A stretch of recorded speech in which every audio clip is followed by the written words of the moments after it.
They didn't fill out the participation form. It was very disappointing. It's got a badge. Yeah, but they didn't ask to be on any panels, you know.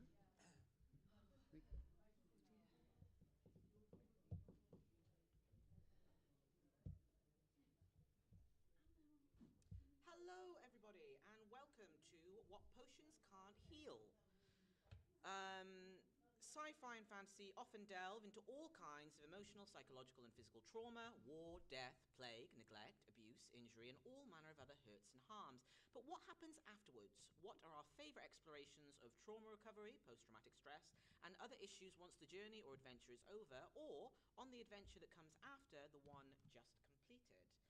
My name is Johannes T. Evans. I'm an author of largely fantasy and historical romance. I write a lot of disability, chronic illness, and post-traumatic stress because I love joy. If my panelists would be so good as to... and I'm your moderator.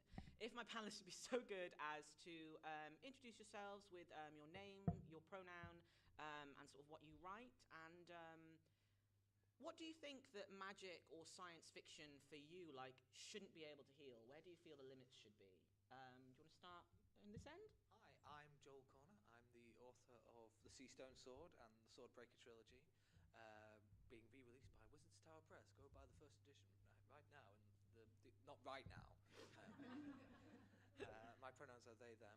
And I think that magic shouldn't be able to heal, I think, as you mentioned, the psychological damage, because I think that often is the most interesting part of how a character reacts to the often extraordinary and unusual scenarios people get up to in sci-fi and fantasy.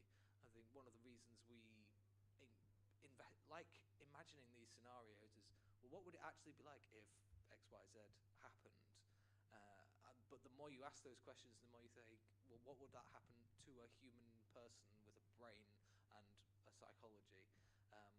So I think that if a magical device could simply remove that from people, that would be a less interesting story. Interesting. Potentially memories. Yeah, you could remove memories. Oh, yeah, that's something yeah, sorry. Anyway. My name's Sophia Vedati. I'm an author. I'm author of the YA dystopian novel The Girl with the Fierce Eyes, my debut novel that I published this year. My pronouns are she, her, and I am a Persian British author, so a lot of my books and the work that I do kind of focuses on feeling that you're between two worlds, trying to understand if home doesn't feel anywhere, what it means to have several identities that sometimes conflict against each other, and how to accept multiple parts of yourself. And I, in what I've been writing recently, have wanted to look at violence and how people can recover from violence. Obviously, in theory, you can heal physically, but I like to think unless you've had a certain background where you've seen it a lot and you've been desensitized, that our characters should also, coming out of a war situation or coming out of a big battle, they're not used to it, then I think there has to be kind of some kind of psychological scar that they have to deal with. Hello everyone, my name's Emma Newman. I'm an author, audiobook narrator and podcaster, and I think I've written in multiple genres, but the science fiction I've written is probably most relevant to this panel, which is the Planetfall sequence. There are 4 standalone interconnected novels, and each one focuses on a protagonist, one with a very severe mental illness, and the other 3 dealing with very traumatic things in their lives, and they are a very deep exploration of the issues that arise from having endured terrible things, and also an exploration of how that goes on to affect your relationships throughout your life, and very specifically what cannot be healed and how that ripples. Sorry, I'm a bit stilted. I'm very, very tired. I'll warm up soon. And there's, there was a question, wasn't there, about what it can't, what shouldn't be where you think the limits should be. Where the limits should be. Yeah, I think as soon as you start, as you said at the beginning, the issue is with what makes a good story. And for people reading who want to connect deeply to characters, I feel that there's a very high risk that if you start removing fundamental aspects of the human experience, you disconnect the reader, but also you miss an opportunity for people to experience genuine empathy and to deepen their understanding of how other people can struggle. One of the things that really deeply affected me was that I went to an event and someone came up to me and said, my mother had the same mental illness that your protagonist has in Planetfall, and I could never relate to her, and I have spent my entire life being furious with her, and now I understand. And that was, I went home and cried. So when we remove opportunities, we don't only risk impoverishing what we can explore in story, we risk impoverishing what we can experience as a reader meeting something in a book. So my name is, oh gosh, wow, sorry. I mean, we know I talk loud. My name is Bav. I am the chair of BristolCon. After discussions with Dan, who does the program, I am genuinely the DEI candidate of this panel. I have written nothing, but I've got one leg. The one leg thing is a relatively recent thing, and it's kind of broken my understanding, without getting too political too quickly. You know how we all watched COVID and then went, every zombie movie is correct, but we thought it wasn't because we were like, people aren't that stupid. There's this weird thing, you know, where like people have great trauma and then they aren't affected by it, and you in a film or a book, and you think, well, that's not very realistic. I've discovered it can be, and it's sort of broken my understanding. So I've done really well, and everyone goes, oh, you've done very well. And then the people that I have done my training with have like, this is how you walk, this is how you do. Have also, like, some of them are really struggling, and some of them are, so there was a guy I did PT with, physical training, has 2 missing legs, and is going like, this is amazing, because like I can actually run now and I couldn't before. And so it sort of fractured my my understanding of this subject. But to answer the question, I think there is a science fiction element that we could touch on, but we won't. But there is or we might not, there is a wizard did it problem, which I have always disliked. But then there is also, actually, there can be potions, but are they addictive, or do they change the mental health? Is there somebody? I think what might be missing, which is because we haven't explored it, is you could have 2 characters with the same problem using the same method, and one is absolutely wrecked, and the other is just like, I'm not really bothered. And I don't think we always understand that that's okay and you can do it. And I think sometimes we can have a character who doesn't need the emotional trauma, but we also need to remember that if that's the only character you write, you're whitewashing the trauma. I think one of the strangest things about like when you live with like chronic pain or like a disability, like obviously I've got all my limbs, they're just sort of bad and sort of breaking down. But the thing is that like when you're discussing like chronic pain and physical disability with people that don't necessarily experience it, the things that can be like normal to us and that we just some of us like accustomed to very easily are just so foreign to other people.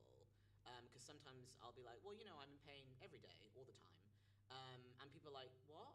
And it's like, yeah, like, don't worry about it. We're doing stuff, but like, yeah, the pain is constant and continuous. It's just worse some days.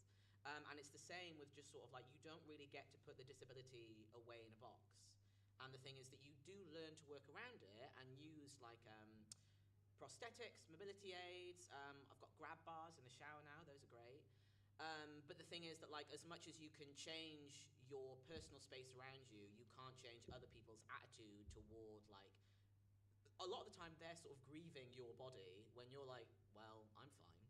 Do you think that that's dealt with well in literature? Sometimes and sometimes not. Because what my next question was actually going to be about who gets to heal and who doesn't. Because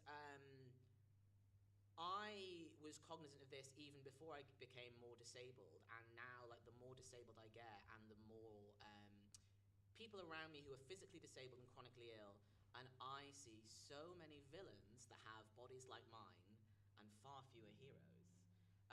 And you could make the argument that now, because of politicization around healthcare, particularly with US influence, but with the growing like push to privatize like more aspects of the NHS and the waiting lists as they are, that there is a sort of economic impact that's then like affecting the cultural change. But like, I don't know that every villain needs to have facial scarring or have lost an eye or lost limbs or similar, or need to use a cane or a wheelchair or mobility device like any of mine. And all the heroes, they're all sort of able-bodied and mostly fine. So how do you guys feel about, with mental illness as well, do you feel that there needs to be changes in like how it's approached? Like, what do you think makes so many creators go for this sort of like physical disability or chronic illness as an obvious insight into villainy, or even a nudge for them to move toward villainy, whereas the heroes often seem to be doing fine? Bav, is it okay if we start with you? Yeah, probably not. So I will say I suffer from chronic fatigue and last night's whiskey, so I apologise if I'm a bit mad. I think the problem, I think the more disabilities you expose and put into literature and our everyday stories is brilliant, and we should do it. I think the problem I see with the trope of the injured villain is it never, I can't think of an author or even like a TV series where they had a villain who has a disability of some sort and has managed to link that. It's probably because people are scared to, but like, I could quite easily see me being a villain if I had my leg amputated and then I was told, oh, let's go the American route. I had friends in America trying to crowdfund to get me a better leg, and I was like, I've got the best one. And they're like, oh, I didn't realise you were a witch. I was like, only in country. But they didn't realise, and I did think, if I was in America, you see like the people on the streets who are financially ruined because they got ill. I think that's okay to go, and that made them a bad person. But they don't. It's just, I can't remember the film, but they put the hair lip on the villain for just no reason. And it's like, well, that's just, giving somebody a cane because it's cool. Why not explore, it's absolutely fine, I think, if you are sensible to say, this villain is a villain because they suffer chronic pain and mentally that has warped them, or this person is a villain because they have chronic fatigue and it has warped them, or they have a physical disability that has affected their mental health and has made them a bad person. It's okay to have a rounded villain as much as it is not okay to have Superman as your hero every single day. But we don't seem to do that. We either go, here's a disability, we're not going to mention why, and it's the, twirly moustache cape style trope, or we're afraid to have villains that are real people. I think it's the idea of like, this physical disfigurement is a sign that this person is bad on the inside, which is terrible. Rather than this has been a motivator, or how they've been treated has been a motivator. Yeah. I think we need to change how we think about that. I think that that's especially true in Hollywood, which obviously dominates a lot of our visual media. And I'm thinking about how many James Bond films are there where they have this? And that is mainstream entertainment. I think that one of the things that I think about when I think about Hollywood in particular is the kind of undercurrent in America about how good people don't get sick. It's kind of like tied to that kind of religious undercurrent, torrent that runs through the country, and I think that there are lots of entanglements with that which are really frustrating and annoying. I think that when it comes to story arcs, one of the best examples where you have somebody, it isn't a disability, but it's an example of a very dramatic facial scar, is Avatar, Prince Zuko. I'm talking about the original animated series, which is a beautiful, beautiful arc, and has so many excellent explorations of advantages and disadvantages in terms of innate ability with bending, but also people overcoming. Like Toph is blind, and it is not an issue because of the earth bending. But Zuko in particular is very interesting in terms of the treatment of this trope of somebody who is facially disfigured being the villain, because that's how he starts at the beginning. And the entire show, sorry, spoilers, but it's quite old, is his redemption, and and an exploration of how that is a representation of the hurt that has been done to him by his family, and how he heals from that. And it's more of that kind of thing that I would really, really love to see, because it's not only a really beautiful, slow-burning exploration of redemption and overcoming self-hatred because of the trauma that has been inflicted upon you by a terrible family, but it's also just, I've just completely lost my train of thought. God damn it. Why is that? There was something else I was going to say. Oh, sorry, my brain isn't working properly. So yes, this is really, really important to me. I'm going to let go there. Sorry, I'm really not at my best. It's a 10 a.m. panel after BristolCon. We're all through it. An extra hour can only do so much. Avatar is 20 years old. Don't say that. 2005 it came out. And now I crumble to dust. Sorry, Sophia, go on. There's a weird thing that's happened. I knew you meant the good Avatar, but my brain made me realise, in a weird twist, the Dances with Smurfs version actually has a disabled hero. Well, yeah, Yes, but it does. actually has a villain with a credible disability injury that actually answers why he's a villain. Yeah. Hang on, what is Dances So- with Smurfs? No, I'm not going to ask you. Can tell me Dances with afterwards. Smurfs is James With James Cameron's Cameron. Avatar. Oh, right. Oh, I see. Yeah, I But haven't the seen that. general I in couldn't that, get so through you've that. got the evil corporation, that all makes sense, but I can't, the general in that, who when he talks about the scar, he's like, when I got here, this planet did this, and he's really bitter and angry at the entire planet, and he wants to destroy it. And it's probably the only thing that actually, now I think about it, makes sense in that film. You're like, yeah, no, that guy's like got mental scarring, physical scarring, and he wants to burn the planet. And I actually I can see why he wants to do that. And then nothing else in that film makes sense. I've got another thought, but you go, Sophia, Sophia.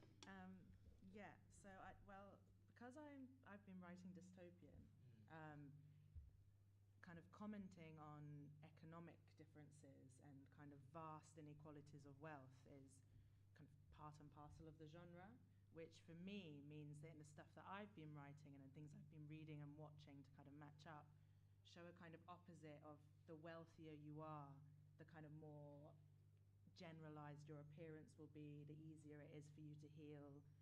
There's a bit of a healthcare kind of the people who are in the bottom caste. And so my book has people divided by the color of their eyes, and you're put in a different caste according to that. So if you have blue eyes, you can't really get access to healthcare, your job prospects are very limited, and we see how that kind of physically affects and mentally affects the people in the book. So I do think that you can play a lot with what are the differences that kind of political divides and inequality of wealth and access to healthcare can have an instant effect on your body, your mental health.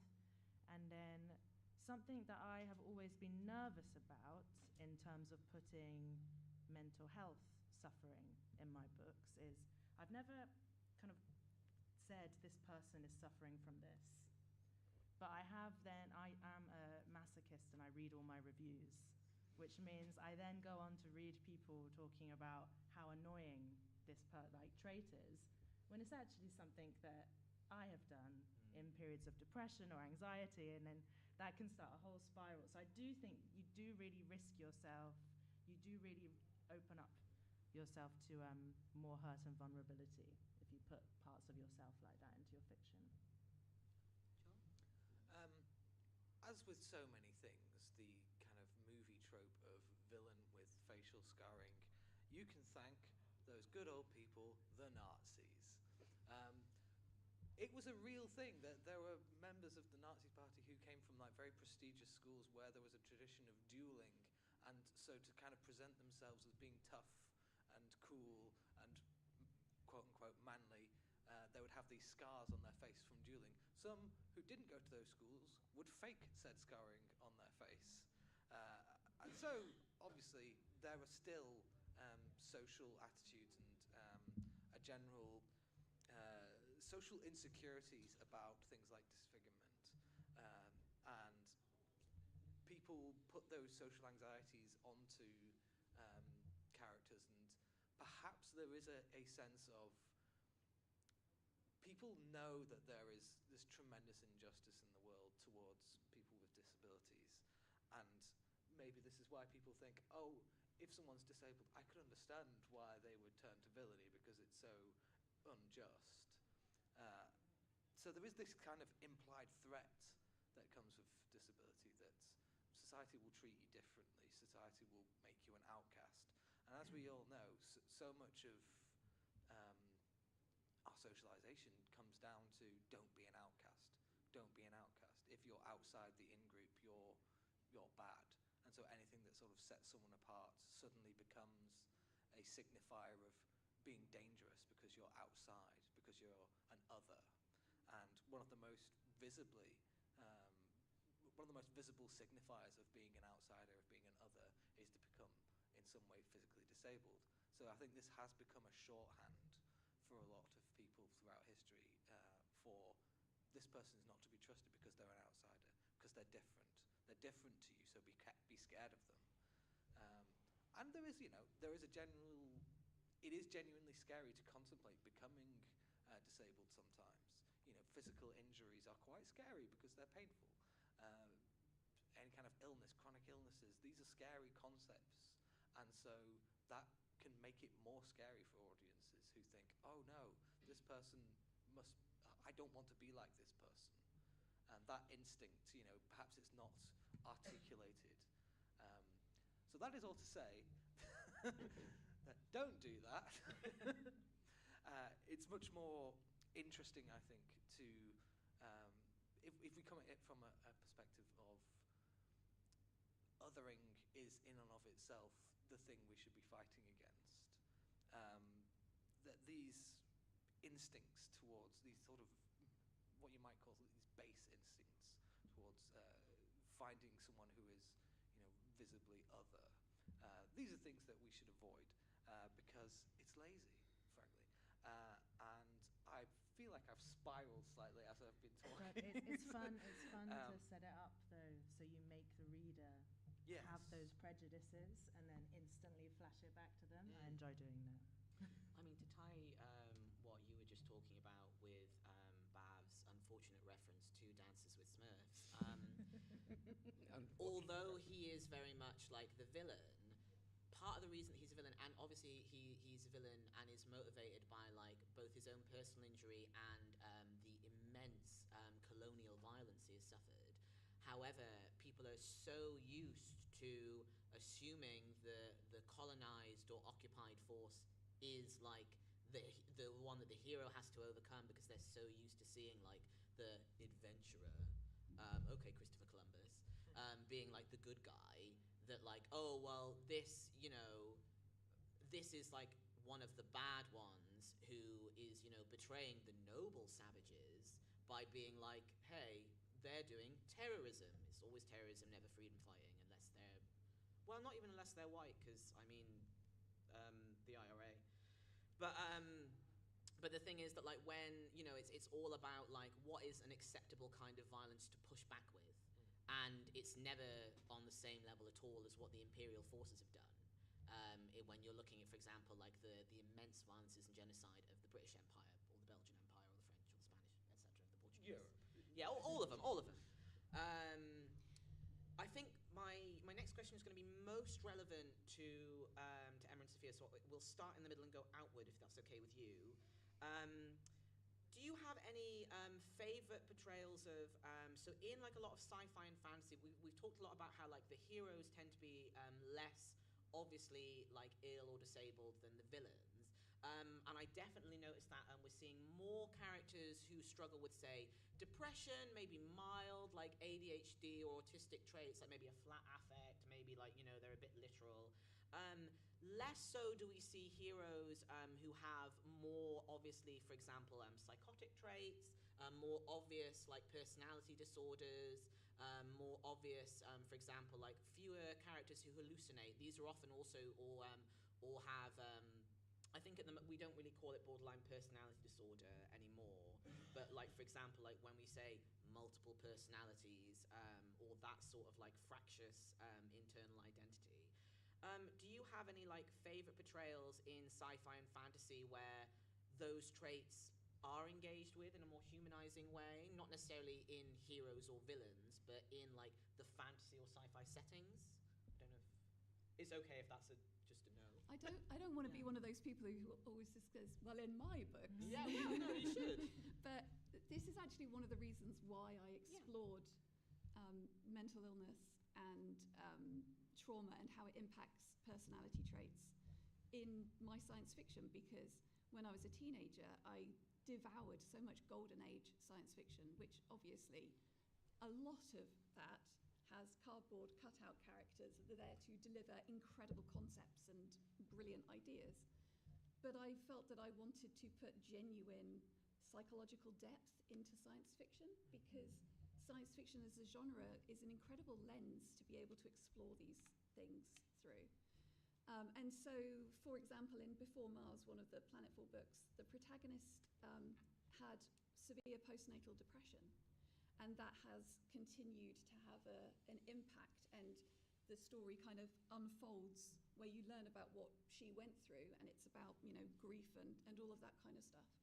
But in all of the books, I won't talk about the mental illness that the protagonist has in Planetfall, because I specifically wrote the book in such a way that you get to know her as a person before you know what she is really genuinely suffering, because I was so frustrated, in particular in film, with having the one thing that's wrong with somebody being the thing that is the most prominent, is the only thing that you know about that person. I wanted the reader to meet her as a fantastic engineer, a brilliantly clever person, someone who is resourceful and loyal and loving and struggles. And then you understand what she's going through. And that was really important to me. I feel that there's a tax that needs to be paid if you're a writer who wants to explore these things in novels, that when you were saying about using stuff that you've experienced yourself, I was drawing on different aspects of my own struggles with mental illness and with trauma in each of these characters. But you also have to do so much research, because there's a responsibility that we have as people who are creating works of fiction that people are going to read, that it's going to help people to understand and empathize that we get this right and that we treat it sympathetically. Otherwise, we're going to be reinforcing the same stereotypes. So in terms of like mental illness, and I don't want to just talk about my own books, there are examples of very kind of narrow aspects of it, but they're not the focus of the novels that I've got in mind. But I feel like I've talked enough, so I'm going to hand over to you. Yeah, well, there's two things really. One is I do think we're seeing a bit of a revival of kind of female rage villain stories, which hasn't really historically been something that has appealed to the mass market. And that's more someone has experienced a trauma, whatever the trauma is, and usually it's a woman, and rather than grow to kind of take the high road, not source violence, fight for peace, they say, well, that really sucks and I'm going to get revenge. And that is kind of quite something you just wouldn't, I don't think I would have read in anything YA when I was growing up, that sort of reaction. And I do think it's interesting because I think perhaps it's cathartic. I think there's a lot of that kind of fantasy. One of the big ones is Long Live Evil by Sarah Rees Brennan, which also kind of pulls on her own experiences as a cancer survivor and having people treat you differently and then wanting to just become this villain, seeing yourself as being the villain of other people's stories.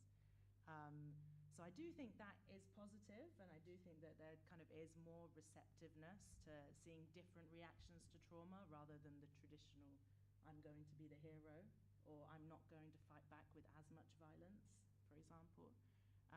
But I also really, I think there is a bit of a bind, like Emma said, when we want to, if you want to explore these issues, we do want to. We want to put these we want people to empathize, read different perspectives, but there is also that responsibility, which is really great.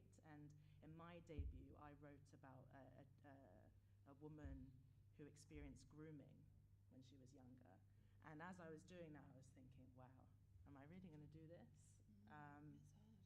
But I did think it was important because growing up at school, it's not really grooming, but there was this highly sexualized environment of 15, 16-year-old girls thinking it was really cool to be going out with someone who's 20s, 30s.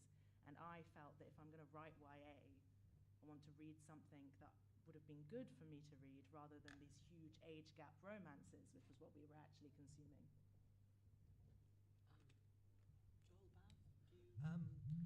Sorry, I forgot how loud this was. In terms of where I've seen it represented fairly well, I wrote down quite a few, and then you reminded me of Avatar, and I thought of The Legend of Korra. I don't know if anyone's seen the sequel series Legend of Korra, especially in the final series. That really goes into the protagonist experiences a tremendous trauma at the end of the third season, where she, I think, has a near-death experience almost. And so much of the last season is about her recovering from that, both physically and mentally. We see her going through physiotherapy. We see her going through trying meditation. She goes traveling across the world, and nothing seems to work. And it's a really powerful, I thought, example of dealing with trauma and dealing with, because I don't think she fully recovers. Even by the end, she's still very much affected by it, and someone's phone is vibrating very dramatically. That's not me. Oh, it's mine, sorry. My phone was there, and I thought it was me, and I was like, who is that? And I got really embarrassed, and I even heard Simon laugh at me, and I realised it wasn't me. No, sorry, it's my boyfriend telling me about our cats. Please go on, Joel. Absolutely acceptable. Though I'm very lucky to have spoken to one of the creators of Avatar, Brian Konecka, and there was something he said in that interview that I had written down somewhere, where he was talking about the events that happen around. I'm trying to avoid spoilers here. That happen around Korra, and he said something to the effect of, "You may not hurt anymore, but you're still affected by it. You're still changed by it, and sometimes that's what can't be healed. It can only be lived with." I thought that was a really interesting way of looking at it. That is good. I like that. So I was on my phone because I couldn't remember. I'm very sorry. I remember Danny Ware wrote it, but the Echo series, that is a amazingly well written character of Echo who has had all this augmentation and sort of stuff done to make them a weapon, but the actual sort of psychological damage, the physical damage, isn't written like, and here is it's just in there, and it is addressed, but there isn't a point where you go, and now we will address. It's just woven into it, and in a weird, similar but different, like completely different, not a borrowed character, the comic book version, which is very similar to the film of Rocket in Guardians of the Galaxy, is an incredibly early and brutally honest disabled character, because yes, is an augmented raccoon and is a superhero, but all the way through that entire character's development is the physical pain, the psychological pain of not understanding why he exists. It's not even the trauma of what they did, it's why do I exist? And it's very quickly dealt with in the last film, where he goes, oh, so I am a raccoon. But in the comics, it's way more, like, because obviously comics you can do months of stories, but it's really well done. And I would advise considering it as if you're looking at that, that's a really well done character of the pain that is experienced is real, as opposed to, ironically, superhero pain. Actually, a series that I feel quite similar. People make fun of Final Fantasy XII just because all of the characters in the main cast are blonde, and genuinely they are. But sometimes it's kind of good when all of the characters have a shared character. I thought you were going to say shared trauma of being blonde. The shared trauma of being blonde. No, what I was going to say is that Final Fantasy VII, all the characters have PTSD. So the original Final Fantasy VII, which is about how eco-terrorism fucks and you should do it, all of the main cast have like moderate to severe PTSD, and a lot of them experience like some of them, several of them experience moderate to severe disassociation, amnesia, some of them hallucinate, both villains and heroes. Barrett obviously has a he has an arm amputated, and then he replaces it with a gun, which they won't let you do now, NHS. Because of woke. Because of woke. But yeah, so he had. I think he initially has like a normal like prosthetic, and then he's like, this sucks. I need a gun. But the thing is that this is a narrative which I don't think people think of when they're like disability, but like when you have both Sephiroth, one of the sexiest villains ever, who is also like got severe personality disorder and PTSD, which is understandable once you find out, and he takes his shirt off a lot. And then you also have like the hero Cloud and his and Sephiroth's boyfriend Zack. They all like have like similar issues that are caused by a very brutal regime, both within the army and within like the broader imperial core that impacts all of their lives. And it's crazy because this game, I mean, it's the same age as me. It came out in 1997. Can I give an example?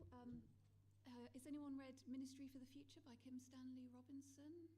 There's a character in that who survives one of the most traumatic events I've ever read in fiction. At the beginning of the book starts with a severe heat dome over a part of India, and there's an American aid worker there who is in the place geographically where this happens and is the only one to survive when thousands upon thousands upon thousands of people die. And it's one of the most harrowing things I've ever read, and one of the threads through this book, it's a really interesting structure, this book, but we follow his story as one of the threads. And I think it's a really interesting exploration of how that trauma then completely takes over his entire life.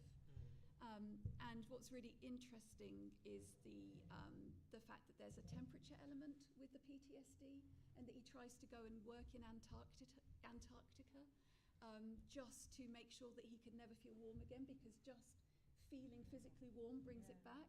But then it goes into the more psychological aspects of how it radicalizes him and the decisions that he makes in his life because of the rage he feels, the justifiable rage at that.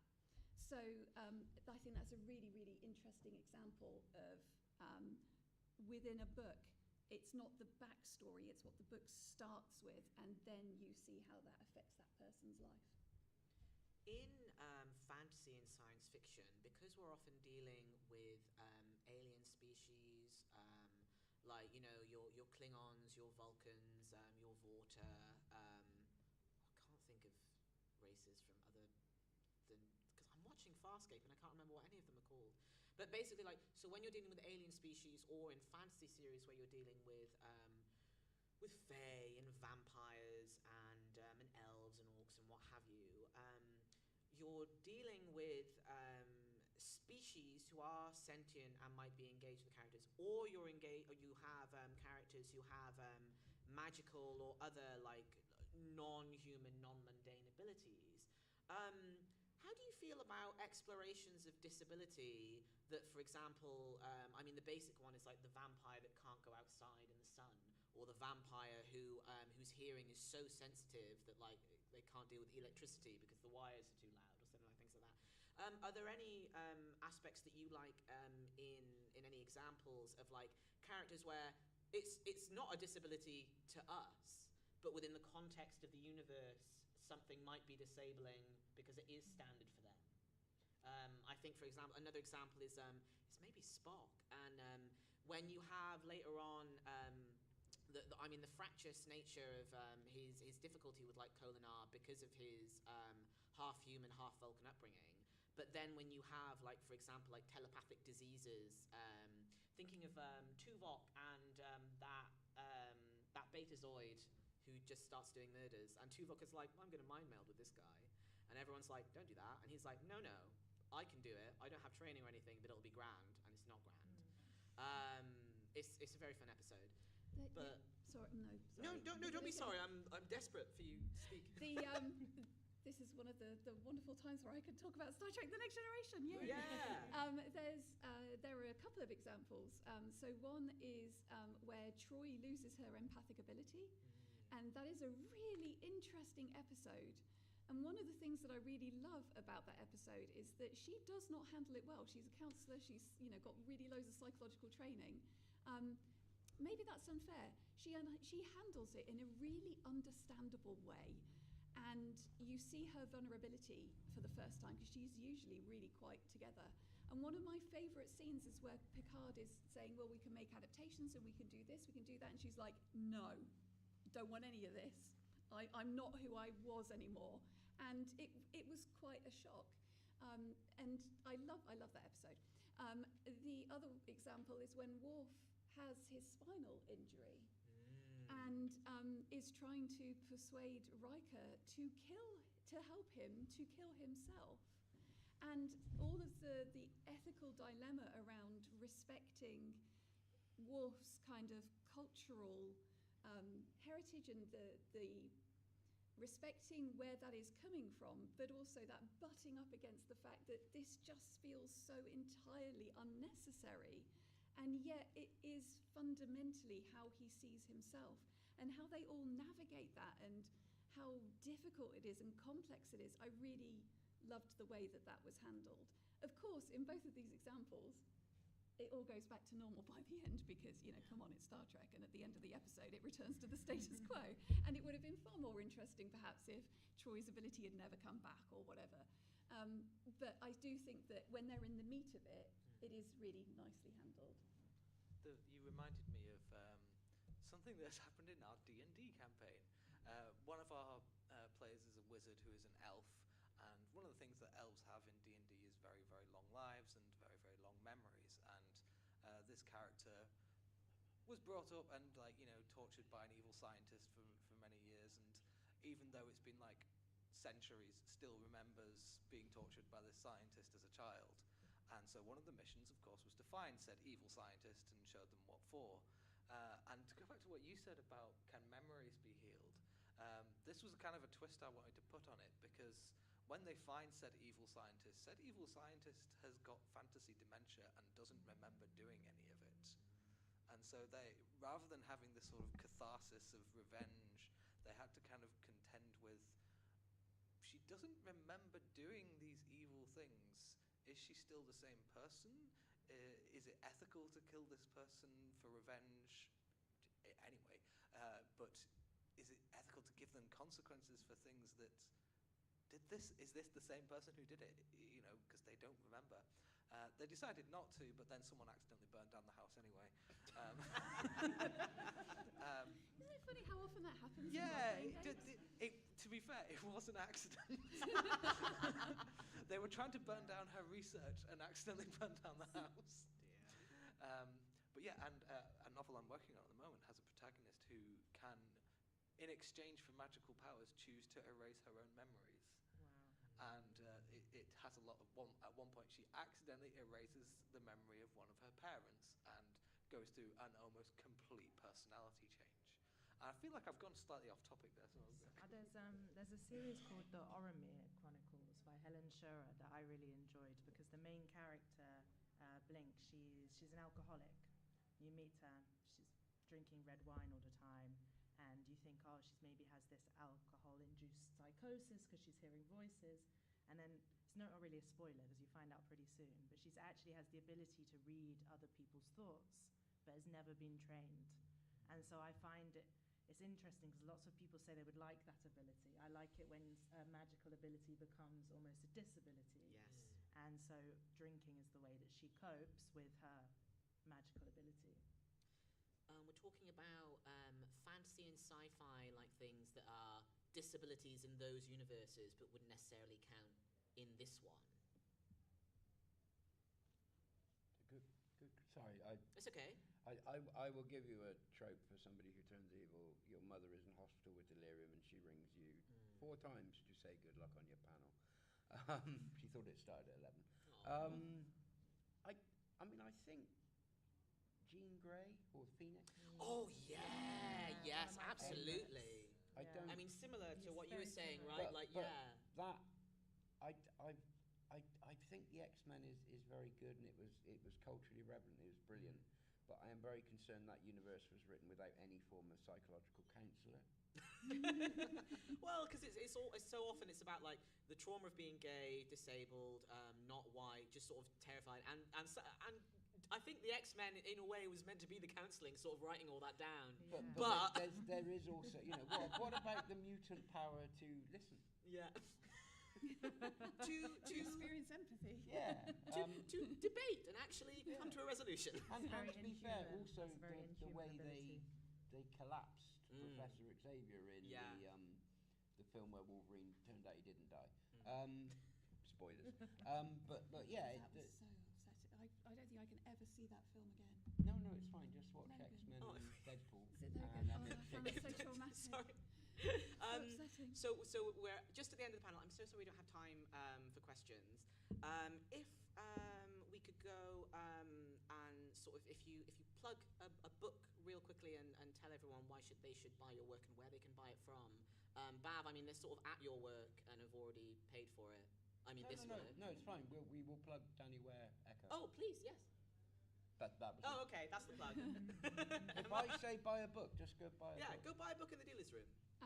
The Planetfall sequence, 4 books. Each of them looks at different aspects of trauma, mental illness, and the impacts that it has on people's lives. Yep, so The Girl with the Fierce Eyes, my upper YA dystopian that follows a multiracial girl whose dual heritage is illegal, and she grapples with that part of her identity by joyriding on hoverbikes and getting into boy trouble and almost breaking the world, obviously. The Sea Stone Sword. It essentially takes a lot of heroic tropes and says, what would be the psychological impact of these heroic tropes? Because it's not good. And he also has boy troubles. Nice. And the most relevant for this panel is Strange Liberty, which is on sale in the dealer's room, also wherever you buy books. And it's about an emotional vampire who goes to a magical prison after accidentally killing a man. But it's about disability. Thank you so much, everybody. Have a good rest of the day. I'm going to be Photo reading together. from The Sea Stone Sword in a moment. If you're... But we might want to move so that people can do their reading. Oh, raffle tickets, yes. People buy raffle tickets.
There you go.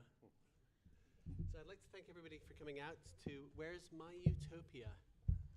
Our panel's going to be talking about various topics related to utopian fiction, film, and concepts, and how they might manifest themselves in literature and in the world. I'd like to take this chance to have everybody introduce themselves and give their names, preferred pronouns, and to give me your favorite utopian or positive sci-fi book, if you can think of one. Or fantasy. Or fantasy, yes. We Or just found that fantasy. conversation. So starting from this end. Okay, I'll start at the end. I have a terrible memory, so I'm not going to name a book. That's fine. I'm Stephen Oram. I write kind of speculative, near-future fiction. And what was the other things we needed to say? You really do have a terrible memory. Positive book. No, can't think of one. Okay, so I'm obviously J. Hannaford. I am a fantasy author who signed up for this panel because I thought I was building a utopia today, and I know very little about utopia, so I'm afraid I am your chaos goblin for the day. I do have dystopian, futuristic kind of things, but I suppose there's a utopia in it as well as a dystopia, the more I think about it. Yeah, I've got a nod from there. Yeah. Well, hopefully we'll cover some of the ideas that will help you to build future utopias and to I guess, to promote the little utopia we already have in your... I think that would be very difficult for us to realise. Hi, I'm Carolyn Doherty. I am a civil engineer, so I think I contribute to utopia in my own way. And I'm also here with Nathan as a representative of the Utopian Book Collective here in Bristol. If anybody's interested in that, come find one of us or pick up a flyer that we put out on the table. Morning, I'm Matt Gibbs. I'm a writer and narrative designer and also an editor. I guess the narrative design part is probably the most interesting and relevant part of this panel. I work a lot in video games, like helping do the world building at the very kind of start of kind of projects. Although I don't think I've ever written a utopia for a video game because they like conflict. Yeah. But I guess we'll begin onto We that. will be getting onto that, indeed, yeah. And to let you know more about myself, I'm Nathan Taylor-Gray. I'm, as you say, part of the Utopian Book Collective. I write various articles and do research on different utopias, and yeah, I'm honoured to give this panel. I forgot to give my book. So did I. Right, Go right Walden 2, discuss. Oh, controversial choice. Yeah, interesting. I'm not sure if it counts as utopia, but Ursula Le Guin's The Left Hand of Darkness, because there is obviously a level of equality in it, even if there's different political systems where there's still conflict going on. So I guess there's a big question we might touch on of like utopias. Does it have to be the entire planet, or does it have to be a subset of a society? And we'll definitely have a question coming up on that. And of course, Ursula K. Le Guin is well known. She's my favourite author in this field as well. My favourite utopian book of hers is The Dispossessed. But she wrote many others, including Always Coming Home. So she was a pioneer, I guess, in the modern form of kind of muddy utopias. Not quite perfect, but better than what we have was the idea. So that brings me to my first question, since we're talking about different books, and we'll start down this end, if that's okay, is why do you think there has been an increase, and I don't know if you're aware, but there has been a large increase in the number of books that are positive sci-fi, that are utopian, that are solar punk, that look towards a more utopian, positive future? Why do you think that is, and what's prompting people to write them and read them? Well, I think it is simply the state of the planet. Like where we're at the moment in terms of our ecosystem, but also probably like our politics and stuff. There's a level of not only coziness in terms of escapism going into like utopian fiction, but there probably is like a need to explore ways of doing that, the politics behind it and how those systems can work. So yeah, I think there's a real need for hope at the moment. So yeah, that's probably fundamentally why there's a huge rise at the moment in it. Yeah, I agree. Caroline? Well, I'll take your word for it that that's the case. So I didn't know that, but I'll take your word for it that that's the case. I mean, and I think if it is the case, it may have something to do with a couple of things. Number one, that we are so much more collectively networked now, so that people can say, this is what I think, and millions of people can see it with no mediation or filter. And number two, it probably relates to what you were just saying. The transition movement that got started, 30 years ago now, I think, in Ireland. The philosophy of transition was, we will do a little practice pilot project. It won't be very big, and it may not be very successful, but when we need it, it'll be there, and we'll already have had a try. So these are like little experiments just to see what might work and what might be available. One of the things the transition people say is, we can do our little experiments now and tweak them and play around with them and see if they work, or we can do them when we have to, by which time it will be way too late. So at this point, sorry? Yeah, sorry to jump in. By transition, what do you mean by transition? The transition movement. So if you look for any city name, you will see transition town city name. And this started in Kildare in Ireland. A man named Mark Hopkins, is that right? I think taught a class, and basically his philosophy is, we are facing, at the time that he did this 30 years ago, he said, we've got two mutually exclusive crises happening now. We've got depletion of natural resources, including energy, and climate change.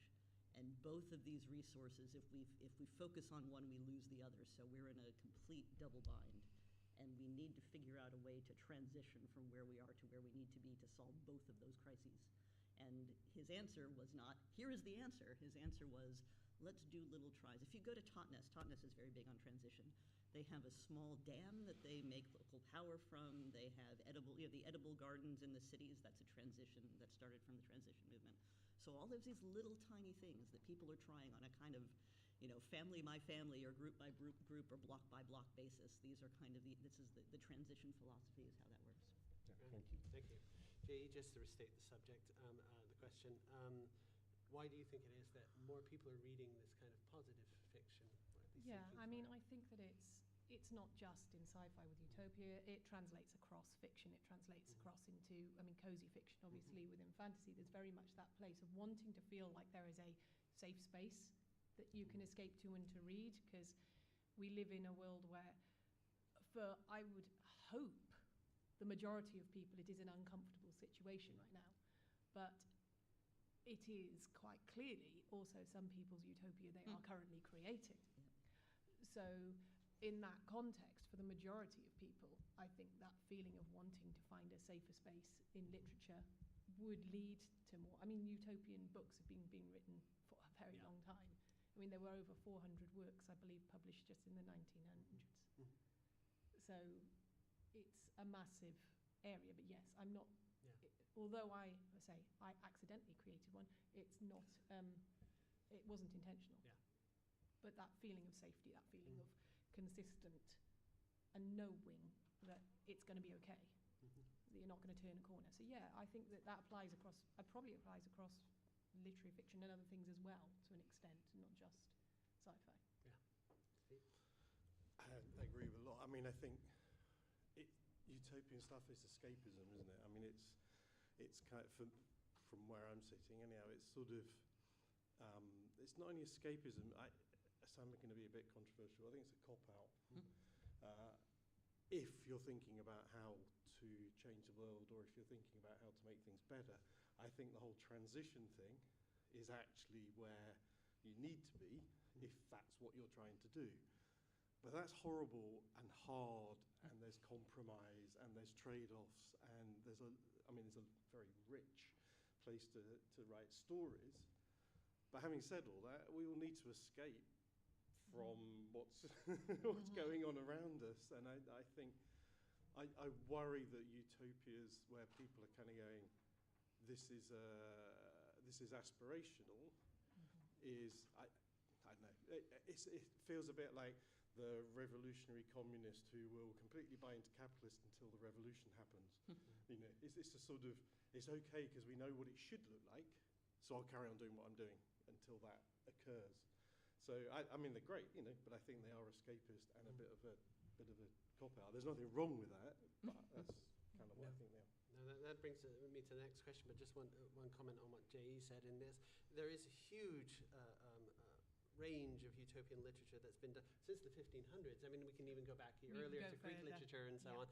But it ebbs and flows. It's usually around the turn of the century. People are anticipating, I guess, changes, hopes for the future. And so we see like for example, like from the 1880s, we see a lot until about the 1920s, 1930s, and then it dies down for a while. It resurges again in the 1970s. That's when in about the 1930s they actually tried to do it. Yeah.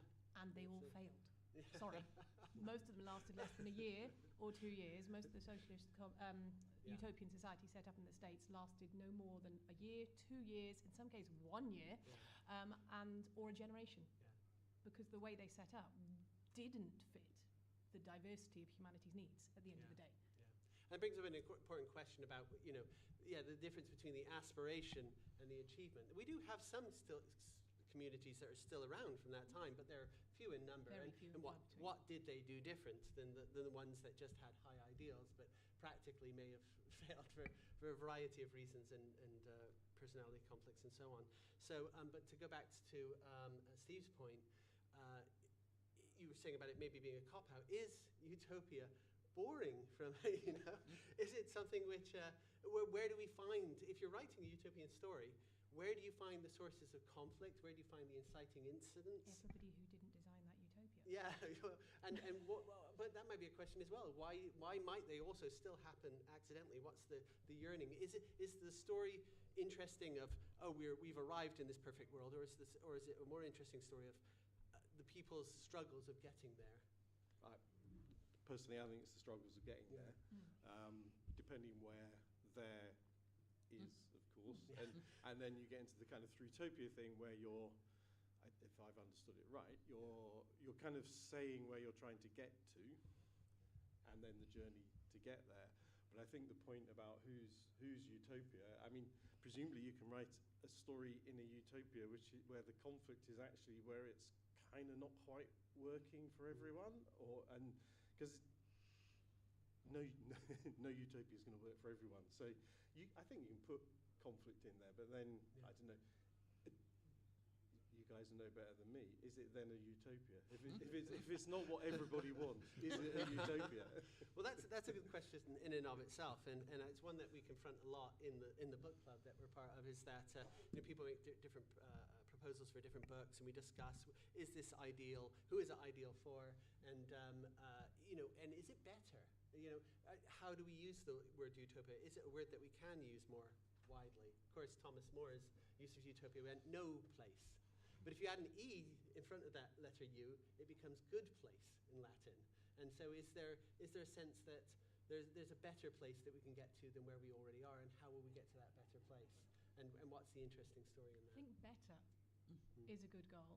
I don't believe that perfect can even exist. And if your utopian written utopia is apparently perfect for everybody, you're missing human nature. That's interesting, because one thing about that resurgence of utopian literature in the 70s with people like Ursula K. Le Guin is that they started writing much more imperfect books that still kept certain ideals alive, but had trade-offs in that process. Or you've killed the people that it's not very good for. Yeah. I mean, The Handmaid's Tale is a utopia for some people. Yeah, exactly. And if they are the ones in power and they're creating that as their utopia, I mean... Then well done them. But it is clearly, yes, but that's what, therefore, but in it's their utopia, but the other people that fill the niches they need to be filled for their utopia to be what they see it to be are not in utopia. I think it's a layered and faceted, far more layered and faceted than the idea that it could possibly ever exist. But I am a skeptical biologist who does not believe that it is actually physically possible because human nature. Yeah, I mean, I find that all very interesting. I am in agreement. I think what you're saying about the word utopia, where it comes from, like inherent in the title is the idea that it's impossible. Like this is a nowhere space, but the journey and the idealism towards it is the important kind of thing, which allows us all to reflect and grow as a culture and a society. So yeah, and absolutely there is. Yeah, one person's utopia is another person's dystopia. We're seeing that in the real world, as like you mentioned, kind of like earlier, sort of like at the moment. But there's also, how can you impose a utopia on somebody? That's without becoming authoritarian and exactly. losing that whole system of egalitarian. And from a narrative point of view, just bringing it back to kind of like story is about the journey. story is about the agency of the characters. It's about the choices you make along the way, the choices they make as individuals, but choices they make as societies. And if it is utopian, unless there's external to that utopia for them to push against, there's nothing within, there's no choices within the actual society, potentially. Carolyn? Yeah, a couple of things. So to follow up on what you just said, we read a book in the book club called The Dawn of Everything, and the question I would like to ask relating to this book, The Dawn of Everything, is it by definition, is utopia by definition egalitarian? That is question number one. And question number two is utopia by definition what we want? So I had a conversation just now with someone who's in the audience now, and we were talking about utopias like Wall-E or The Machine Stops. You know, if you ask people, what do you want? I want to lie on the couch, watch TV, pet the cat. You know, we did this panel last year, and I mentioned last year that very early medieval utopia was the land of cocaine, where the rivers ran with wine and cooked dinners walked up to you on legs and handed themselves to you. You know, just all I have to do is lie back and things, you know, food will fall into your mouth. You know, is that utopia? Is that the life that we actually want? So maybe combining those two questions together, and a question that I ask my clients very often is what you want, exactly what you actually need, and what is really good for you. That is really interesting. So I guess inherent in what you've just said is that struggle leads to growth, both of like technology, but also as you as an individual, and growth as a society. And so without the struggle, without something for all of us to collectively agree that we need to solve, where do we go? We become hollow. We become happy. Well, we become content. Content, okay, so, fair enough. I mean, I think I'm very much in the kind of like, you can only be happy if you also have like a modicum of sadness, sort of like, otherwise you're in, I mean, but is contentness a limbo? Like, a psychiatrist friend of mine, not because I needed one, just a friend, used to very much say that breathing is contentment. Everything else is extra. That's nice. Yeah, that's good. Just being alive to breathe should be contentment, and everything else is extra. I was like, okay, but that was the way he is a psychiatrist. Yeah, it's very, very Buddhist as well in terms of an outlook. This brings up another question for me. It's not one I had written down, but one that I just thought of, I think relates to this, which is leaving aside the idea of a perfect place, thinking of a better place or better state of being. In many ways, you could say the society we live in now is better in some ways, infant mortality, or being able to cure certain diseases or certain comforts that we have. We're in a better place in some respects than we were in some of our ancestors.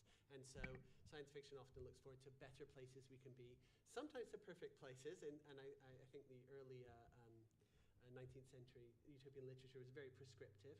And if we go back to Thomas More's Utopia, I mean, some of what he furnished was by slaves. I mean, they were caught prisoners of war, they were meant to be treated a little better and reintegrated, and that was very progressive for his time, but it's not what we would call even a better place today. So what are the prices that we might be willing to pay to achieve a better world? What are the trade-offs we might be willing to make? You know, like if universal, I'll just use one example. If we have everybody having access to food, so nobody goes hungry, just as one thing, that you could make the argument that is something that's technically possible. Now, certain people who work in the food industry, that may be a negative to them, and so you'd have to make the case, though, is it worth upsetting that industry? Is it worth, those people being out of work? Is it worth Mr. Asda not buying his yacht, and so people can't make yachts or whatever? You could make that argument if you wanted to. But what are the kind of reasonable and unreasonable trade-offs that a better world asks us to make? I think I'd bring that, on that example, I'd be tempted to bring it more personal in terms of trade-offs. So are you prepared to be, when you go to the shops, you can't buy what you want, you can only buy what's there. Yeah. Isn't that true now? Well, yeah, that's true. Okay, but what is there is not, it's not overstocked. Food that is grown in other countries stays in other countries, etc., etc. Yeah. Is that something you're willing to happen so that everybody in the world can be fed? So those trade-offs, I think, so I'm not disagreeing with you that the food industry would be up in arms and all the rest of it, but by kind of putting those trade-offs onto the kind of known villains, it feels like it's not a genuine trade-off. Yeah, there's more kilojoules of energy spent transporting a load of carrots that you eat for your dinner from another part of the world than you get from those carrots if they're out of season. There is way more. Unless you eat local, you are already contributing to it, full stop.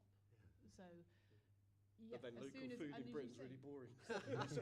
use more spice, but then you've got to get that here. But yes, it is that if you're going to turn around and say we could feed the world, then we have to stop asking them to grow food to import to us. The amount of vegetables with zero calorific value that we import and the amount of energy expended to import it is very much disproportionate.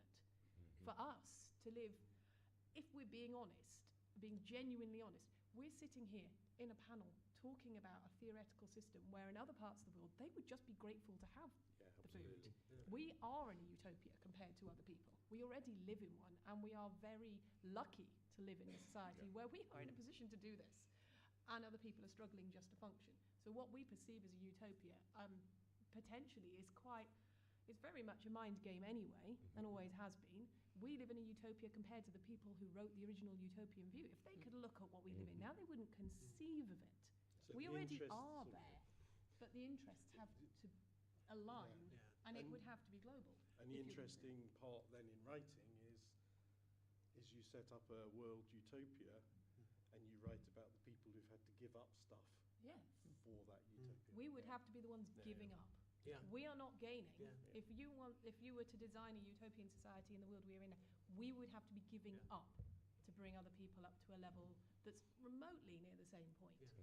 So I think I have problems with utopias in that respect, full stop, because what people want from utopia is very rarely something that requires the people who are imagining it to actually sacrifice anything. Well, there's the question of always who will clean the toilets. That's what I mean. I volunteer at a social centre, and everybody takes turns cleaning the toilets, but you need committed people, and you need a culture in which that's seen as a worthy and worthwhile thing to do, and people with the ideals who are engaged enough to do it.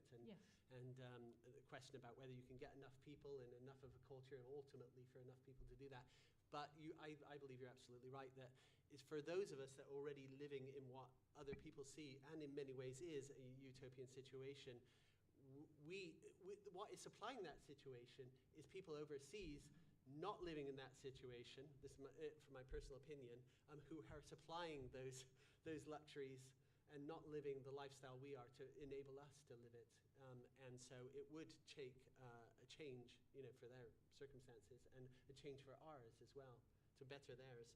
And so it's one thing, I put this booklet together. I'm not advertising this because I don't sell it or anything, but I went through and tried to look at all the different political philosophies and step back and see what are the choices that lead to those philosophies, what are the things that different people value, and who is left out by these philosophies, and who who is this hell for, and who is this heaven for, and you can look at every time throughout humanity's history, and you can find one group of people who are living quite well, who are having their needs met, and they may complain about things still, but to the rest of the people are living kind of their ideal life, you could say, and those ideals are supplied by another group of people, and the question is what as much as I believe that there are things that can be better, that the cost of that being better may be it not being better for me because I'm living a life of luxury, comparatively. Yeah. And that might be the sacrifice I'm willing to, have to be willing to make. Or, if those people get fed up, it might be made for me, So. Yeah, completely. I agree with all of you. We live in a very privileged kind of position, and even within the UK, there are very distinct levels of kind of privilege. Like talking about kind of like buying food, kind of locally, sourcing food locally, that is a privilege.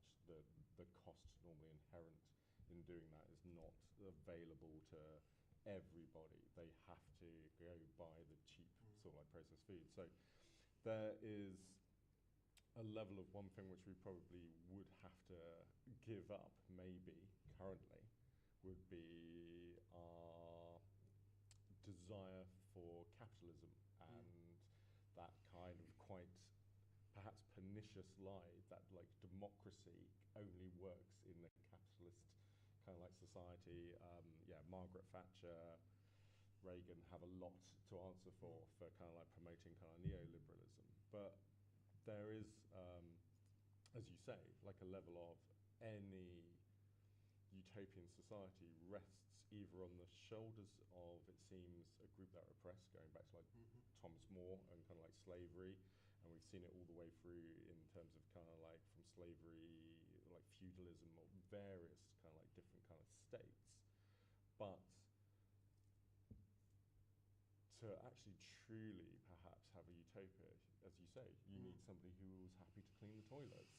And is there a level of like, well, if we accept that, we all should take a turn in like a proper democracy. We should all not only do what we want to do or what we're best at doing, but we should also all do, for want of a better word, like the shitty sort of like jobs and stuff. And perhaps in that we would find it very rewarding, sort of like to know that we are in service to everybody else. So like, as you say, you do voluntary kind of like work. I mean, on a personal level, just of late with everything that's going on sort of like in the world at the moment, I do like a lot of voluntary work around like refugees or like communities and helping sort of like the homeless, because you have to start on a local level to change things.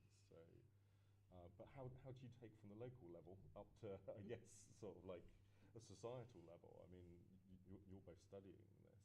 How do you make a utopia? Well, I will tell you what David Graeber says. Well, this is what I say. I wrote an essay a while back. I'll preface this by saying that my PhD is in economic history, and it's Georgian English economic history, which is a very different take on capitalism as we know it. So it was capitalism. You know, I used to be anti-capitalist. I am now no longer anti-capitalist because I know what capitalism used to look like. And I wrote an essay about this for a magazine talking about the idea of oppression and the idea of sort of, that kind of control, and concluded the essay with a quotation from David Graeber, which I don't remember exactly, but one of the things he said was, if you always hear people say, oh, but this will never scale up. And he says, as a matter of fact, the archaeological evidence shows what we would refer to as egalitarian systems, and we can get back to that because Graeber and Wolno have a lot to say about our concept of what egalitarian means. If I ask any of you in the room to define it, you probably won't really be able to. Because it has not really been defined satisfactorily. But anyway, these kinds of societies in which we would think the government is more equal and more established and egalitarian, archaeological evidence for large societies, continent-wide societies with this type of governing structure are quite numerous. But the oppression comes from the family. The oppression comes from the intimate relationships. So it's not the question of can we scale up. It's the question of what do we do about those intimate relationships? Because the basis for oppression comes from the relationship between adults and children and between men and women in an intimate context. And that is where he says that's where the struggle is, and that's where the struggle will have to start. That makes so much sense. It's probably why I really like The Left Hand of Darkness. Yeah. That's really interesting, because one word that comes out of that for me is patriarchy. One thing when I've studied Graeber's book, I've read a few of the others around this subject. There's a good new one out called Goliath's Curse on the subject. Books written by paleontologists, anthropologists, evolutionary biologists, and on these early lived societies where we used to presume that they lived these nasty, short, brutish lives. And some people did. I mean, the mortality rates were much higher. But we're beginning to find from the archaeological evidence that there were these groups of 200, sometimes 2,000, sometimes in the case of like the Indus Valley, you can hundreds of thousands of people who were living relatively egalitarian. They were having homes about the same size. They had indoor plumbing long before even the Romans did. And you think, they were doing something that was different. And there's various theories as to what changed. James C. Scott, the anthropologist, thinks like, well, once we started doing grain and things like this, then there was a reason for patriarchy, and there's a reason for passing things on to sons, and there was like the idea of property and inheritance and things like this. And this became coupled with religion, and this was the thing that kind of led to our kind of our modern. Yeah, it was interesting that Bronze Age kind Yeah, of turning yeah. point where farming comes in does change a lot of things. Like those earlier societies, in particular, would look after members in their society that had kind of like additional kind of like needs and stuff. People were not just abandoned; they actually had a value in the sense of like age and wisdom and all this kind of stuff from the archaeological evidence of like people being looked after with broken legs or. I'll recommend another book by Penny Spikins, who's an archaeologist in the University of York, and she wrote about this, is that people are, archaeologists have found Paleolithic remains of quite elderly people with, as you said, disabilities which would have kept them from feeding themselves or taking care of themselves. So how is it that these Paleolithic bands had people dying who were at a quite old age? And that is, and her book is called something like How Compassion Made Us Human or something like that. But it's Penny Spikins is the woman who writes about this. Yeah, and I think it's interesting. There's an element perhaps of spiritualism in that because there is that kind of like move towards the veneration of ancestors, but also the veneration of like the environment and spirits within that, which means that you're living more holistically with your surroundings, and so all life becomes precious potentially in that kind of model. Different cultural incentives, and I think the thing is, I think we have to acknowledge that humans are capable of bad and nasty and terrible things, and capable of that at scale.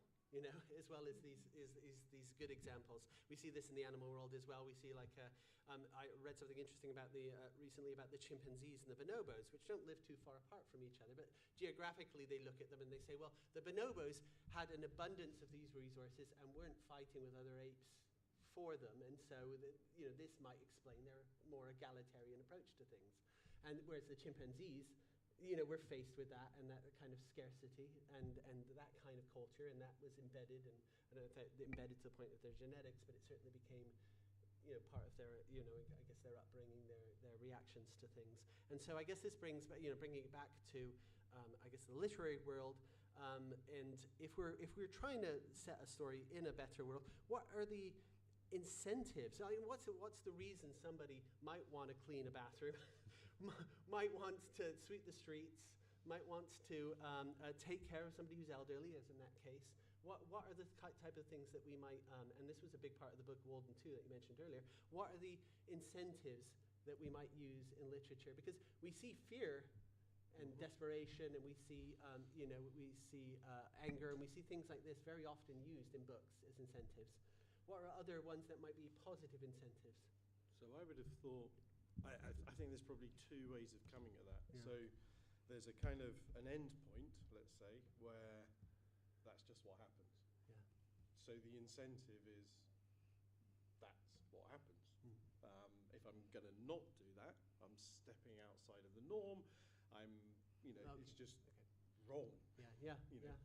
Why we punish people who murder other people? Yeah. It's just not done. Expectation. Yeah. So but that's the end point. And I think, again, coming back to the transition. So what are the incentives to get to a point where that's the norm? And I don't know what those incentives are, but if we look around at kind of what incentives are in place at the moment, it's kind of money, fear, possibly some sort of social pressure. I mean, I was always this is relevant, I think. I was always really impressed how in the UK drinking and driving went from completely acceptable to not acceptable at all very, very, very quickly from some very clever government advertisements and a really big push. It was already illegal, and that wasn't really doing anything. So I think there are ways of kind of nudging towards that social acceptance, and then you get peer pressure, and then it becomes the norm. And I think we live in a world where the narrative is driven by social media and science fiction and future, obviously, further and further. Bash the table, sorry. Even more so that potentially that ability to change the narrative. We see it on a weekly basis. There's a new narrative about something. Everybody jumps on board. This is the new narrative. And it depends what you want to get out of it. The more you educate people, the more people think about concepts, the more people argue with the forced narrative. So I am not advocating for reduction in education, let me just clarify that. But if you've got people who are willing to accept the narrative and you change the narrative and you turn around and go, older people add more value to society. The narrative currently is very much older people have more money. They are having all the highlights while the younger ones are not. That is a narrative that is very heavily social media driven right now. They've got the money, boomers this, boomers that. The younger generation can't buy a house. That is, I know, based on a lot of other stuff, but the narrative that's being driven. So if you wanted to change it, as you said, that drink driving campaign, the narrative, you have to be running the narrative. And you have to make that become something that is so embedded in the way that the society is functioning that it was there before, it's there in other cultures. There are other cultures who venerate their elders. And those people bring value to the society because of the knowledge. You talk about those prehistoric, they knew the way round. They knew where the places were. They knew if it was a drought season where the best place would be to get the harder to find food supplies, wherever else it might be. They have knowledge that is valuable to the society. So if you're looking after the whole society in that respect, but if you're looking at it from a science fiction or that sort of perspective, the narrative is what matters, because the narrative is what's going to change the public perception of whether something is acceptable or not. See, but I find that fascinating because I agree completely. Education is sort of like the foundation of all of this. But it's where is the line between education into indoctrination, and then the second you get into indoctrination, aren't you moving away from utopia? Because you're taking free choice away, kind of like from people, rather than giving them the tools to make the decision. So I'm literally arguing for how you install it, not no, for exactly. it. That's what I mean. No, my question to you is, why is free choice part of utopia by definition? Oh, okay. Yeah, no, that is also fascinating. It's probably because I am hung up on. Because it's fun. I'm personally like hung up on kind of like freedoms, agency, believing in sort of working to lift all people, and all people then working to lift each other. And within that, I believe you have to have like a kind of purer form of democracy. We don't have that anywhere, and I can't point to anywhere in history. I've got background in archaeology, and I've studied lots of cultures, and I can't find one anywhere that has worked long enough to continue sustaining itself. And most of the longer empires, again, are based on inequality. But yeah, you're right. Maybe I'm wrong in the sense of you need freedom for No, you. it's not wrong. It's just like, It you were saying. It depends on what your how- value. I guess I'm just questioning the. It's a value I'm judgment. I'm questioning the seemingly factual basis that that no hierarchy, egalitarianism, freedom of choice are all mandatory. Yeah, That is my question to you. It doesn't mean that it's wrong. It's just that I'm actually asking you why it's. I think humanity without choice becomes very unhappy. Yes. Well, I was going to tell a story based on what you were saying. I was on a World Heritage Committee once years ago, and one of the World Heritage sites that was up for consideration was some mosques in North Africa. And I'm sorry, can't remember the details. It's quite a long time ago. But they were built out of brick, or mud brick, and every year the residents of the village where these mosques were donated a couple of weeks of labor to restore. It had to happen because every year they would degrade and they would have to be built back up again. And the question before us was, is this slavery? So the people who lived in this village were not being paid for this. And they were not being compensated for spending 2 weeks of every year restoring this mosque. So, why are they doing this?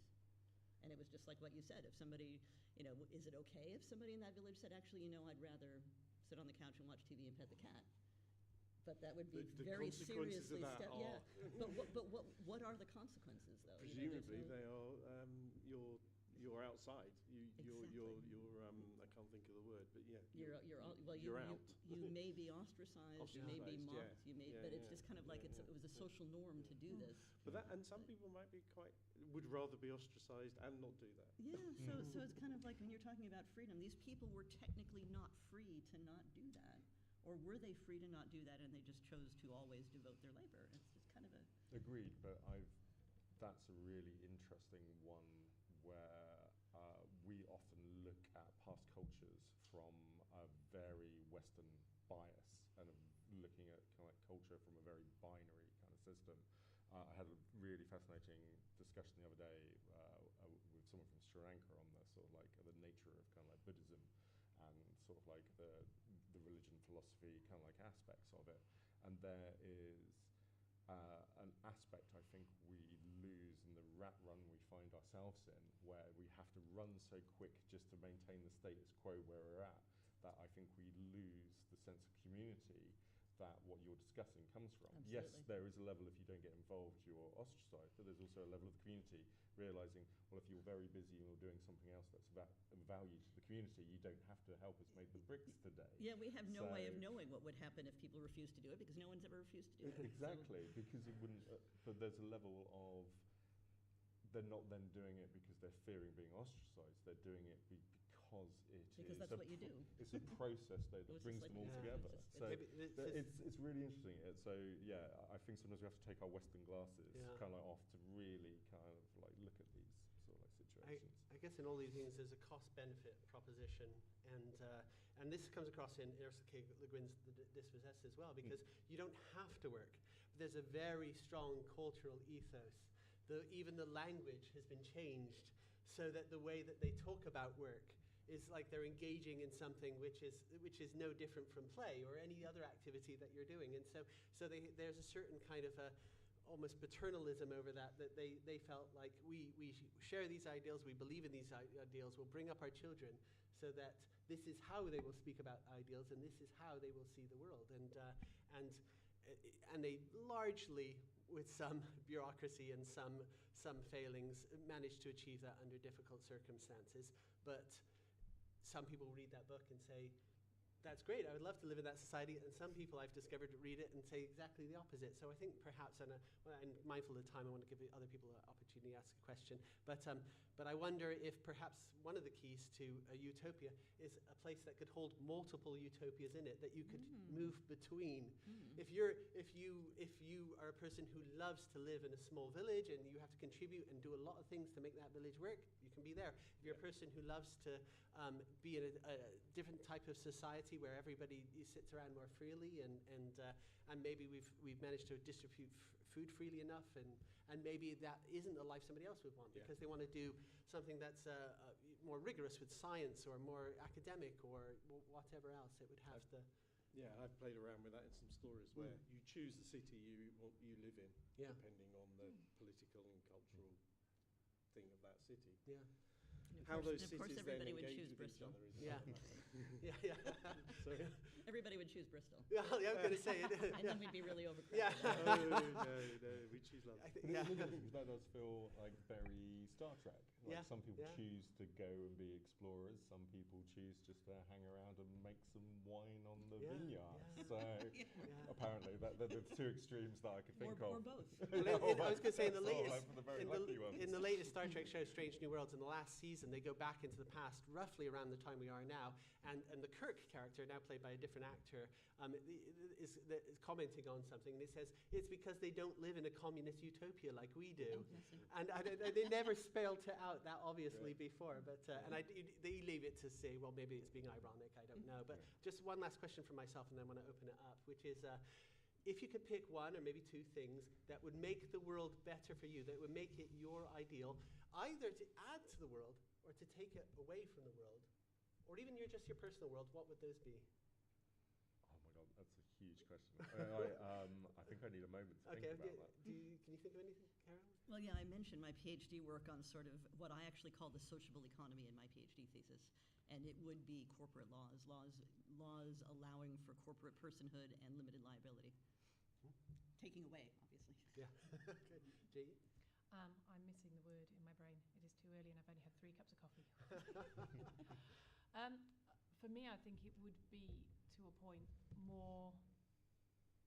It's not equality, because equality isn't the one I want, more fairness to individuals across society, because some people need more support than others. I work in a field where my entire job is about bringing people in education who cannot access the main system to a point where they can access society. And so, yeah, I think for me it's more fairness to individuals rather than equality, because equality doesn't necessarily always work. There has to be a level of additional support for people who need it. For it. So for me, it's more about that. But the ones I've written have taken everything away. When I realised it, I've taken everything away. The only utopia I've written is one of a Selkie society where literally all the modern trappings that cause us stress are gone. And therefore it is back to breathing, for eating, sleeping, resting, living and being as a contentment, which can't work in a modern society because we need food from somewhere. We can't go out and hunt it for ourselves, sadly. Steve? I think, there's a big question. I recently got really interested in Zoe futurism, which is the notion of everything is in relationship to each other. So it's a bit Confucius, and everything's in a constant state of change. And I think if we could shift, particularly our Western, our more binary mentality to that, and then start thinking in terms of direction rather than yes or no, this or that, I think that would be an amazing change for the positive. All of those sound amazing. I thought of something. I would like more time, not only for myself, but for everybody. More time just to be and to listen. And I think that would make a huge difference in this society if everyone had more time just to connect. Great. Thank you. Yeah, I'd love that too. I guess we probably only have time for about one question. I'm not sure how long that's been up there. We have somebody straight up with their hand at the back, so let's start with you.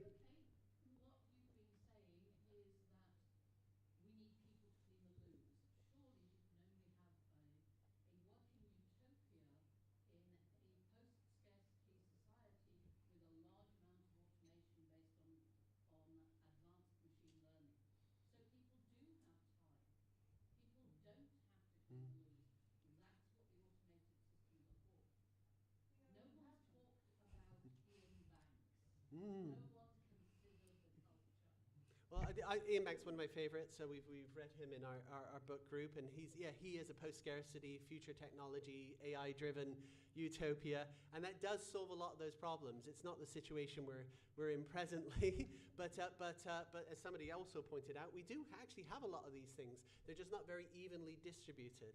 No, we don't have a lot of these things. Oh, I mean in terms of we have self-cleaning toilets or whatever, but yeah. We have very, very simple ones. Yeah. We do not have the technological advance. We do not have a post-scarcity culture because to start with, we do not have sufficient energy. We don't have replicators yet that can somehow gather that energy just from the atoms in the air and just make it into anything that we want, like on Star Trek, which is the way that they can solve that problem without having to deal with their other problems. I think the other element to that, though, about time is picking up on Graeber and the bullshit jobs.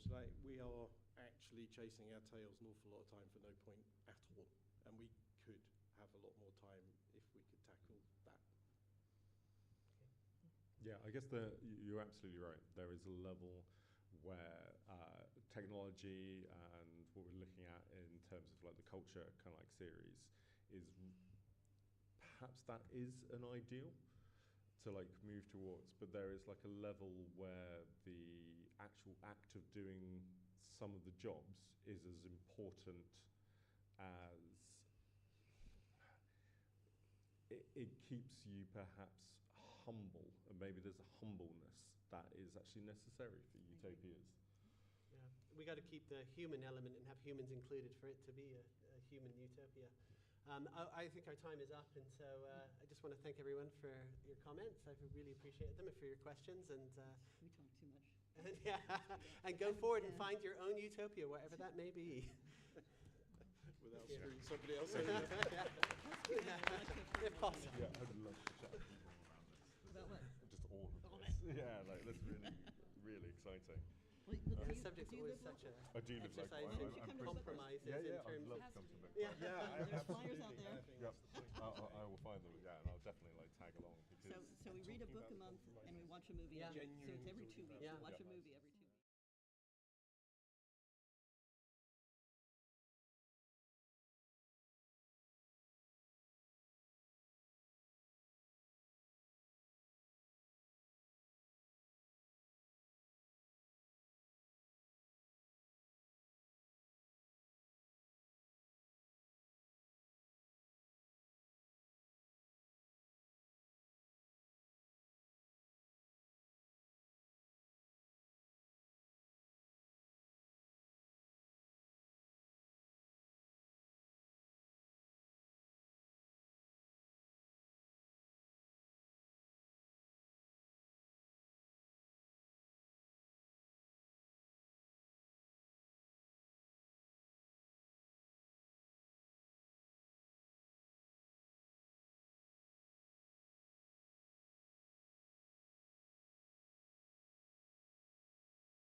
coming. I am Ben Jeapes. I began my writing career with science fiction, and several of my books are for sale from Cheryl, in that direction, I think. I'm not famous. I haven't yet written a bestseller, though I did write a biography of Ada Lovelace for children, which was chosen by the National Science Teaching Association as one of the best STEM books for 2021. So I am an award-winning author, which I like to drop into conversation from time to time. If there are any fans here of young, up-and-coming science fiction writer Alistair Reynolds, I introduced him to his agent, but I didn't get a finder's fee. But for the last 10 years, I have mostly made my living from ghostwriting in other genres, fiction and non-fiction, fiction for preference. And if it wasn't for science fiction, I probably wouldn't be doing this. So in short, I am what you would call a working writer. And I never expected that to happen. So on the basis that there may be other writers in this room, I know for a fact there are. And on the basis that I'm the guest of honour and you've paid to hear me speak, so thank you, I hope I can just give some helpful pointers for the direction a writing career can take. Last year was a slim one for work, and as no one was hiring me to ghostwrite novels, I thought I'd do the next best thing and write about ghostwriting novels. And so I wrote Ghostwriting Novels, a guide for ghostwriters and the ghostwritten. It was originally just going to be called Ghostwriting a Novel, just taking you through the process, but beta readers said it sounded like a Ponzi novel, ghostwriting a novel. That it could have been ghostwriting a journey. So here's the introduction to that book. It's not about science fiction, but it is about the realities of writing and publishing, so it is relevant to the purposes of this assembly. The pause was just long enough to be insulting. She asked you. I had just told my stepson about a possible new client for a ghostwriting job. The lady had been around the showbiz world for a long time, and her life had seen a lot of ups and downs, triumphs and disasters. But apart from a brief appearance on the front pages back in the 80s, when her then boyfriend was owner of one of the more important football clubs, she had never been what you would call famous. So she was modest enough to accept that her autobiography probably wouldn't go flying off the shelves. Even so, she thought, her life might make the basis of a good novel. Reminiscences could be reshaped and remodeled, facts could be played with, libel laws could be circumvented, and the result would be a cracking good read. And I agreed. In fact, she thought it could be a bonk-busting, fortune-earning bestseller, something in her own words, with secretions. Well, possibly. And she thought that all she needed for the riches to start flowing in was a couple of good introductory chapters, which I would write to snag a publisher's interest. Almost certainly not. I was up for it in principle because it sounded fun, but I did my best to point out the flaws in her thinking. Yes, a publisher might make an offer based on 2 brilliant chapters. That's might, as in, is not technically impossible. But it would be very, very unlikely. I have had unexpected breaks in my career, but none of them have had quite that level of odds stacked against them. Far more likely, at the very least, would be the publisher wanting to see the rest of the book before they made any offers. And if money ever did start flowing towards the author, it wouldn't be for another couple of years at least. Publishers do not act overnight. There was one more thing. Money was tight and she couldn't pay me much. But we would split the profits 50-50 when they came. Right, I thought. It wasn't the time to tell her the harsh truths about how profitable any book is likely to be. I'll go into these later in this book. The fact was, I liked her. I liked the thought of this project, and let's be frank, I was between projects and needed to be doing something.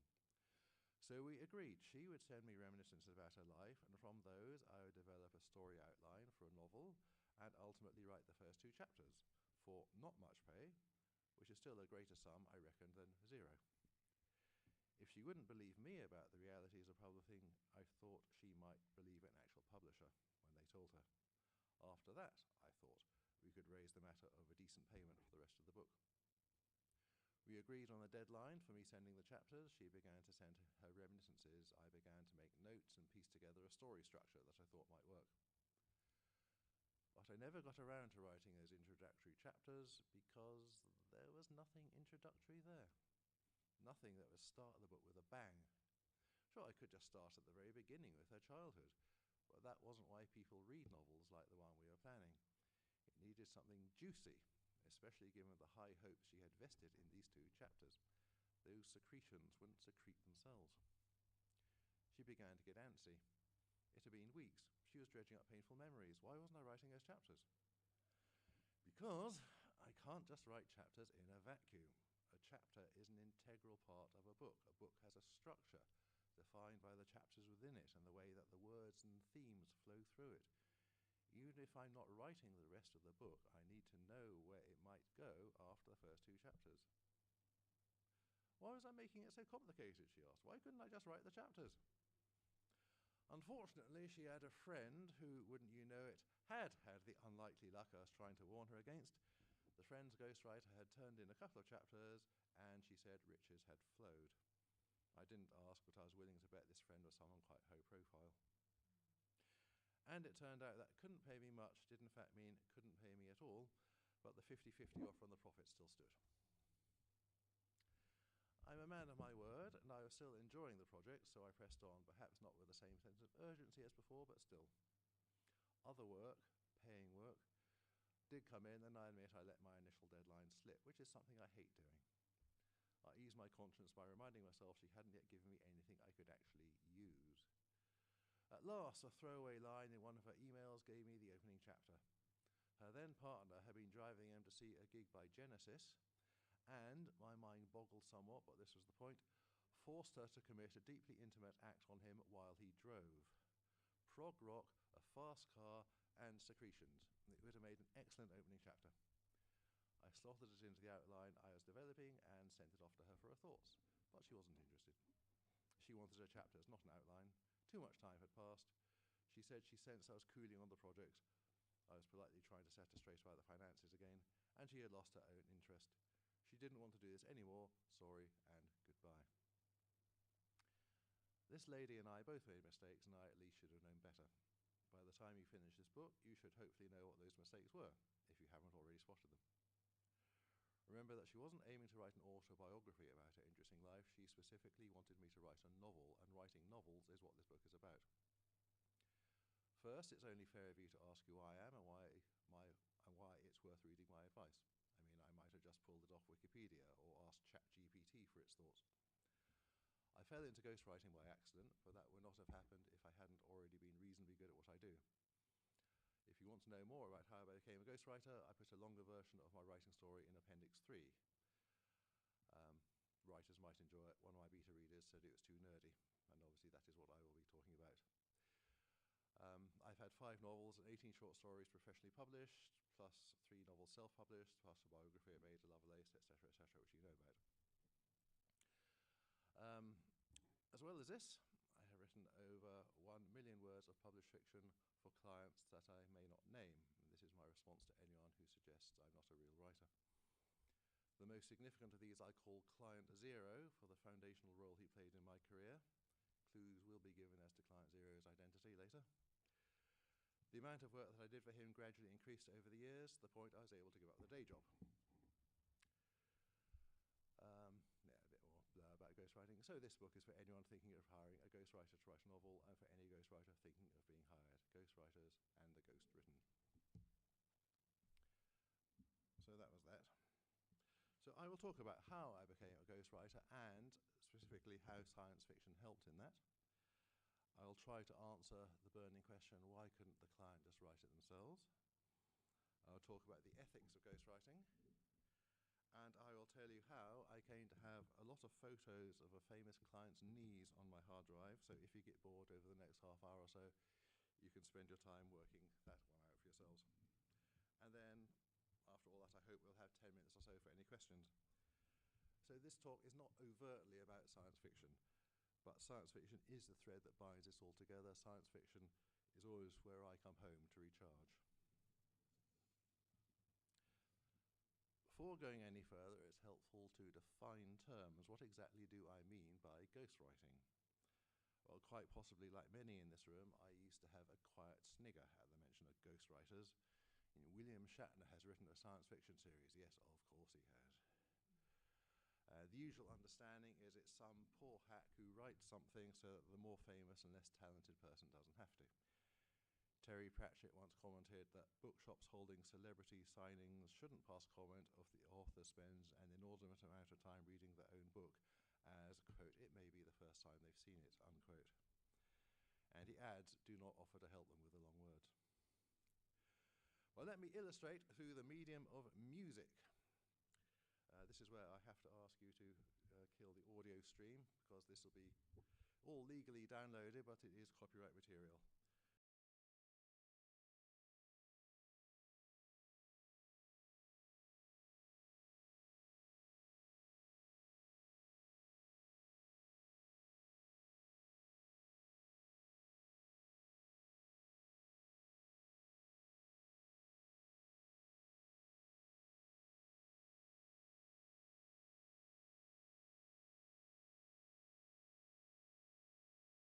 The second.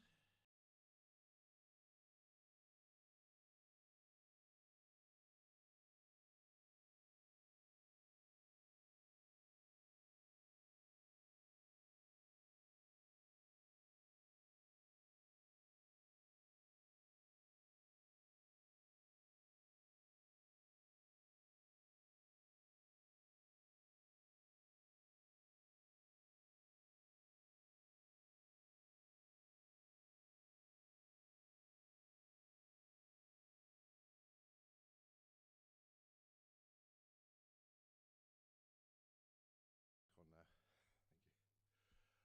So just a little bit of audience participation. Who recognised track one? It was Baker Street by Jerry Rafferty. That saxophone solo is quite legendary. It's what defines that piece of music. It's probably what you think about the moment you think about that tune. Except, of course, Jerry Rafferty didn't play saxophone. He was a singer, and he played guitar. That was a session musician called Raphael Ravenscroft. Track two was by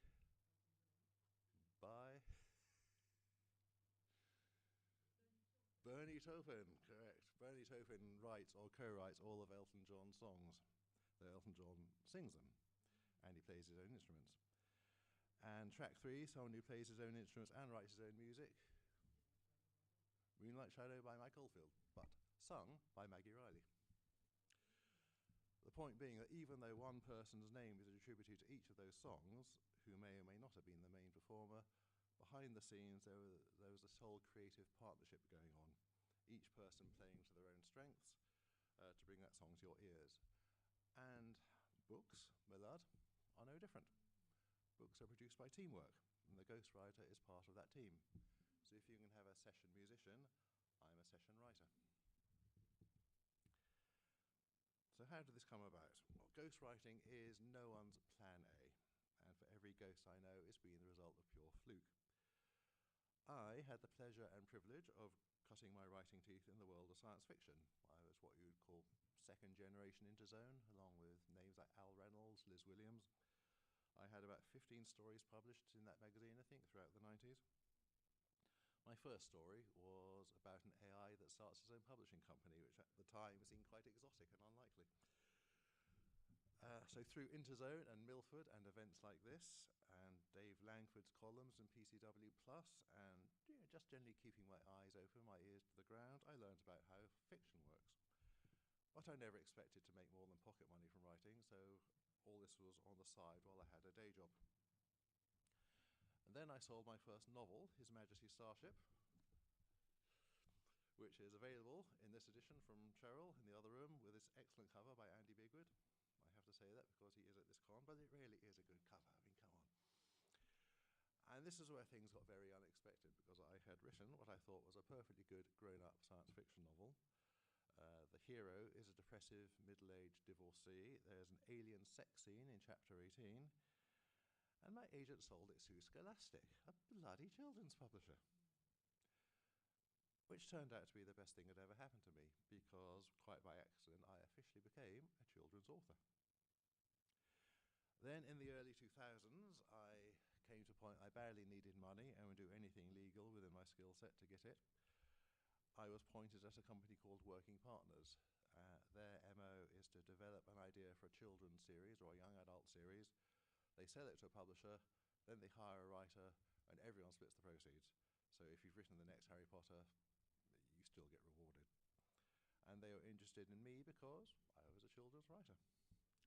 So as Sebastian Rook, I ended up writing a trilogy called The Vampire Plagues, in which 3 plucky Victorian children take on a Mayan vampire god. Working Partners just really thought vampires. So it was up to me to bring sort of added value to that. We wanted these to be not your usual bog standard vampires, or what was then the alternative Buffy-style vampires. It was never going to be, let the right one in, but I have my pride. So again, with my background as a science fiction writer, I could really help out. The basic background and plot were already worked out by the time I came on board for book 1, but it soon became apparent there wasn't enough for a whole book there, let alone a whole series, so I suggested other elements to bring in, and these were accepted, and they were worked into the background of the story as a whole. I was consulted a lot more in the plot for book 2, and book 3 we all worked out together, sitting around the table and eating sandwiches. So this is my first experience of the teamwork I talked about, and it was really ghostwriting light, though I didn't realise it at the time. To my surprise, The Vampire Plays got a bit of a gay following, maybe because they include a close friendship between 2 pre-teen lads from opposite ends of the social spectrum. They even inspired some slash fan art and fiction, which I showed to my editor, who couldn't quite believe it. It was, oh my goodness, it's like Mills and Boon, but worse, and gay. But another unexpected outcome was an email I got from a young gay teen in America who really enjoyed the books, and they got in touch again just a couple of years ago, now an adult, to say they're now writing a full-length fantasy novel for gay and trans teens, and thanking me for my help. So I did some good, even if I have no idea how. I also did a couple of horror anthologies for Working Partners, but meanwhile I carried on in the day job, and while I was doing that, my Working Partners editor changed jobs. She moved to Random House, and she inherited a series of children's books from a well-known household name, which needed a ghostwriter, and because we had worked well together in the past, she thought of me. So the lesson there is, just don't be a dick, be easy to work with, and people will enjoy working with you and want to do it again. So I got my first proper ghostwriting job. The contract was quite scary, worked out by a Hollywood lawyer, and I am not allowed to name the gentleman, though he is the client zero I mentioned in the introduction. So his actual name will never pass my lips.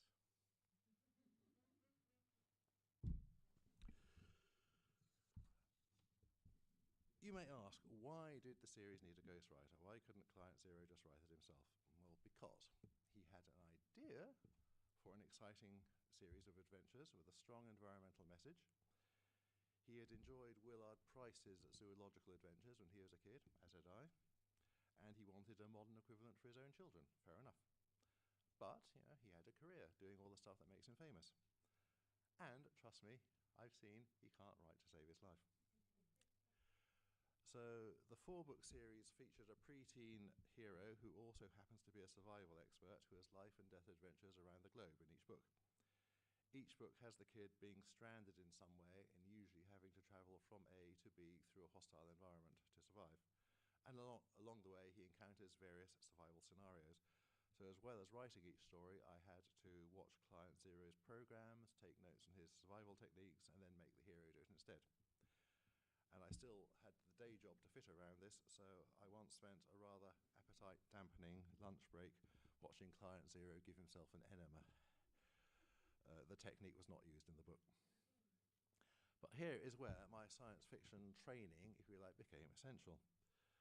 A key feature of science fiction is putting the strange and unusual into a story and making it work. You are communicating the extraordinary in an ordinary way, but still trying to keep the awe, the sense of wonder. So all my research had to be worked into the story without info dumping. And as for the environments of each book, well, I think if you could put a writer in an MRI machine without it destroying their computer, you would find that writing an adventure set, say, in the frozen wilderness of Alaska, uses exactly the same parts of the brain as an adventure set on an alien world. It's still an ecosystem that has evolved over billions of years. It is exotic to most readers. It makes perfect sense to the natives who live there. And it all has to be communicated as such. Sadly, despite the numerous same-sex close friendships throughout what turned into a 16-book series, it did not inspire any slash fan art or fiction that I know of, though if it did, the comedy value would be off the scale. Overall, it was a nice little earner and an interesting exercise, but by the end of 4 books, I thought we had basically exhausted the potential. The settings had gone jungle, Arctic, desert, jungle again, in a different part of the world, so I was quite glad when it came to a finish, back to my own writing. But I couldn't deny I had enjoyed the work. I found that ghosting suits my writing style. I have always been a plotter, never a pantser. I have to know where the story is going, and working that bit out has always been my biggest weakness. But being given the plot, that solves the problem. Plus, by now, I had 4 of my own novels in print. I had nothing to prove. And to be quite honest, I was beginning to think I might have told all the stories I had in me. As it turned out, I hadn't, but it was something I grappled with for a time. Then a few years later, the publishers got in touch again. They wanted a second series. They asked me my thoughts on this, so I told them what I thought were the weaknesses of the first. It was just a series of adventures of one very unlucky boy whose life is in danger every time he goes on holiday. You have to wonder why he doesn't just stay at home. So they took this on board, and between us we came up with a story arc that carried across from book to book. So the kid now had agency. He was precipitating his own adventures. So again, teamwork. And I was using my science fiction brain to write non-science fiction stuff. More years passed, job redundancy came and went. At the same time as the redundancy came an opportunity to write for a startup publisher that wanted to develop spin-off novels from TV series. The first of these was based on Silent Witness, if anyone ever watched that, the further adventures of Sam Ryan, Amanda Burton's character. So I was given the basic plots, but I had to work out the medical and the forensic clues that could help each investigation and drive the story. So I had to learn a lot about autopsies, about medical procedures. I wasn't describing exotic environments, but I was describing exotic skills. In one story, a character dies accidentally of autoerotic asphyxiation, so I had to explain to my wife in advance why certain things were going to start showing up in my search history. I still find it quite hard to research. I put a comment to this effect on Facebook, and a lady from church said, "Why not stand up and do a notice on Sunday?" As it was, I did get unexpected advice from an unexpected friend on Facebook, who also helped me make the distinction between laughing about it and laughing at it, which is a useful skill to bear in mind. So that was fun, and more important, it showed me and other people that I could do grown-up writing, but it still wasn't enough to earn a living, and the startup publisher sadly didn't work out, so I went back to a day job. And out of the blue, Client Zero's agents got in touch for a third time. He was parting ways with his publisher. He was going to publish a new series through his own company. This would require someone not just to write the books, but to plot them and plan them too. I know I said I enjoyed being given the plot, but by now I had enough grasp of the format that I could do it myself. And they wanted to introduce a long-lost sister, so she might have a spin-off series of her own. A 4-book series to be written over the course of a year, and the extra work entailed meant that the pay equated to a year's salary for my then employer. So I left and I never looked back. And that was 2015, 10 years ago last month, 4th of September. I'm still doing it, and I wouldn't be here if it wasn't for science fiction. Client Zero kept on delivering for a good while.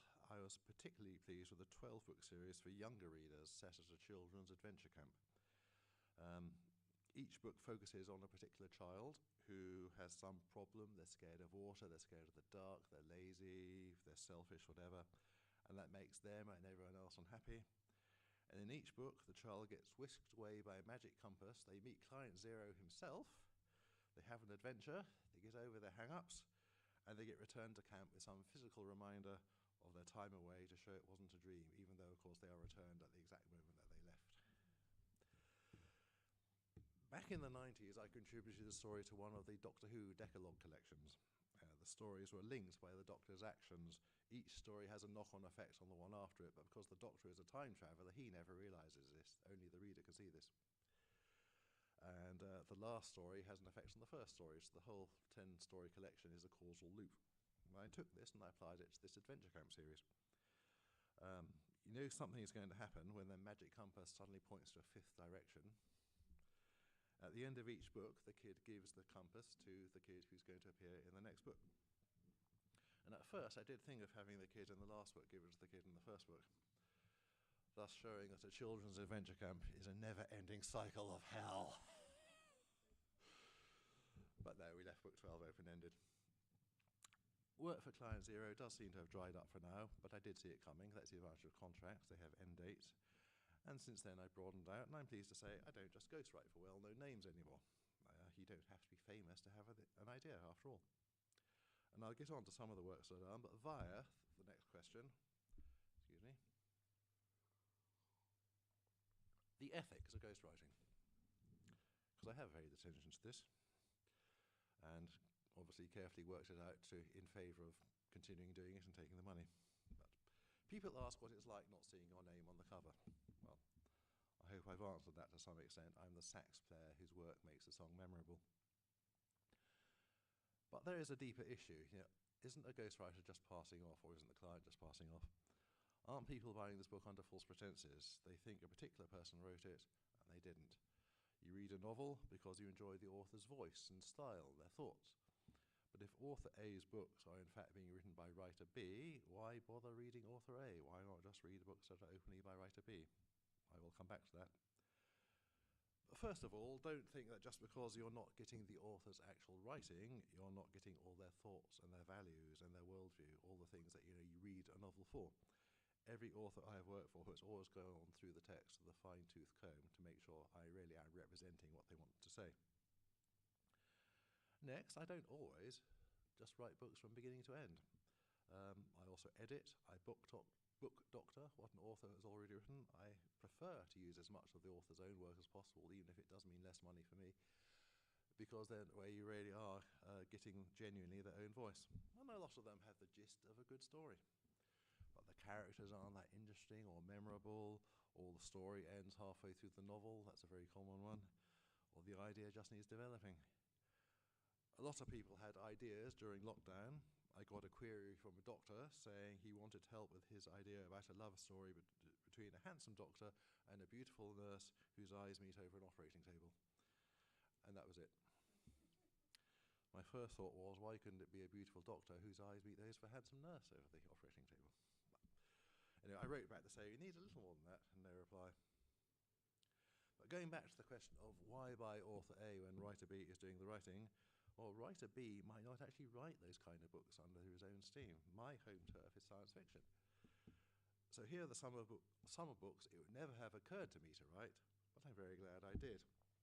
This is a sort of magical fantasy novel, The Laundromat by Nick Rotto. He's American. This came out last month. This is the fictionalized experiences that he had of 4 years of high school hell being bullied. The ongoing psychological effects, and the life-saving therapy sessions he finally started receiving in the 50s. But the fantastical element is the protagonist keeps on meeting, obviously, a bullied, tormented child in the laundromat, hence the title.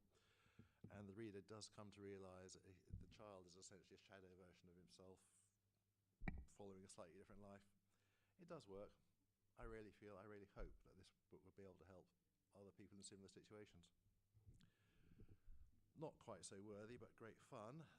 Glory Beckons by Jean Baverstock, a Napoleonic bonkbuster. How can you go wrong? The first part in a two-part Napoleonic epic, the life of Marshal Michel Ney, from the coronation of Napoleon to the aftermath of Waterloo. It says on the cover somewhere, battles, boudoirs and bed sports.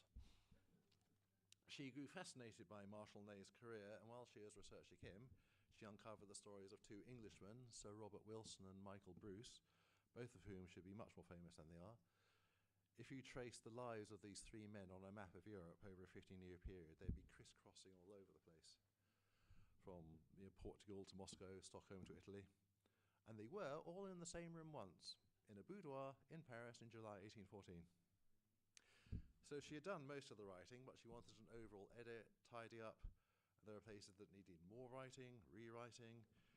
In particular, she wrote this as one big book, but it really needed to be split in two, and the invasion of Russia comes as a convenient halfway point, so that was the cliffhanger for book one. But then the two halves needed new chapters written to tie them together and to bridge the gap as well. And all the politics and history of this period are just as complex as in any long science fiction or fantasy series, because of course they inspired a lot of science fiction and fantasy series. I got a text from Jean the other day to say, I've made some of my friends blush. Sex scenes written by an OAP. I hasten to remind them I can still rely on my memories. This is the lady who brought up the pub to a standstill. She was having a chat with friends about her writing, and she said, I've decided to give one of my men some more sex. He needs it.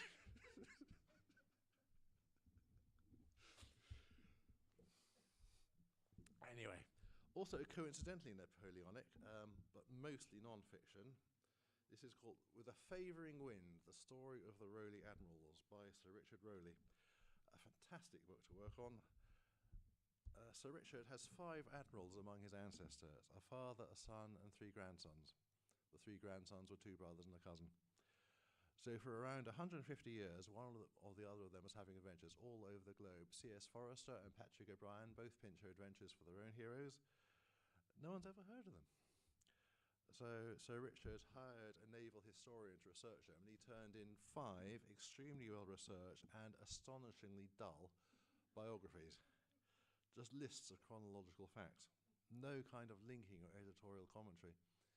And because he just did them in order of age, it meant that when something happened that a younger Rowley was involved in, before it happened to the older Rowley, you got the older Rowley's experiences first. Not helpful. So it was up to me to turn it all into a story, basically, like a novel.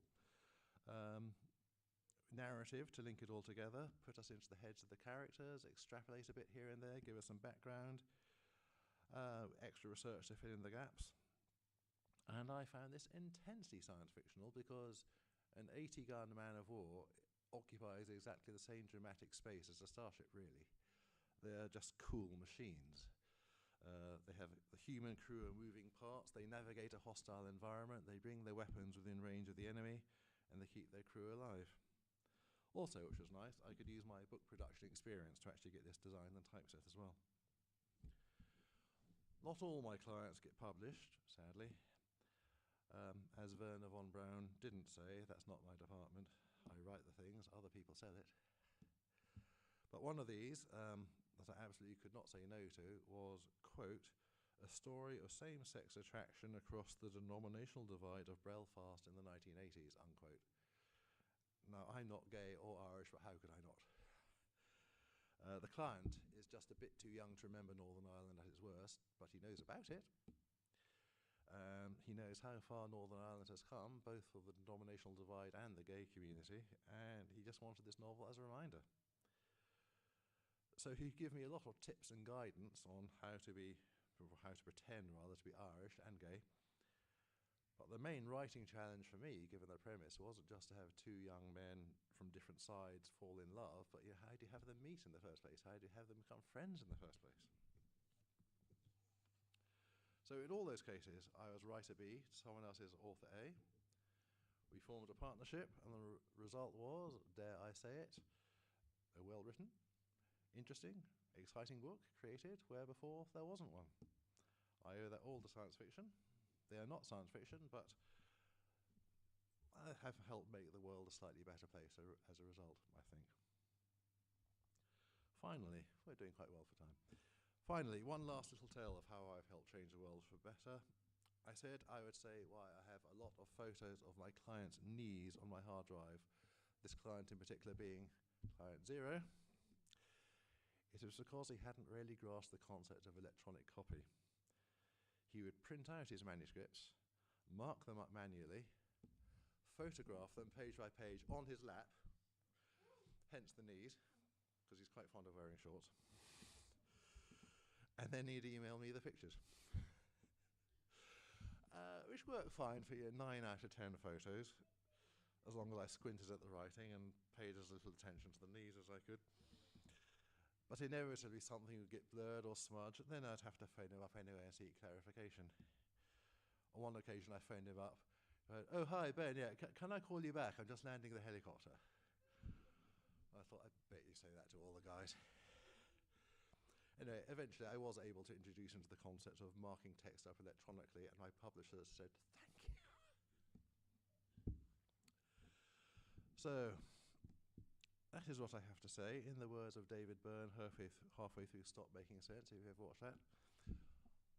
Are there any questions?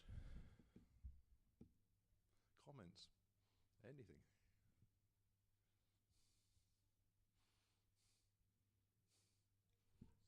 Sorry, yes. My little prize-winning book. Oh, this. Basically, this is published by David Fickling Books. The series is called First Names. Amelia Earhart was taken, sadly. Basically, David Fickling himself just wrote out a list of people whose story he wanted to know more of, including at the time some fairly unknown bloke that not many people had heard of called Elon. The series came out just before the Thai cave incident. I don't know how they handled that. So anyway, there's Amelia Earhart, Malala, Beyonce, all kinds of people. Anyway, I picked Ada Lovelace because I found her an interesting character to write about, researched her life, and this was fun because, as well as I didn't do the illustrations, but every now and then I could just see the potential for an illustration, so I'd write in the description of it. Okay, cartoon at random. Yes, I enjoyed this. At one point, Ada got cholera. And as I explain in the book for readers, cholera is caused by drinking water contaminated with poo. And so the artist drew a little picture of a lady, posh lady, drinking a glass of water, saying, bottoms up. And it zooms in on the glass, there's little poo waving at you. And apparently there's an Amazon review by a lady who enjoyed writing it. She said, my daughter is telling all her friends Ada got ill drinking poo. Yeah, I had no idea that this was under any kind of consideration. I actually just learned this from Google. Up it popped. But I've looked on the National Association's website, and sure enough, there it is. So that's that story. How well the Elon book is doing, I do not know. So, Julia, you had a good... When I worked in bookselling, Dick Francis died. Oh, yeah? And there was a sudden rush by publishers to enlist essentially jockeys and trainers Right. to put their name on ghostwritten books to try and cash in on that gap in literacy Mm. in the market. Some of the books were appalling, some of them very good. And it was a major cash grab. Mm. One of the people whose name was enlisted swagged about as if they had written the book.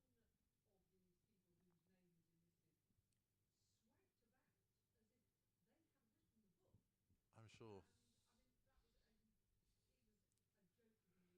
Yeah. Have you ever been approached with anything like that? Personally, no. Thankfully.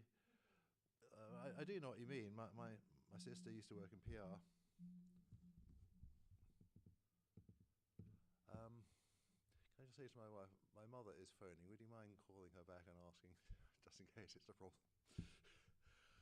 Yeah, my sister works in the media industry, and she said around about the time the English Patient made it big. Suddenly, everyone wanted books set in the desert, but by fair means or foul, and again, very similar, somewhere terrible.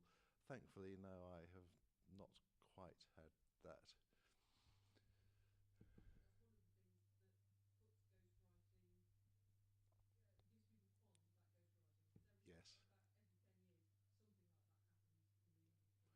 sell quite yet, and it's launched with a blaze of publicity, and to everyone's astonishment, it gets stinker reviews, and that's the end of it. Yes, I mean there are celebrities who quite generally do their own writing. I would be very, very, very surprised if, say, Richard Osman turned out to have a ghostwriter, because he just seems a naturally articulate and fluent person himself. Generally, I think, yes, it must just be in inverse proportion to the perceived articulation of the individual, how likely it is that they've hired a ghostwriter. But as I say, the ideas might quite genuinely be theirs, and Client Zero's ideas were absolutely his. But there again, some publishers, it's the agents, they've got their client, they've done the Netflix series, they've done the perfume range, what can we do now? Books! I went to a talk by a chap who ghost wrote for Jade Goody and Robbie Williams. Jade Goody, he had to basically, she was on her deathbed at this point. So he talked to all her family. They came out with the anecdotes, but she still had to sign off the manuscript. So she was lying there in bed, and he was basically having to read it out to her and just say, nod if you agree, shake if you don't. Yeah. Was there a twitcher? Yes, I think there was a... Not sure who had the first twitch over there. Pete. Have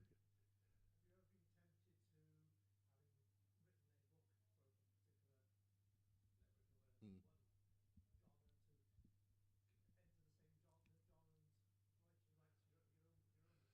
book? Very definitely, yes. Yes, indeed, yes. I do have at the back of my head a science fiction series that will employ all the survival skills I've picked up from Client Zero on a terraformed Mars. I think that could work very nicely. Maybe when I'm retired, it is on the horizon. This lady, then this lady. So this lady first. I just wondered, when you mentioned knees, Mm. I wondered if you had ventured into the world of sport, and if you have come across the novels of Steve Bruce, the football manager, which are there are some hilarious reviews online. Oh, right. He goes on at length about the many features of his car in the middle of a murder mystery. But yeah, Mm. the world of sport. I mean, I've got a friend who Mm. loves reading their Yes. sports biographies and novels. I haven't myself. My editor for the Children's Adventure series, she has also worked with Sir Chris Hoy, who has a series called Flying Fergus, about a boy with his magic bicycle. And Sir Chris is very open about using a ghost. They even go on publicity tours and things together. So my theory of that is he's an Olympian. He knows it is to be in the team. Client Zero is just used to having people who do things, which isn't the same. A little while ago, I'm not entirely sure about the facts, but there was a controversy around Millie Bobby Brown. Oh, yes. Mm. And because I'm confused by why that wasn't a big deal. I was wondering if your experience, what your view is on that. Yeah, I remember the controversy. If I could remember what it is, I could give a more meaningful answer as to what the fuss was. Yeah, there was a fuss, wasn't it? Maybe, well, yes, it was just, it sold for such stupid money, and no one could believe, quite plausibly, that a 19-year-old young woman had written a book worth all the stupid money she was getting. She is the girl who plays Els in Stranger Things, if the name isn't ringing a bell to anyone. Yeah, I would have to do more self-reminding to answer that.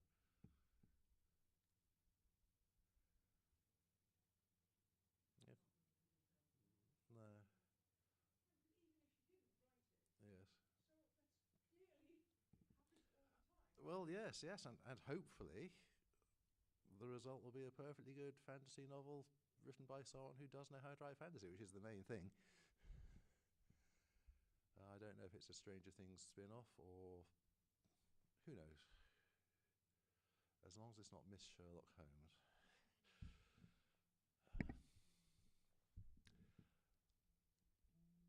Oh, Jules? One of the in books saying was if it was a good book, it would sell. Yes. If it was not a good book, no amount of promotional money and publicity and I presume.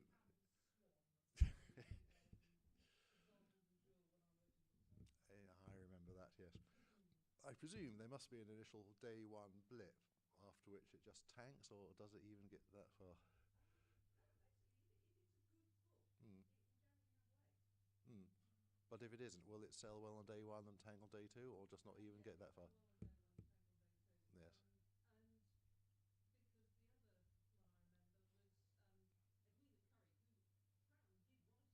Mm.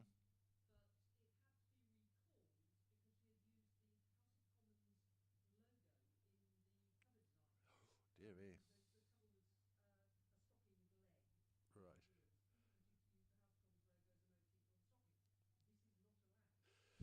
I bet it isn't. Yes. Mm.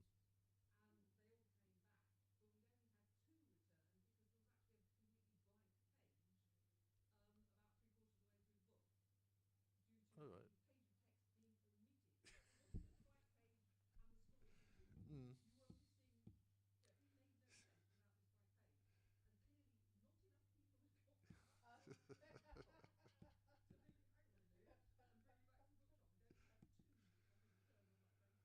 Wow. Yes, I did. I believe she did. I mean, well, I remember reading her first book years later because it was recommended by a director. Puts your strawberries and cream. Because there are circumstances under which strawberries and cream are consumed that you really would not occur to you in normal day life. And yeah, it's about a young woman MP who has an affair with a prematurely greying chief whip, and still, certain revelations came by surprise years later. I could well believe that the autobiographical bits, like the bit, the first day of Parliament, everyone has to crowd into the Commons, and if there's no seats available, you stand at the end. She was getting felt up there, and she just rakes the guy with a stiletto heel. And I actually thought, good for Edwina under those circumstances. There's very few other times I thought good for Edwina. We have the 2-minute sign, so I will say thank you for coming, and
Is this working? Yes, sounds like it. Okay, good afternoon, people. This is the panel on lost cities and legends. I'll start by introducing the panelists, and then we hopefully will have an interesting discussion. I'll start with the dog. No. I'll start with Jo. Hello, I'm Jo Thomas. I write as Jo M. Thomas. If you know me online, I'm Journey Mouse. Obviously, everybody now knows my dog. The dog is called Rosie. The dog is called Rosie. She's available for pets after this if she doesn't decide she desperately needs to go out for a week. Please, hold back your adoration until after the panel. And I write fantasy and science fiction, and the things most applicable to this are probably 3 novellas available on Amazon through the Other Side books, which are The Knight's Daughter, The Isle of Ravens, and The Dragon Queen. But more on those later. Hi, I'm David Green. I write epic fantasy, urban fantasy, and cozy fantasy. You might have seen my new book that's floating around the place called Magic, Maps and Mischief, which has some bits of lost cities involved in it. And I'm just delighted to be next to the dog, to be honest. I'm Juliet McKenna. I have been writing since 1999, or I've been published since 1999. I have written epic fantasy, I write contemporary fantasy. Stories have taken place in wildernesses unearthing lost settlements, in modern, epic, thriving cities. Dan, my current contemporary fantasy series, is not really very urban fantasy because it mostly takes place in the rural Britain. But as somebody who is fascinated by history and has been for many, many decades, I have read a lot about the history of cities and the uses made of them in both literature and versions of history that different people like to tell. Hi, I'm Anna Smith-Spark. I'm the author, author of quite a few books now, but yeah, for point of view of this panel, my Empires of Dust series, which is big, grimdark, epic fantasy, is very rooted in a city which is me kind of articulating my lifelong romantic obsession with the idea of distant lost cities, and particularly cities in the desert and cities in poetry, the kind of absurdity of describing the kind of dream city in poetry. And also, so my new series, The Making of This World Ruined, The Sword of Bronze and Ashes, The Sword of Golden Ruin, which is set in a society which is pre or perhaps post city, urban living.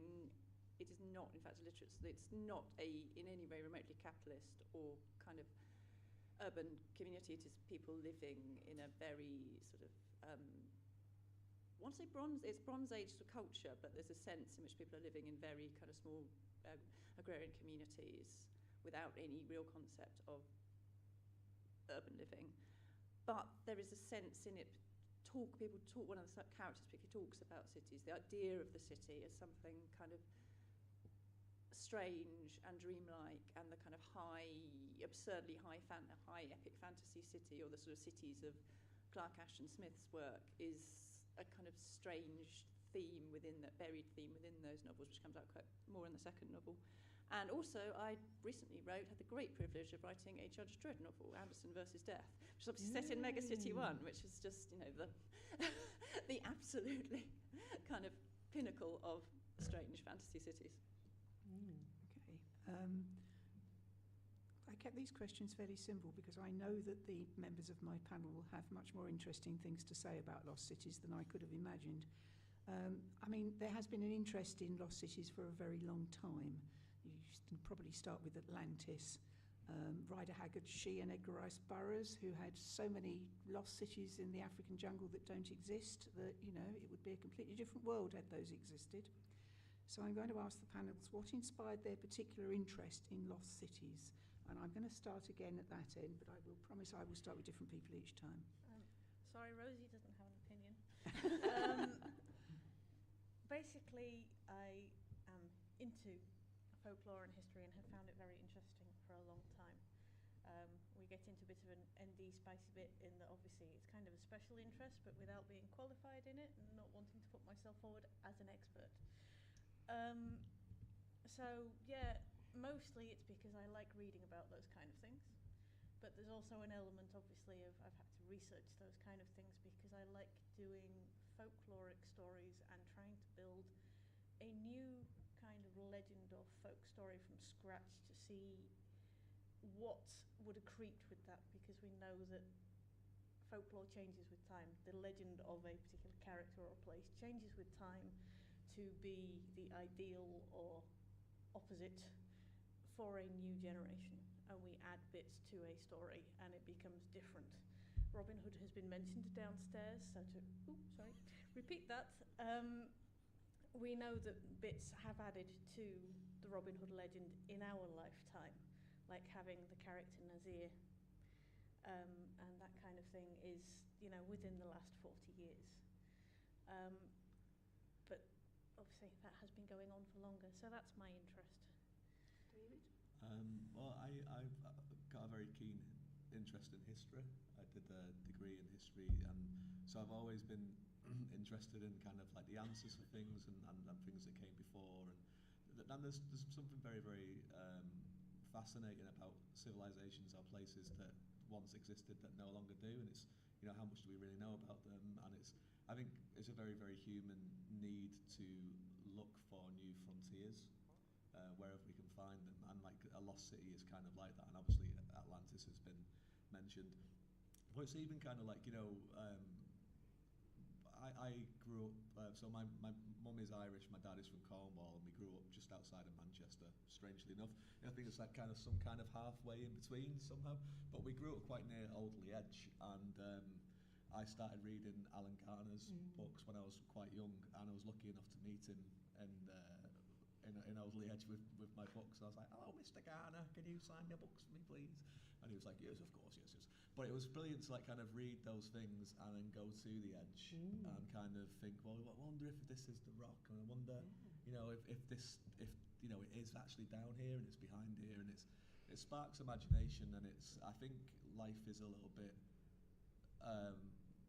empty without magic in it, and I think that kind of lost city, lost civilization, the myth, the folklore, it adds magic to the mundane of what life can be, and it makes it just much more richer and just more enjoyable. So to have that kind of thing in your work as well, it makes it just feel more alive, because we have all these myths ourselves, and it makes it more real to experience. So that's why I kind of like it.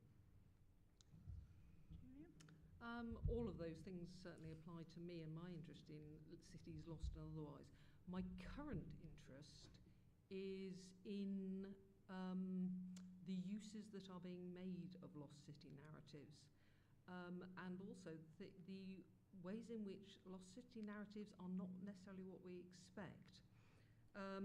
LiDAR being used over the Amazon rainforest is revealing huge settlements, urban living in a very advanced and complex way that previous explorers had no idea was there, A, because it was buried under jungle, and B, because, well, these are primitive brown people. They couldn't possibly be doing this. An awful lot of expectations are brought to Tales of Lost Cities, which say an awful lot more about the people telling their story.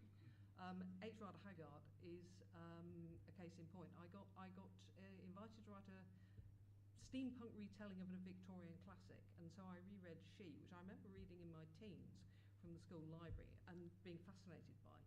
What I had completely forgotten was the toe-curling imperialist racism, which was quite reassuring in one way, because obviously it hadn't scarred me, but this book was unreadable.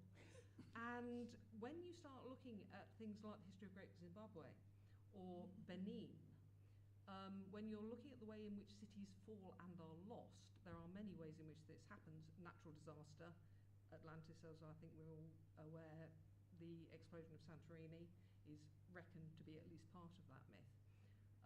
You know, the four horsemen of the apocalypse, war, death, disease, pestilence, famine, are all ways in which cities collapse and fail and become deserted. But the British Empire frequently turned up with all of those four horsemen of the apocalypse in their train. So my interest in cities, as I say, these days, is the uses and abuses of these particular narratives. So I think there are three different strands of which all came together in my life to really sort of shape my passion for lost cities. So, I mean, one is the thing that everyone's talked about my love, that sort of ancient history. And in fact, I remember really, really clearly, I had a wonderful Osborne Children's Encyclopedia of the World, which was had pictures and a text, and it sort of told you could go through from the Big Bang until, I think, probably at least the Victorian period, with like a little just cartoon strip history. And the one that really obsessed me was the one about the first civilization. So we had Sumer, which I thought was pronounced summer. So the idea of the summer land is something that has obsessed me. But the kind of Jericho and Chateauhuyuk and these sort of first cities and this kind of haunting sense of people living in a very, very different way.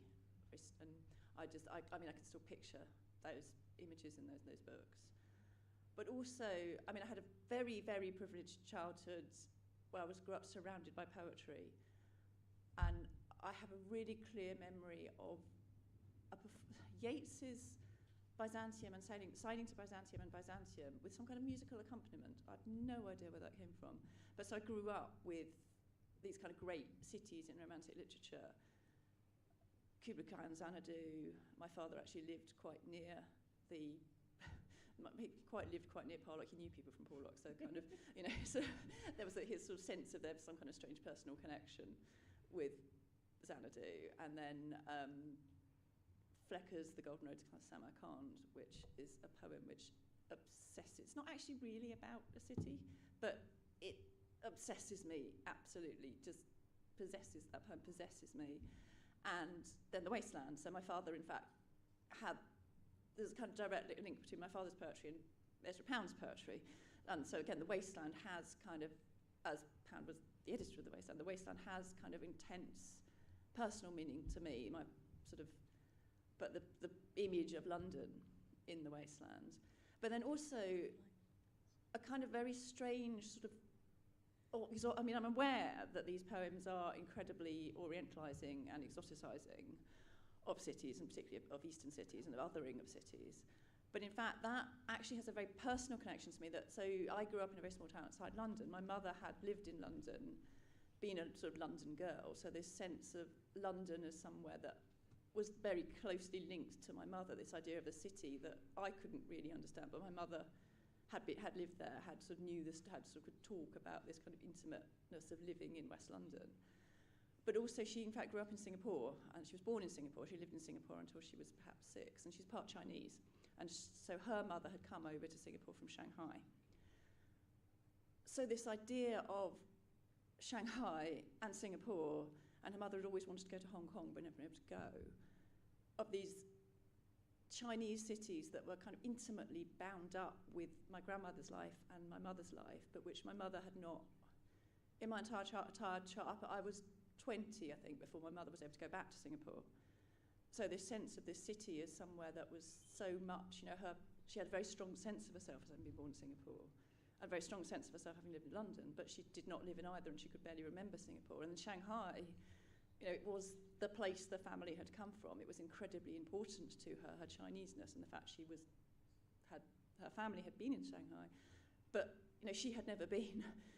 Her grandmother, in fact, her mother had left when she was quite young, so, there was no connection, yet there was every connection.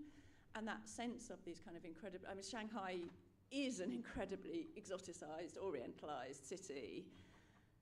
And to have that strange sense of it as something that was so, not, in some ways not orientalized and exoticized and fetishized, but as a part of my mother's life. But on the other hand, something that was totally alien. She'd lost her ability to speak Chinese, so totally alien and other to her, but also kind of incredibly important to us all, was something that I think my sense of a great city was profoundly, hugely shaped by that. Yeah. I mean, there's two types of lost city in a way.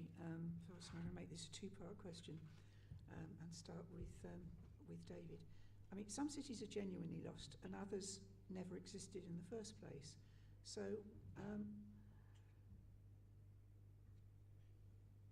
what inspires legends of cities that never existed?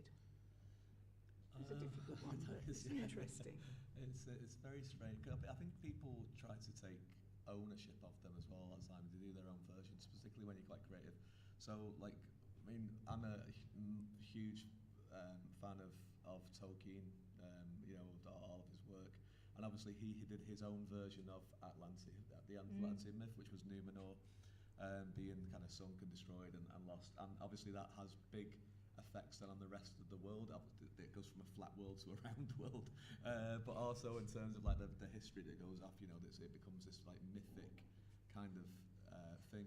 So I mean, it's interesting because you kind of think about the Atlantean myth where it came from, and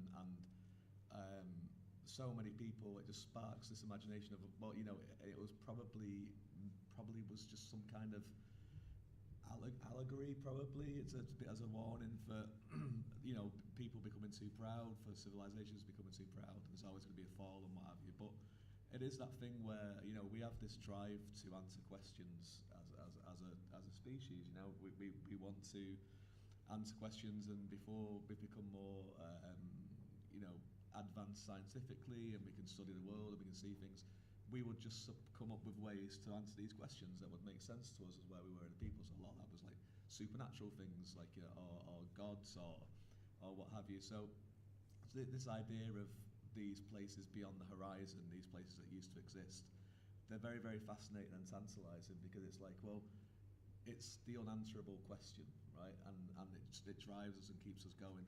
So when you kind of do that as a creator, I suppose, is that you kind of put your version of what this might have been into this world, and you know, which is also really, really interesting and fun to do, because you're allowing your kind of imagination to play out and go, well, this is what I think may have happened. This might have been the reason why it was lost, or why it was never existed in the first place, or why people talk about it as if it did. And it just, as like I said before, it's just that magic, and it just gives you that kind of feeling of, you know, there's all this kind of hidden corners of our history and world where it was like more larger than life, I suppose, more fascinating. There's more intrigue with it.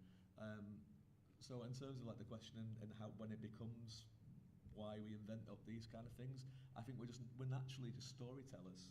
You know, we teach each other by telling stories, and before people could write and before we could record things and what have you, we would pass on information and knowledge by telling stories.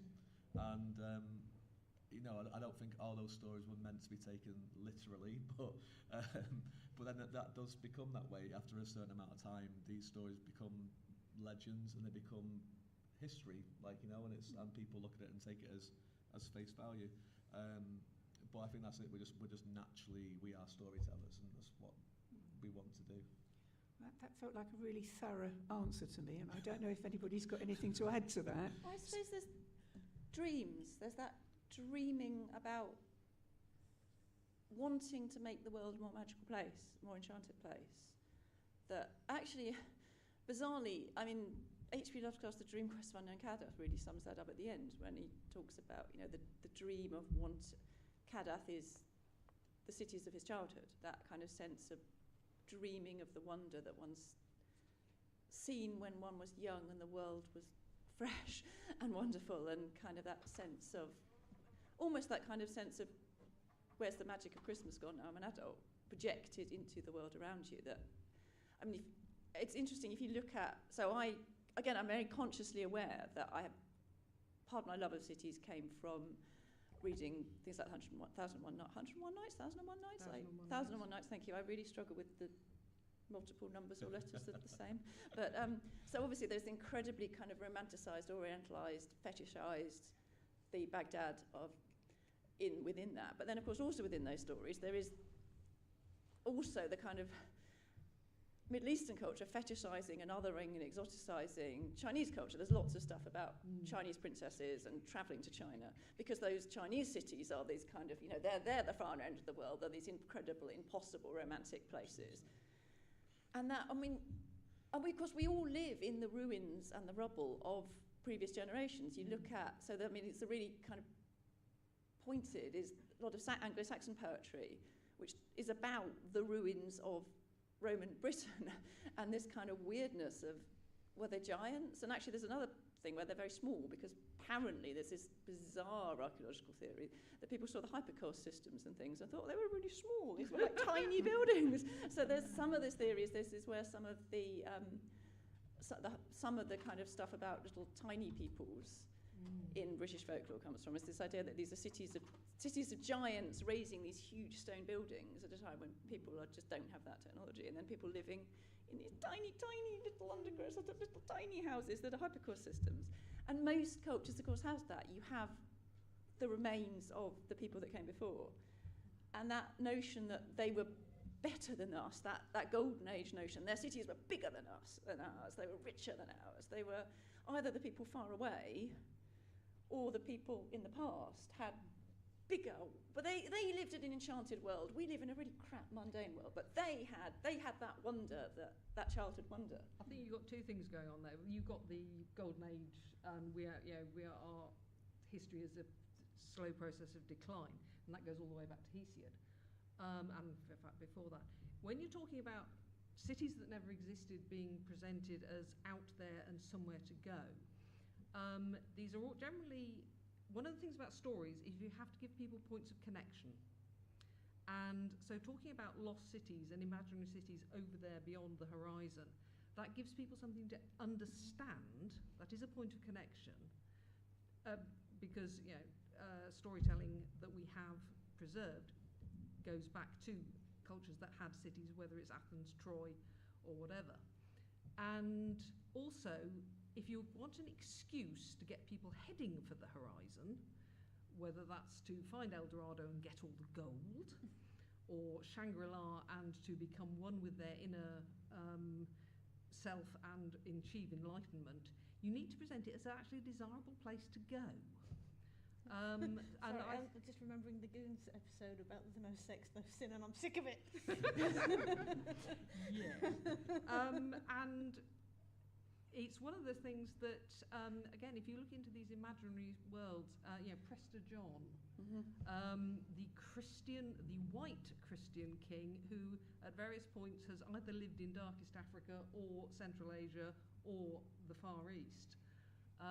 That's an excuse, that's a point of connection. If we go there, we will find something we recognise, and that is an excuse for us to go and become the British Empire.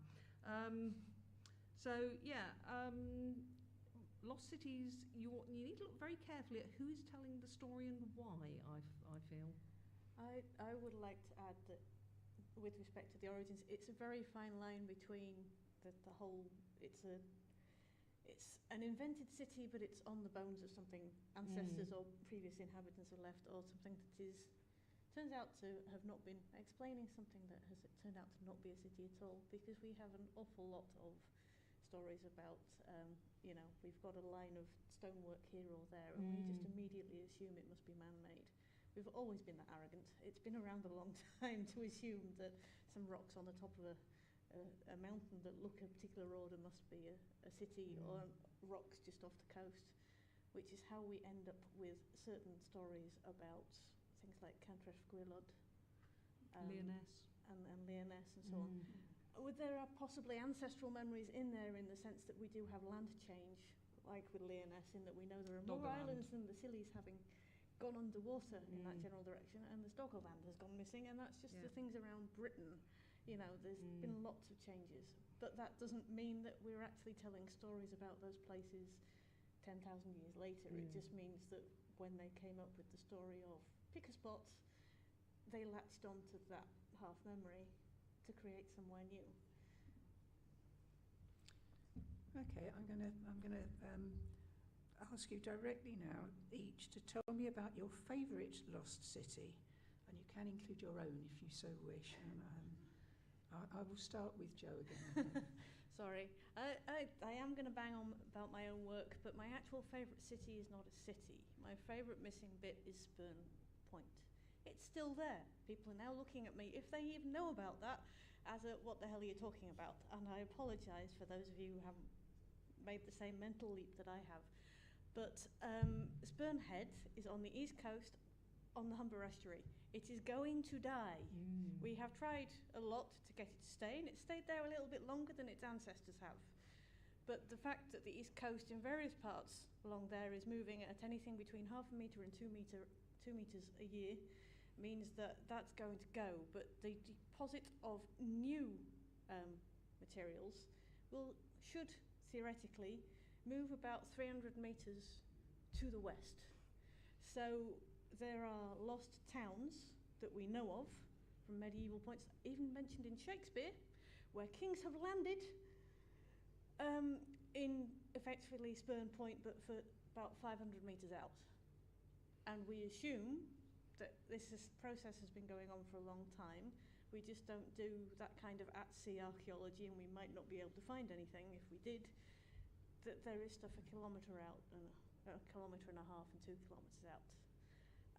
And when they lost, I think it was Ravensrod, as it was at the time, they had the whole, this town, this port town that was the biggest port town in that part of England, is so immoral that the dead bodies are being washed up by the tides, because obviously the church grounds were being washed away. And it's a common thing about drowned city stories about it. They're so immoral that they got washed away by God. It just also happens that the east coast of England is a horrendous place to be if you have a fear of windstorms and high seas. Along with, obviously, the fact that your land is eroding at potentially 2 metres per year. I did not grow up on the shoreline. I grew up a bit further inland where the Trent meets the Ouse and the Humber begins. But obviously, you can then stand at that point thinking, oh crap, how long before it's at me? This, for some reason, I'm going to just drop in here, reminds me of Niagara Falls. We visited Niagara Falls some years ago and were told in the centre that describes the geology of the area that the introduction of the hydroelectricity, which means that they effectively turn the water down at night because they're putting it through the pumps to create power, so the falls at night have less water going through them. This meant that it wasn't eroding quite as fast as it might otherwise have done, and this was good ecology, which kind of seemed a bit in reverse to me. But there you go. It depends on how long you want to live there or have other things live there. Well, the island in the middle, eventually the falls will go past it and re-meet, and the American Falls and the Canadian side will connect again. I'd quite like to be around long enough to see that, but sadly, I don't think it's likely. We need to go and blow up a hydroelectric dam then for you, yeah? Yeah. David, favourite I mentioned it before. It's not really a city. It's an island, so it would be Numenor in Middle Earth. And I just think it's got such a great.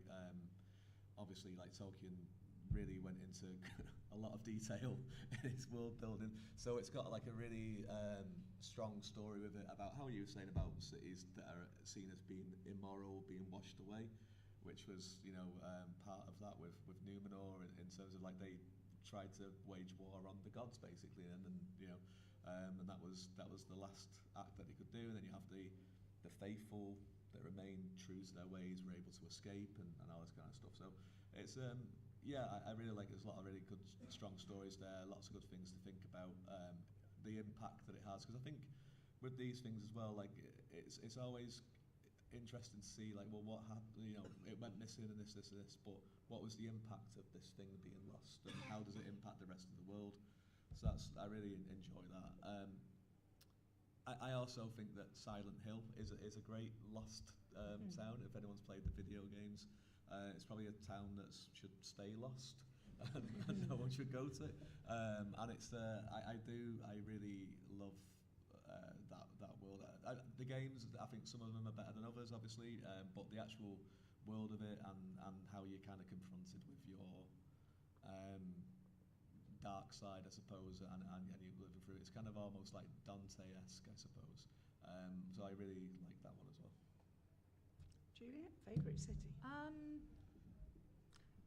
It's my favourite city, but one that is interesting me intensely at the moment, and is Wakanda. And what is being done with that? I'm not fully up to speed with comics, but I'm mostly looking at its representation in the movies from the Marvelverse, whatever, however they phrase it, because that is very much reclaiming the lost city narrative, which was abused by particularly the Victorian view of history as the great deeds of great white men, which is portraying Central Africa as irredeemably primitive, and you have the lost white tribes of Africa to explain away things like Great Zimbabwe. And Wakanda is, this hidden city that is far in advance technologically of anything in the West. And that's almost reclaiming that narrative. Now, it is reclaiming it through a very distinctly African-American filter. And there is if you read the sort of behind-the-scenes things with the Black Panther movies, the actors, the director being African-American contributed significantly to that portrayal. But it is still very much Africa as a single country. They are sort of cherry-picking different cultural elements. I would be fascinated to read, and I'm not remotely qualified to comment on that. I would be very interested to read a Black British perspective on that portrayal, and indeed an African perspective on that portrayal. I have not yet come across one. If anyone can point me towards one, I would be very interested to read it. But that is certainly one of the most interesting reclaiming of lost city narratives that's going on in contemporary culture at the moment. And I decided to talk about that because if I started talking about Ankh-Morpork pork, we'd be here till Christmas. Hannah. Yes, actually, just completely off tangent, but you're talking about that. There's a wonderful thing about Lupita Nyong'o wearing a blue dress too. I think it was the premiere. I think it was the Oscars after Black Panther came out, and she said it's the blue of the colour of the sky over Nairobi. And again, taking that romantic kind of trope and projecting it onto a city which in the West is very often portrayed as somewhere kind of, this sort of nightmare slum of horribleness, like this dress. It's a very beautiful dress, and it is the colour of the sky above Nairobi is this kind of perfect, you can imagine someone saying that, your eyes are the colour of the sky above Nairobi, and I just love that, reclaiming that kind of, reclaiming the romance and exoticism of a city, but in a very kind of different way. But anyway, my two favourite cities, David did too, so I'm going to do two, damn it. Real cities, I am obsessed with the ancient cities in the Taklamakan Desert in Central Asia, which now, there were lakes and a river system. There was a river system in the Taklamakan Desert. So there were these astonishing, they're great, very, very early cities.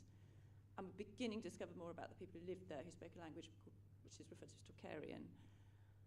But the water system shifted completely. And the desert is now so dry that there are wooden sort of remains and human remains that are just there, desiccated. And of course, the few people that live in that area knew about them. The cities were called sort of the death cities, and there was something terrible that happened to them, and if you went there, you die. And that's all those kind of astonishing, all those kind of myths about them. But then they were kind of discovered, in inverted commas, by English and German archaeologists at the end of the 19th, beginning of the 20th century, and excavated, and they just absolutely haunt me and obsess me. I'm absolutely obsessed with Silk Road cities in general, but these kind of cities right on the far kind of east, the particularly hard, difficult bit of the Silk Road are just places that absolutely obsess me. But in terms of kind of fantasy cities and in terms of the city as somewhere symbolic, John Harrison's Viraconium sequence, which begins with a city, which is a fantasy city, but it ends up, the final stories in the sequence are set in this world and are about someone who is mentally ill, but also dreaming. And Viraconium is the thing inside. It is going back to that kind of dream quest of unknown Kadath. It is the heart's desire. And the very end, the whole end, is a sense that this person may, in fact, you're not sure, but they may have committed suicide, but they found the way to Viriconium, and that sense of what a lost city is, that sense of something you can never hold it, you can never possess it, you can never go there. It's always just out of reach. It is that all kind of, the city in Clark Ashton Smith's The City of the Singing Flame, where people are drawn from all across the multiverse to this city, and in this city there's a white flame, and it's so beautiful that you have to plunge yourself into the flame and are consumed by it and die. And people are coming, there are huge queues of beings from all throughout existence, queuing up to get into this city, to self-immolate. And it's almost as if, the city, that dream of the fantastical city, the oriental city, the extraordinary city, is so extraordinary and powerful, and the wonder would be so all-consuming if one were to ever actually get there, to Atlantis, to Shangri-La, that the only thing one could do is die in ecstasy. That for me is what cities are. Viriconium, the ending of Viriconium just does that after creating the city. It's kind of like the urbane extreme of erase of that whole fancy of where you come from and want to go back to, and homesickness, but without necessarily having seen it. Or that you can go to. That Sorry, interrupted. I think we'll probably throw it open to questions now from the audience. Person at the back. Do we have a roving mic? We have a roving mic. We have a roving mic, so if you'd like to wait a moment until it reaches you.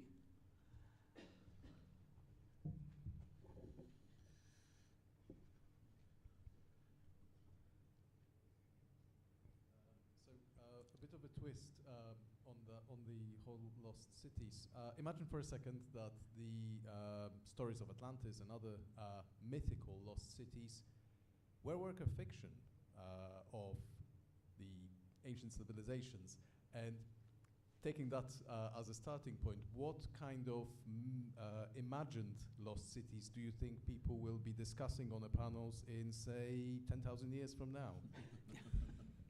I think that we're getting into the kind of thing about the everybody wants the future that they showed in the 1950s cartoons, yeah?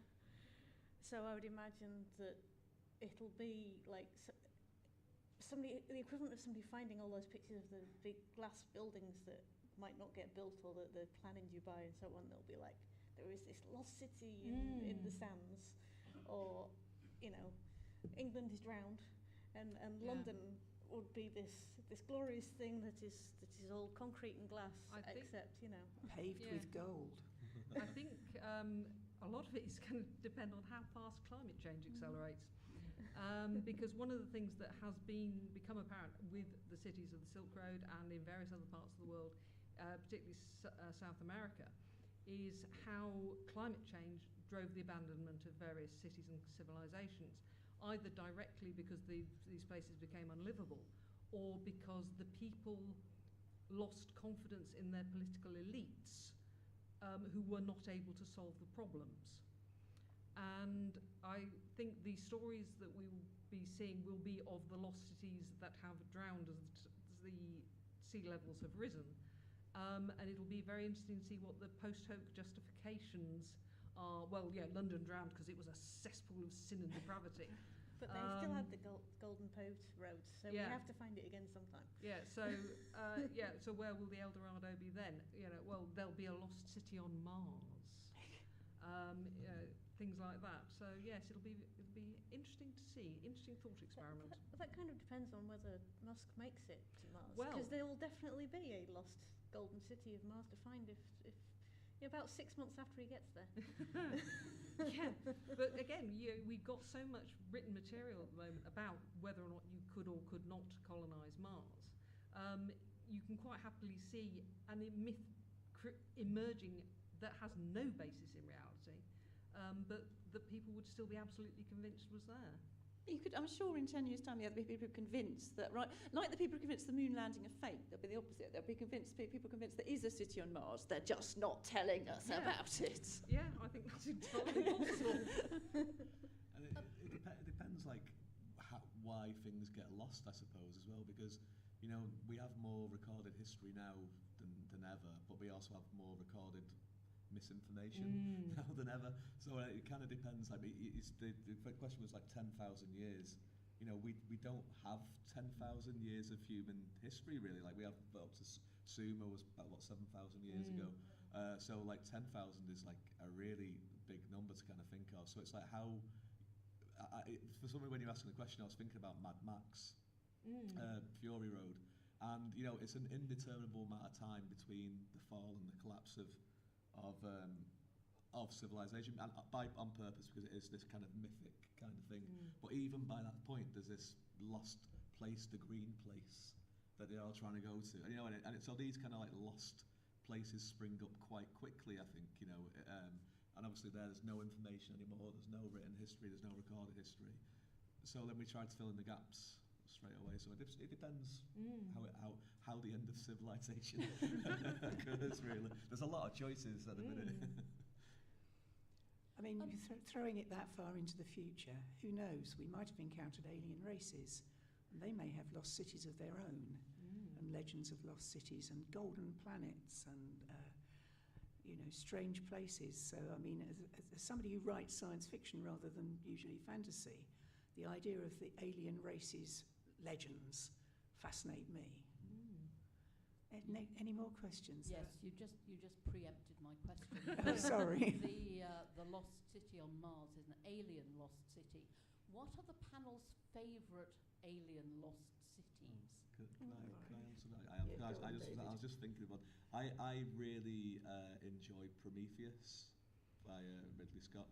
Even though it's like, I know it's very, very Marmite, but I love the idea of it. I think more than the actual execution of them finding the hints of this civilization that's taught us, and then they think that they're giving us an invitation to go to this planet, and really it was probably like, stay away from this place. And you go there, and it's that like Paradise Lost kind of thing, where it's like, you know, they find that, you know, we were essentially seen as a mistake that they wanted to wipe away, and it's like, you know, don't be careful. It's like a warning that don't go searching for these kind of things. So I really enjoy that one, actually. It's the dark side of my personality that's like, this is cool. So I like that one a lot. I am highly have a great antipathy to alien lost cities, because I'm old enough to have grown up when Eric von Daniken, disgraced Swiss hotelier, invented the whole Chariots of the Gods. You know, the Egyptians couldn't possibly build the pyramids. It must have been aliens. And that, again, the inherent racism in so much of that is something that turned me off that whole concept so hard that long ago, that I couldn't actually name a story that has a lost alien city in it. I enjoy reading the Von Daniken stuff because it makes for great fiction. I can't divorce it from the inherent racism. Yeah, it's the whole. It took me a while to spot those kind of things, I admit, in that I grew up reading a lot of the H. Rider Haggard and that kind of thing. And you just because it's on TV and all the rest of it, because they were always replaying those old movies and something, it's really difficult to sort of like stop seeing that adventurer until you realise you can't be that adventurer. And then you realise the adventurer isn't that good after all. You know, self-awareness moment. But I've got to admit, I do like the bending over so backwards that it's now quite difficult to discuss. We probably saw Santorini blow up in the Bible, because it's now associated with you also telling people that might be a spaceship guiding the way. I am, as you may not be surprised to learn, I'm slightly obsessed with the kind of alien archaeology and things like the kind of strange lost cities in things like Babylon 5, which is just fancy cities in space. It is kind of Orientalist Silk Road cities in space. But those episodes of Babylon 5 which deal with kind of, you know, the first ones, and the idea that they had incredibly complicated, sophisticated civilizations, and then they left the galaxy, and that kind of notion of there's that amazing, that kind of alien artifacts from other planets, things that, I mean, that it's the same as my obsession with the cities in the Taklamakan Desert and things, but it's projected into space, so they can be even weirder and stranger. And I can't really get enough of that. Can I add another one as well? That's okay. We've got 5 minutes. More questions. Yeah, Battlestar Galactica remake as well, where Earth is the fabled lost city. You know, that's a very interesting treatment. Yeah, and there's a lot of lost. I think Kobo is one of them, and then it's Earth, and then it's the 13th colony and all that sort of stuff. So I loved the Battlestar Galactica remake. Yeah, that was a very interesting treatment. That was Glenn Larson's religious background coming into. Another person there. Any thoughts on the returning, the lost civilizations that return? So the Sea Devils, the re-rising Atlantis, the Hollow Earth that comes up to invade, giant ants or whatever. Any good ones of those that you? You know, the new Godzilla versus Kong movies is all about Hollow Earth stuff, which I just think is absolutely And in the last one, there's a Hollow Earth inside the Hollow Earth. It's like there's another bit of Hollow, and it's like all these. Yeah, it's so funny, and they're all like all Russian these dolls. It's so bonkers. And I went to watch it with my son, and he thought it was amazing, and he was like, "It's a bit silly, though, isn't it?" That he thinks I was like, "Yeah, it is a bit silly." Not in actual films, but another one of those Daft series, which is quite a fun read, but maybe don't want to get involved with, is the whole Atlantis is Antarctica thing. I mean, there are very few high points to like the whole of the South Pole has just melted enough for you to find what's under the ice. But if we're all around to find out, at least we'll have some interesting science. I have a lingering fondness for the lost plateaus in the heights of Peru in South America, where there might be a plateau that's been completely isolated and no one's found it, and there's still dinosaurs on top. Yeah. I have a lingering fondness for tales like that, the Professor Challenger stories from my youth. Yeah, actually, the kind of Antarctica, the sort of idea that, God, what is the book where you discover that there's a thin rim of ice, and then if you go further in, there's an incredibly, is it a manuscript found in a copper cylinder? And you go in further in, and there's a complicated civilization with dinosaurs, and that sort of, and I mean, there is some genuinely quite interesting stuff coming out. Again, small positives in climate change. There's some really interesting stuff coming out of melting glaciers in Scandinavia, and what might be under Greenland is, I mean, there's actually an idea that Greenland's 3 islands. When the ice cap melts, it will discover it's not actually one big island, it's 3 islands. But, what it might look like under there is dinosaurs. Godzilla. I mean, that's basically the bonus point. If there are humans around to see it at the time, and then go, shortly before being eaten by whatever's there, And Doggerland rising to link us back to continental Europe. I mean, that would be like, it would actually be lovely to find out what's under there, other than the stuff that's found by trawlers. Can you imagine Farage's face if we all woke up tomorrow morning? Imagine the train networks. Just about things coming back and returning. There was an interesting kind of wave of sci-fi TV at one. I think one of them was 100, where people kind of go missing all the same night, and then they all come back, and they can't. Well, I suppose they can't remember where they've been or anything like that. And that's always interesting on a smaller scale of how it impacts like a community or displacement narratives. They're interesting. I think that probably is a whole other panel. I would imagine that the Stone Age hunters brought back for Doggerland will be very, very disturbed. A city appearing overnight, and the division between the people who are claiming it was always there, and they've been my nan lived there, kind of like my cousin lives there, my next door neighbour's first girlfriend kind of got a dog from there, and the people are like, no, that city was not there yesterday. That would be an interesting story. Who's writing that one? I'm going to thank my panellists because we are rapidly running out of time. So. And I would just like to finish by saying I never introduced myself. So I've been your moderator, Judith Mortimer. I'd like to thank my panellists and thank the audience. And I hope everybody's enjoying the convention. Yes.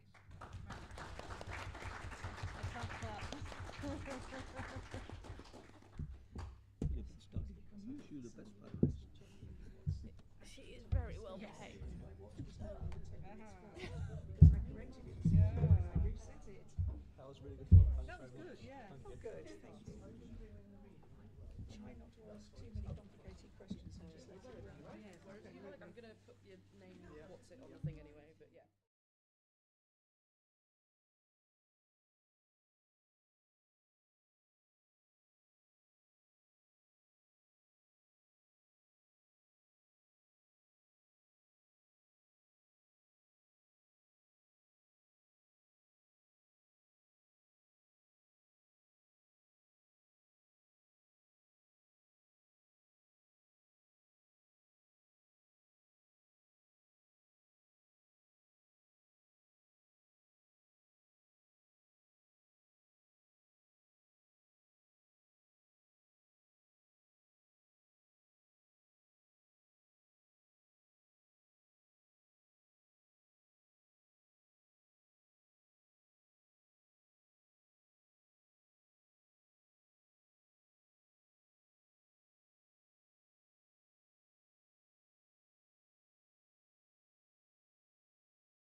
go.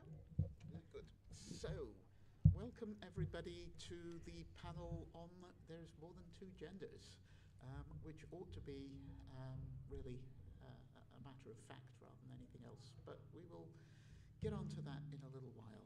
First of all, I would like our panel to introduce themselves and perhaps say a little bit about their connection to gender and any expertise to do with it. Johannes, would you like to start? Hi everybody, so my name is Johannes T. Evans, my pronouns are he, him, and I am transgender. It's the hip new thing. It's not new, and my hip is fucked.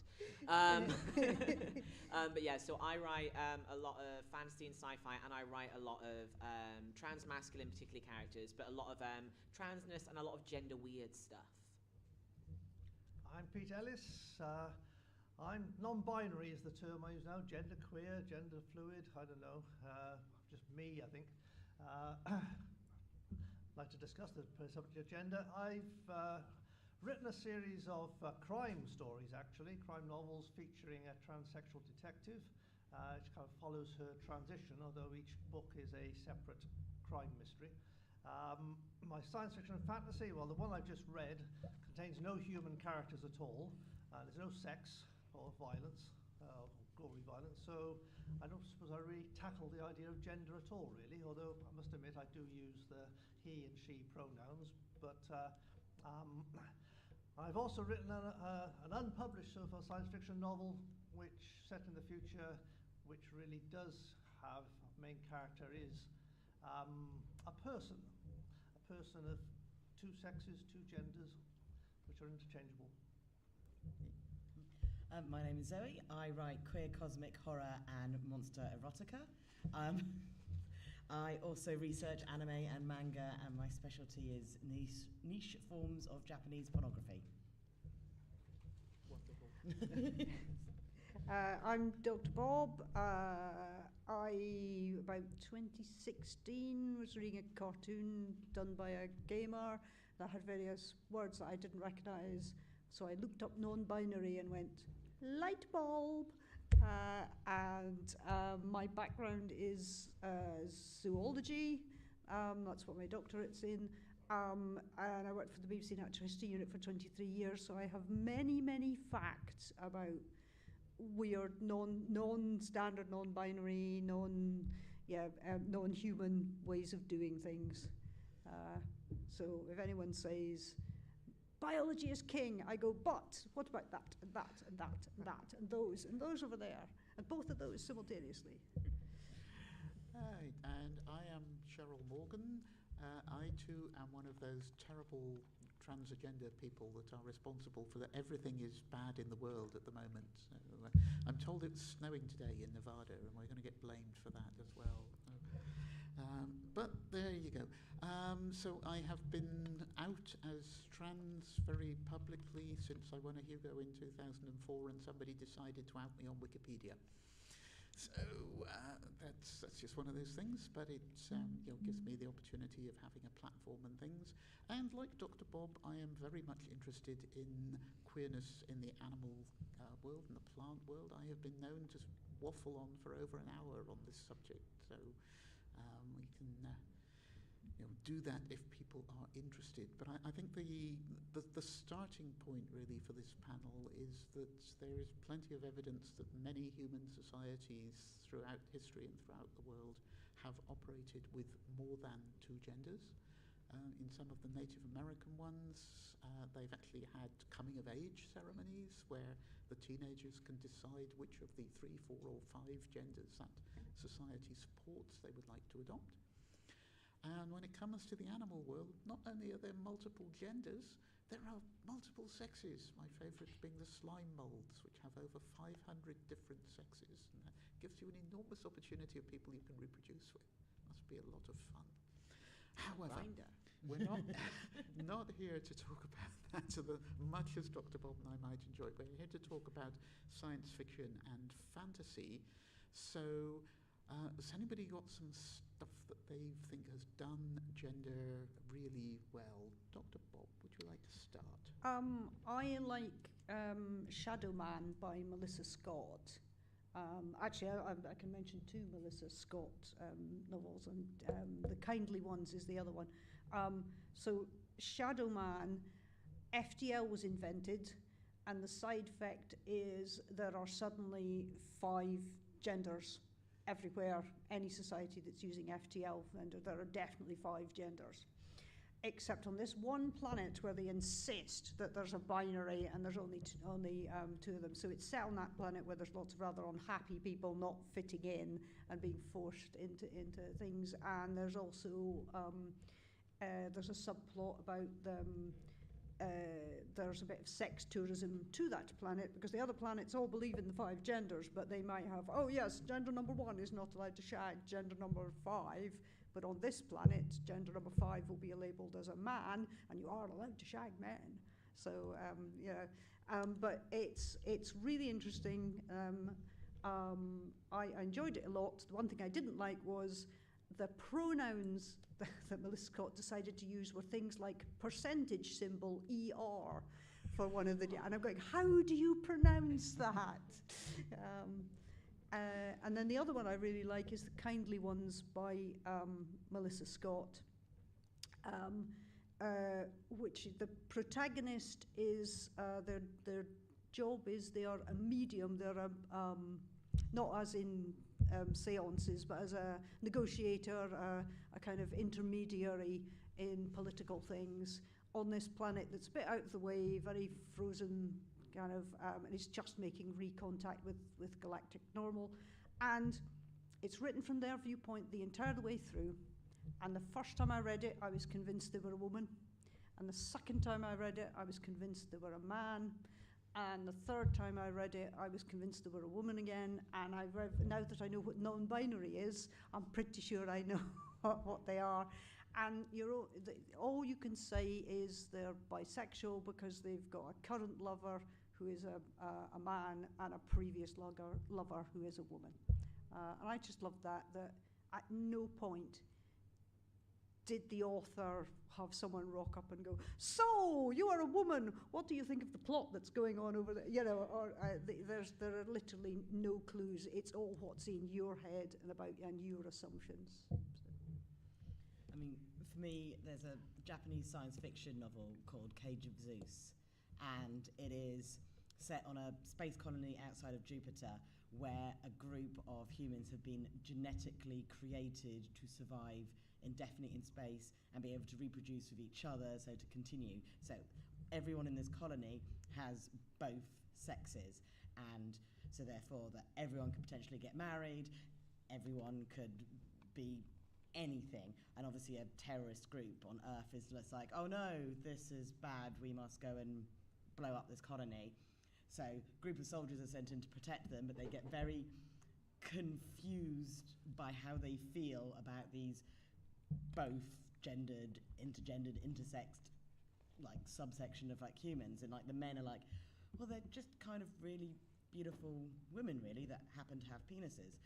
And the women are like, but they're kind of just like really also beautiful women that, and they just like, but they're also, yeah, maybe they're actually also beautiful men as well, but they're also, and so it was something very different from anything I'd read in any other form of science fiction, and something very much ingrained in a lot of Japanese media where they have so many different genders. The works of Clamps have angels that are completely genderless. You read something like Devilman, and Satan has all the genders because Satan would love and want to be with everyone and wants absolutely everyone to love him back.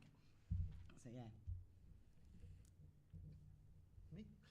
I'm not sure I got one particular book, but there's an author who I'd like to recommend, and you may have heard of, Annalene Newitz. I first came across her because she writes a monthly column in New Scientist magazine. She is she uses they. They are non-binary. She's American. I'm not sure how she's managing at the moment, but they live in New York. And they've written a number of novels. I think the one springs most to mind, I think it's called Terraformers, or the Terraformers, and all her characters are various sexes, genders.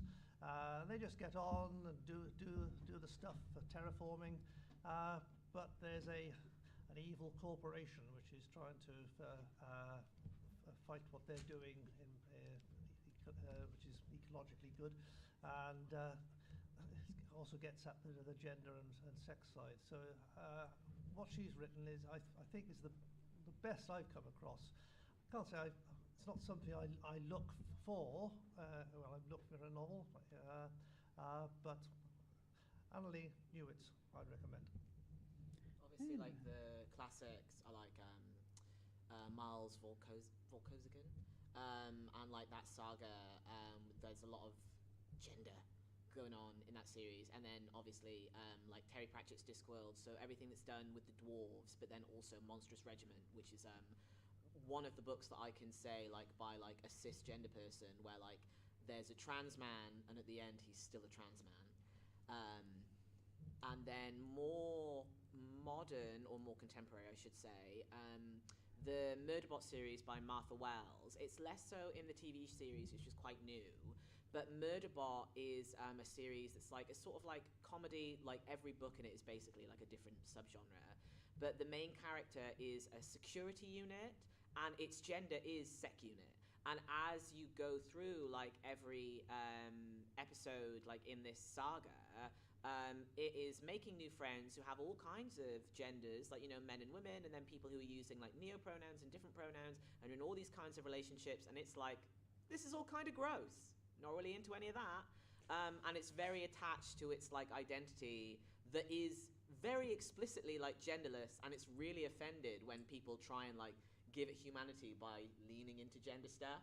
And it's a really fun perspective that's done really well. Okay, when I do talks about gender and sex in the natural world, it's often from the perspective of complaining about science fiction authors, because when they invent aliens, they tend to base them on humans with sort of one funny trait, as it were, and almost always the alien females have precisely 2 breasts, even if they're cats, which is kind of weird, really. Or even if, sorry, Doctor Who, even if they're lizards, why does Mad Vastra have 2 breasts? She lays eggs, right? So I get really happy when I see science fiction writers base their aliens on some earthly animal that does sex and gender quite differently, and explore the effects of that on that society.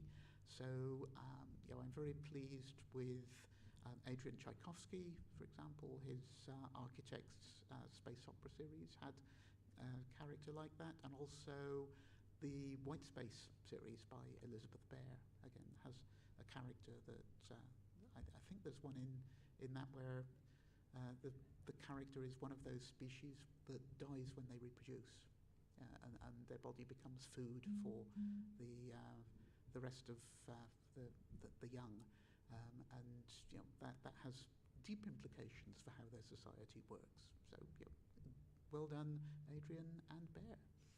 So that's the good stuff. We'll come back with some more recommendations later if we have time in the panel. But I'm interested to know what we've seen where people have managed or have tried to do gender and have really messed it up in some ways. So any really bad tentacles that we've got? There's no such thing as a bad tentacle. No, you're right. I mean, because I live in the world of cosmic horror and like tentacle hentai and stuff. Like, my things are all like unfathomable entities that don't really give a fudge about what gender or sex you are. It's not about that. It's about being something completely other.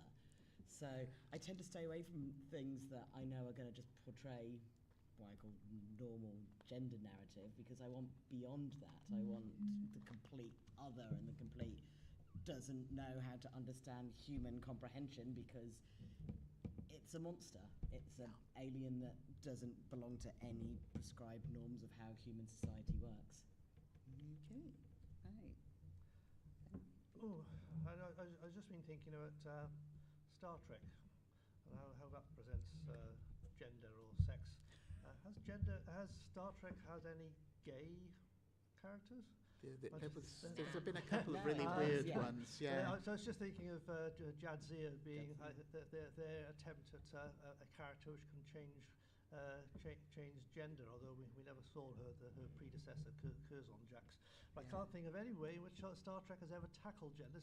It's had all these different aliens with different backgrounds, but it's always been he and she, isn't it? And Discovery has the non-binary character. There was one where Riker fell in love with someone from was it a non-gendered society?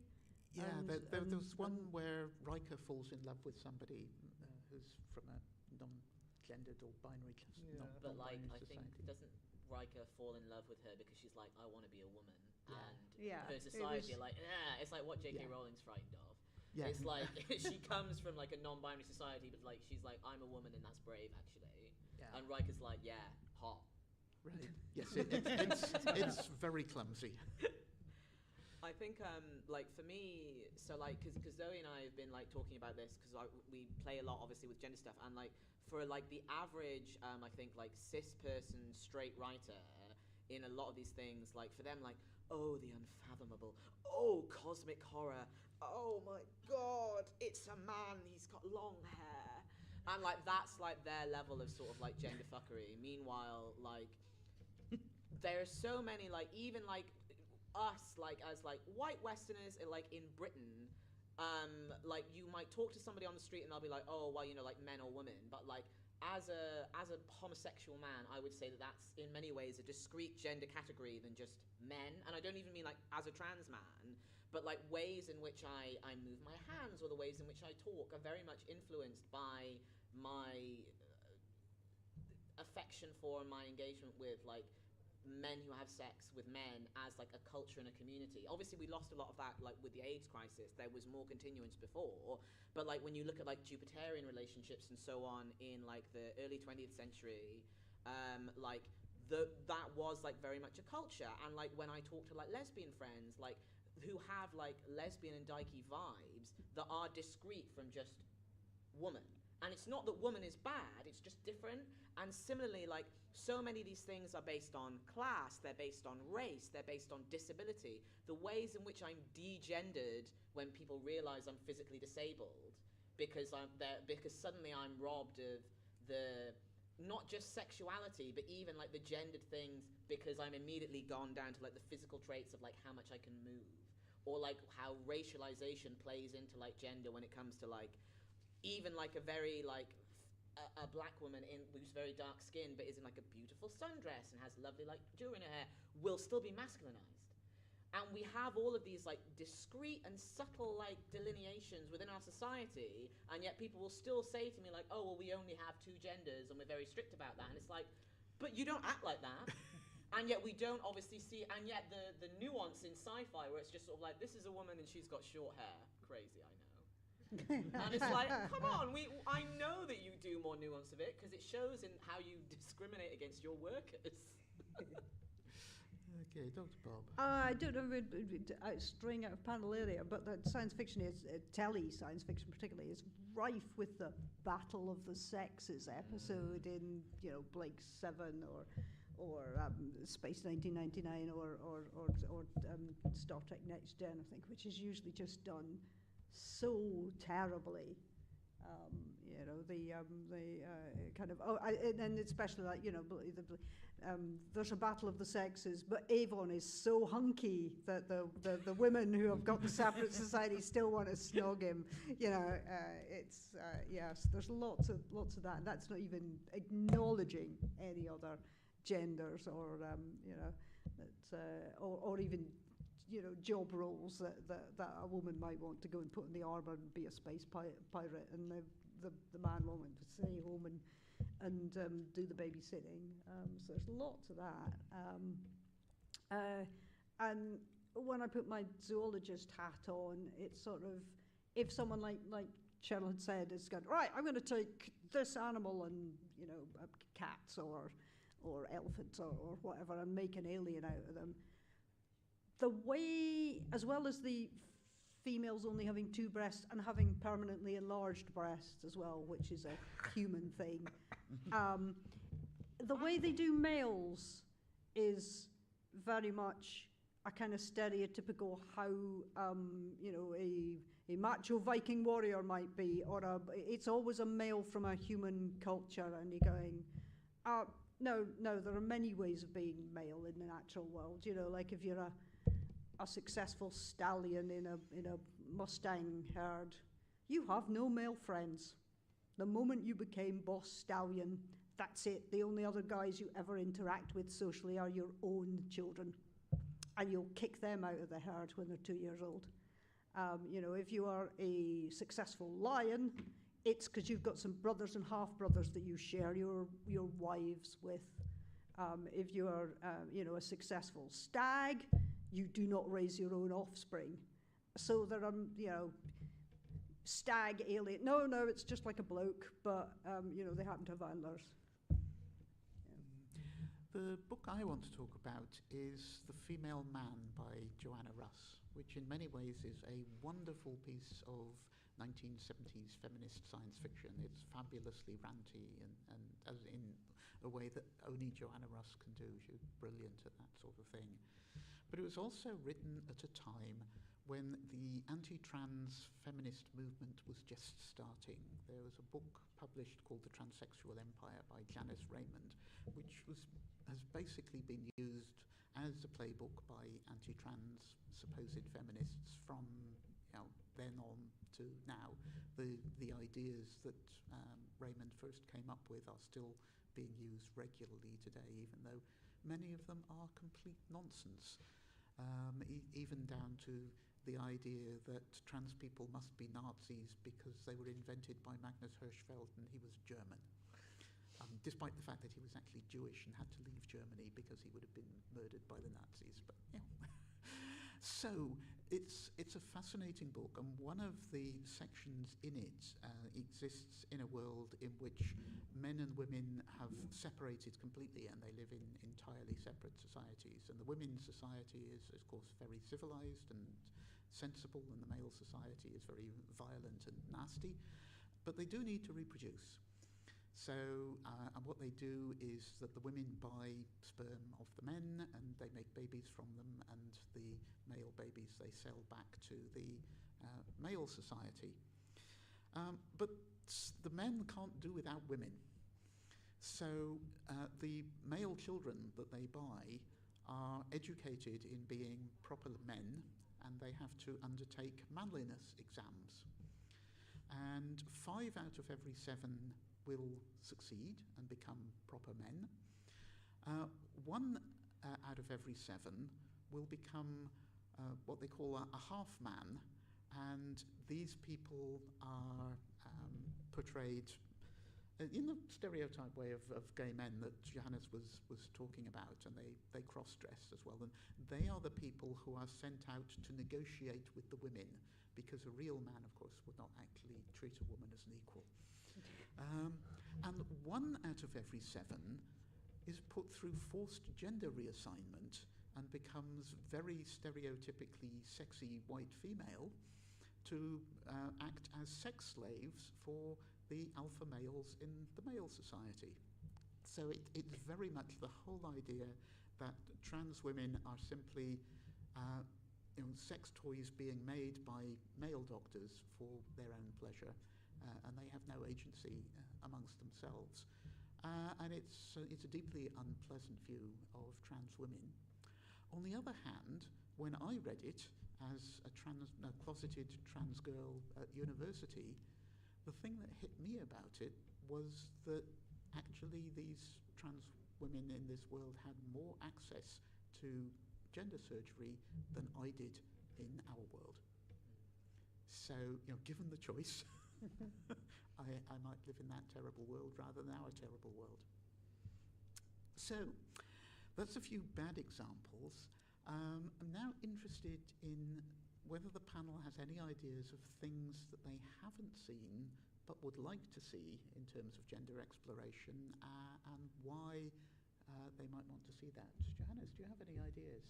the TV series a few years ago, The Strain, which is all right. It's my guy Guillermo del Toro is a producer, but one of the things that I quite liked about its exploration of vampires is that, like, when people are infected with the virus, there's like the main like head vampire, and he sort of functions kind of like a queen. Anybody else who's infected, like there's this great scene where there's this like vampire rocker who's like really horny and fucking all these people, and then he starts going through the change. He gets really pale, all of his hair falls off, and then his cock falls off, and he's like, oh, that freaks me out. But the thing is that so all of like the lesser like members of like the who are part of like the strain basically become like genderless, almost like worker bees. And I'd really like to see like more stuff that plays with insectile or insectile inspired things where like you are engaging in like forms of hermaphroditism and like change over time or like seasonally or anything like that, while still playing within like kind of like how we have now. It's not really about like, they want to say that it's about like genitalia or whatever, but really it's about like an almost like imagined or desired to be enforced like caste system between like males and females, like how it always comes down to like the gender essentialist, like, oh well the men are really horny and they fight a lot and the women are civilized, which is so much about like, oh well this caste thing must exist, these must be innate traits. But I'd love to see stuff that has simultaneously like a more varied system with like more abstract or surreal or drastically changing physical bodies, but still trying to enforce like, oh well this is just the system of the genders that are, and these are the acceptable ways to act, and we're going to pretend that somehow it's innate to you. And that juxtaposition.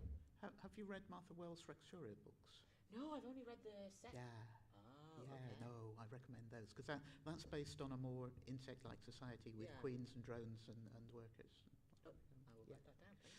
Yeah. Dr. Bob, what would you like to see? I was just on what you need is them to remake Finding Nemo.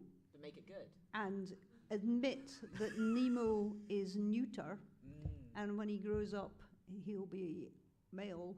And if he works really hard and becomes alpha clownfish, he'll become female. And get to have sex with his dad. We might skip over that as it's Disney.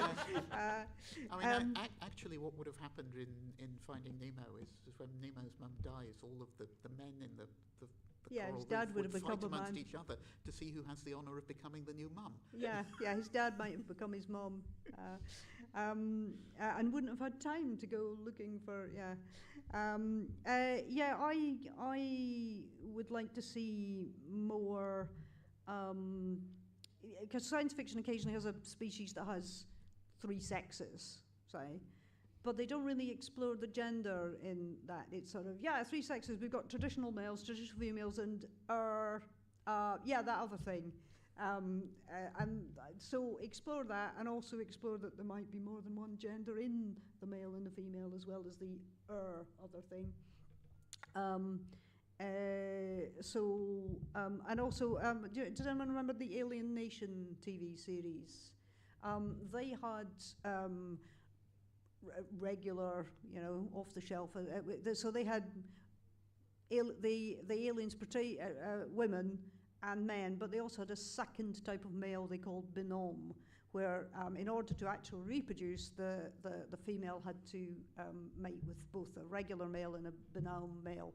And you're going, no, if you've remade that wouldn't be a second type of weird type of male. That would be a different sex, a different gender, and it would be nice to explore that kind of thing, and more about hermaphrodites. I have the T-shirt, the Wraithu Mythos series by Storm Constantine. Just acknowledge there's a lot of it about in the natural world, and if you've got the reproductive organs of both, then you obviously in your head are not stereotypical male or stereotypical female. Zoe, more tentacles? Yeah. See, this is the thing, you can kind of ask, like, what would you like to see? And I'm like, what haven't I seen? I mean, like, I'm currently down a wormhole of, like, you know, giant slug erotica. If you want hermaphrodites, slug hentai, my goodness. So yeah, I mean, as I say, the Japanese porn industry is, I mean, the history of the Japanese porn industry is because of how strict censorship laws are in Japan, you are not allowed to show penises, which made them very, like, how are we meant to do sex if we can't show semen or penises, but we need to make porn? So they basically thought, we will do everything under the sun to make it a potential penis. Tentacles, weird robotic attachments, make it a weird mutant creature, make it an amorphous blob, make it a field of boobies that you can roll around, because that's like having sex where you're actually just being eaten by booby plants. Like, 70s experimental, like, Japanese is actually quite beautiful. So, as I say, I've seen a lot of things, but they basically got to the place where there is so many more, like, genders, because they had to get creative. And I do think, like, while not everything has to be erotica, some of those things could so easily translate into, like, the science fiction genres because you just think outside the box. I'm obsessed with this awful film called, what is it, Galaxy of Terror, which is an 80s film, and it's like, you know, oh yeah, let's do Star Wars, but make it really dark and make, like, you know, a giant, like, maggot, like, you know, have sex with that woman and then she dies from having an orgasm so good that she has a heart attack. And I sat there going, oh crap, I'm ruined. But, like, but there's a world of, like, it doesn't have to look like man or a woman, and I would like to see more interesting uses of that. And, like, for so many people, like, in my circle, like, The Shape of Water was this, like, at last we finally get the beautiful monster romance. And I'm like, we've got there now, but can we now have but queer? Can we have, like, them not so confined by it was still a man and a woman? And there's so much more you can do with that if you're playing with things that are not from the human gene pool. I would love to get to a point where you're not measured on a scale of how close you are to stereotypic female or stereotypical male. Or I'd love to be in a world where someone who identifies as being male putting on a dress is seen as being the height of comedy. My biggest disappointment was last week watching Taskmaster, which I love as a program, but have we watched Taskmaster? The prize for the week included, for reasons I've forgotten, a ball gown, and they made Alex Horne wear it at the end, just for the joke. And I thought, why? You know, it's a great program, does all sorts of funny things. Why make a joke out of a bloke wearing a dress? But yeah, I see gender as being very personal, very individual, not on a spectrum. It's on a n-dimensional universe where, based on different characteristics, which may go from this to that, and everybody is somewhere in that n-dimensional space. I don't know where I am, but I'd love to get away from what's seen as, in the Western Christian civilization, stereotypical female, stereotypical male. It's frustrating as well that, like, so, like, what, like you're talking about, Zoe, particularly, is that, like, because, like, a lot of it is monstrosity, but, like, a lot of it is dealt with most deeply in, like, hentai and stuff, and I feel the same way in, like, a lot of, like, trans horror spaces. It's so easy when a lot of your trauma is sexualized or a lot of your sexuality is traumatized to be in a space where your horror and your erotica have so much crossover with one another because there's so much shame, there's so much self-loathing, there's so much, like, ways in which you're, like, made monster by society, that subsequently, even when you try and deal with it in a way that to you is not particularly erotic, and this is the case, like, increasingly with our current society, is that as soon as you deal with anything that goes, like, more creatively outside of, like, presumed, like, masculinity and femininity or male and female genders, it's immediately like, well, this is adult, this is horny, this is sexual, this is inappropriate for children, you can't put this on prime time, or you can't put this sort of anywhere now.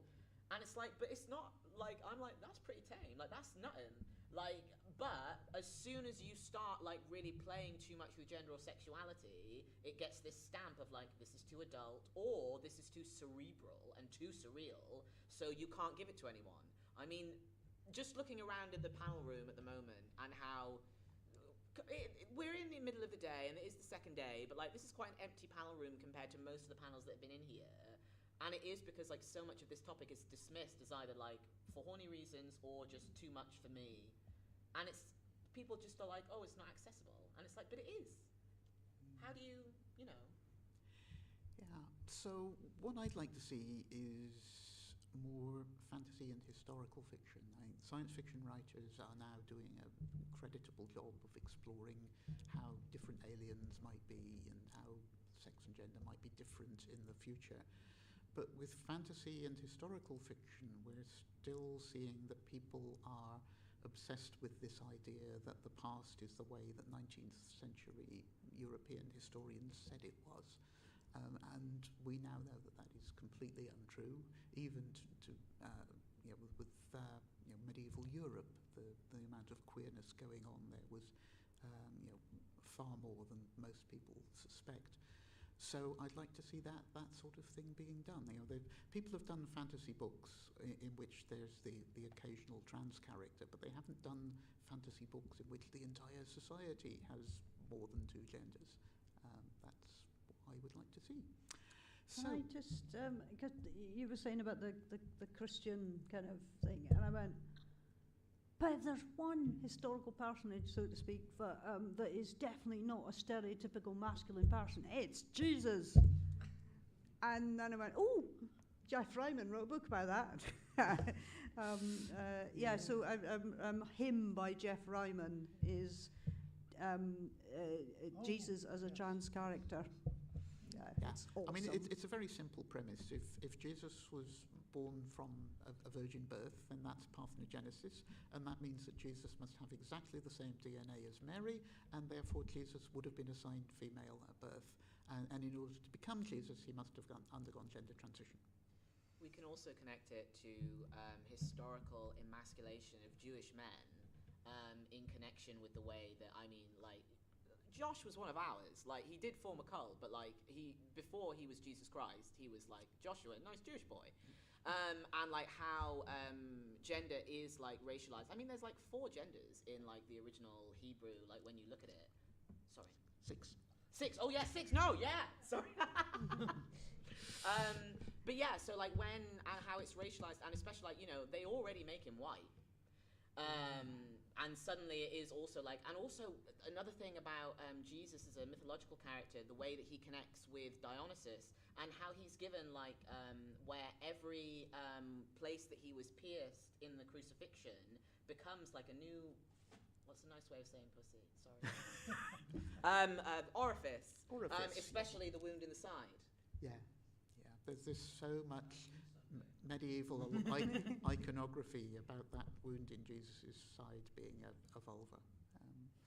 However, we've got to the point where we should be asking the audience if they have any questions. Joel. Many years ago, before I realised certain things, I was fascinated by the idea of gender as something that is not connected to sexual reproduction. I've wrote various things about monosexual cultures for whom reproduction was state secrets, and other cultures where gender was more ceremony. What would, if you were to design a fantasy or science fiction world where gender was based on something completely other than sexual reproduction, what would you base it on? Base gender on? Yeah. Gender as a social construct. I mean, you can play with a lot of caste stuff, which people like, or like thinking about like the dwarves. So obviously like dwarves and Terry Pratchett, but thinking a little bit about the dwarves in the Dragon Age series, especially in the initial ones, and in Origins particularly, because they're assigned a caste at birth, and you can be like born and then become casteless. There's a lot of like gendered stuff that goes with it, like the noble caste and like craft castes. And I think something about like a behavior that is to some extent ritualized but isn't related to sexual production or attraction, you could do quite a lot with. Something I was thinking last night, actually, I was lying in bed. This idea of gender not being just linear, but unpacking the characteristics which some people might associate with males or with females, and then taking each of those characteristics and putting it on a scale and seeing where you as an individual land up on each of those. Does that answer your question?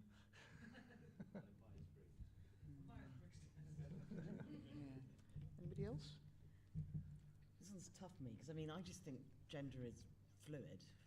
That's just like it's however you feel in the moment about like it's and half of it's just performance.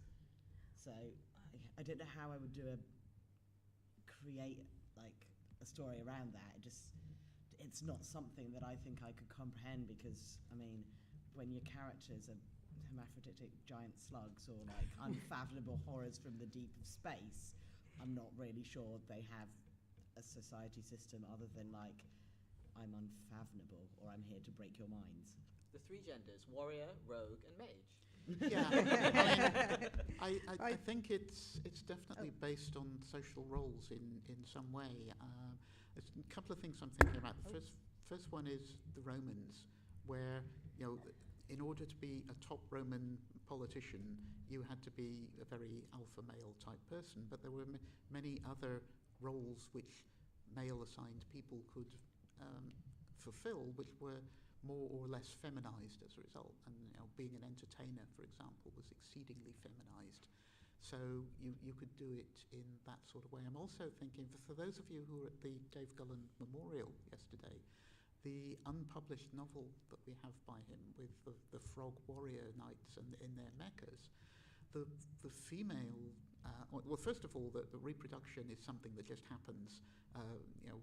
A male frog and a female frog get together and they lay some eggs and fertilize the eggs and then they go away and forget about them. And it's somebody else's job to actually hatch and raise the babies.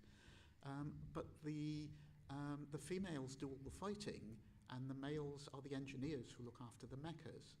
And I'm pretty sure that Dave was going somewhere with the characters that he had planned for book 2 of can the male characters fight and can the female characters become engineers and things. So that would have been interesting. I'd love if someone did a story about the culture wars, the arts versus science, and made it a gender thing. Yeah. With obviously as the non-binary people as the reasonable folks like yourselves that like both. And also the other great culture war, the cat lovers versus the dog lovers. Okay, we have about 5 minutes left, so any other audience questions? Dave? Microphone's up the back. The microphone sorry. over here. What about removing gender entirely? Is it really necessary? Sorry? Is gender really necessary? Can we just remove it? I mean, I have fun with it, but I think it's definitely something where you can. How much of this is a social construct, and then how much are you just putting the same social construct onto something that's theoretically a new world? Yeah, I mean the Anne Leckie Imperial Raj series. That's what I was thinking of. Yeah. Yeah.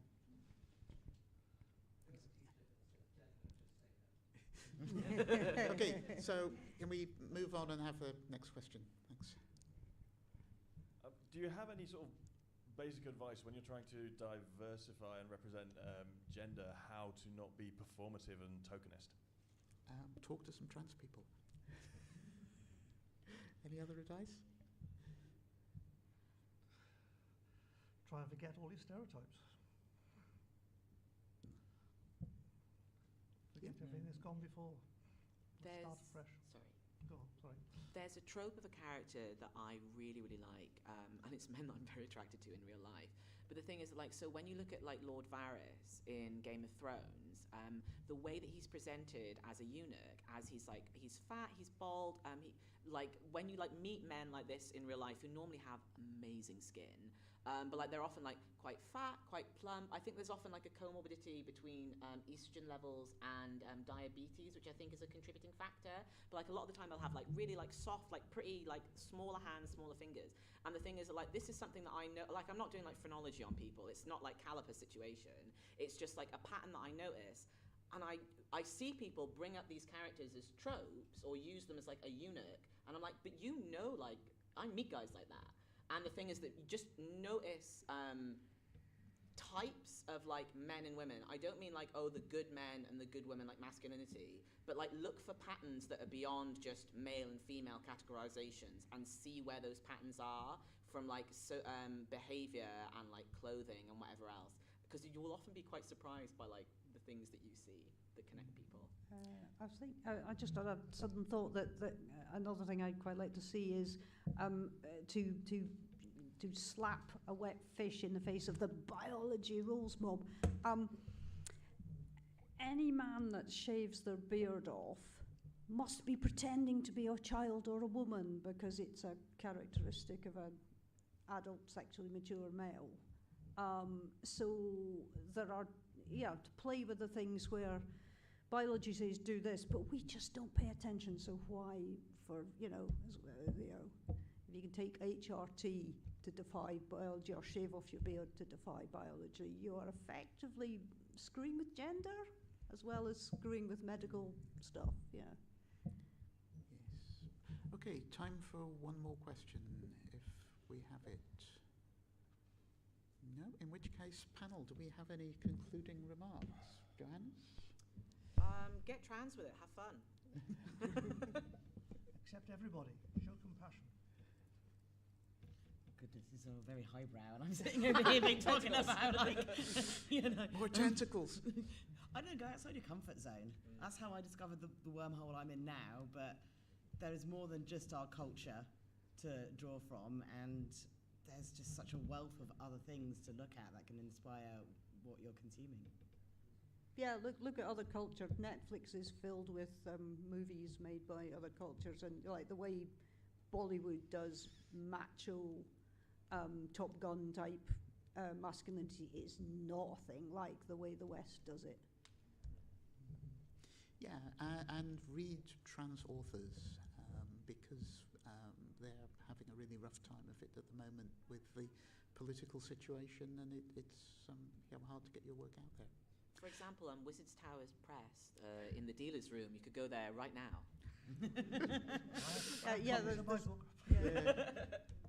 Yes, and Annalie Newitz and Charlie Kane Anders, in particular, do wonderful stuff.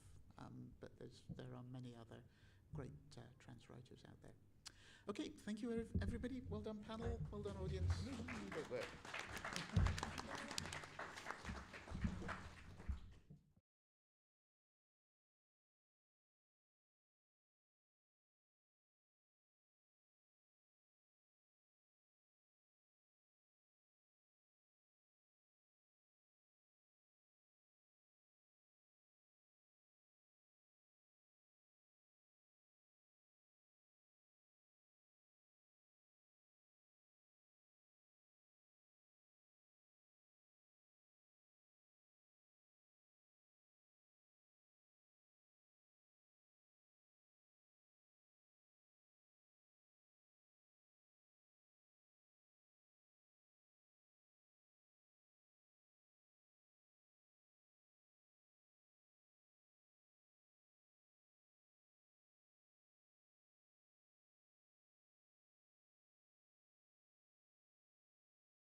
Okay, so we have got a panel on whether your planning application is declined for your layer.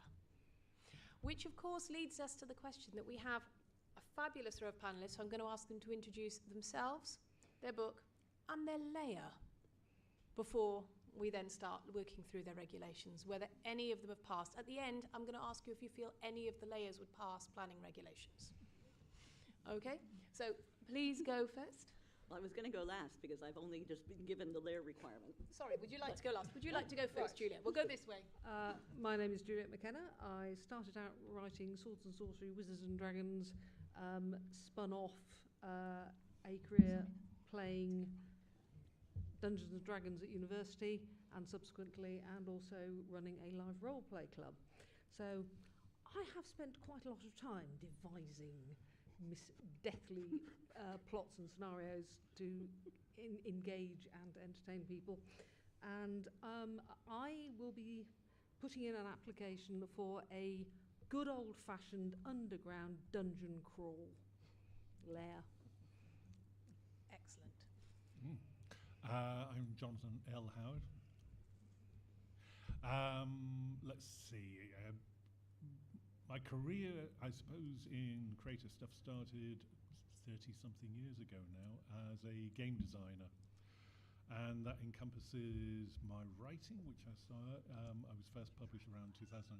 That would be the Johannes Cabal books, Carter and Lovecraft, the Katia novels. Last year I had an official Call of Cthulhu novel, The Shadow and the Glass, was published, and Atomfall, the game that came out earlier this year, I was principal writer on that, and it hasn't been announced yet, but what the hell, there's going to be an Atomfall novel next year, and I'm writing that at the moment. Excellent. Brilliant. Any Oh, thoughts you on want me your to talk layer? about my We layer? want just at least an outline of what sort of layer. Just what is it? You know, I hadn't really thought about it until like 15 minutes before ago, but I think I'm going to go for a submarine. You can't go wrong with a submarine. Well, you can go very seriously wrong. You could. You may find this application goes very difficultly for you. Hello, everybody. I'm David Cartwright. I'm a cross-genre author. I started off with Arthurian-inspired futurism. I've also written Zombie Apocalypse, and I've written for the White Wolf's World of Darkness. So yes, I'm also quite invested in villainy and layers of all sorts. For my lair, I came straight to BristolCon from Munich, so I will be co-opting the vacant space of the Neuschwanstein Castle. Ooh. As a villainous layer. As a villainous layer. Excellent. I'm Carolyn Doherty. I'm a civil engineer. I mostly work on the railways now, though I used to do some historic properties, including Stonehenge, not the original build. I have actually helped to pilot a few big projects through planning consent, including part of the Elizabeth line.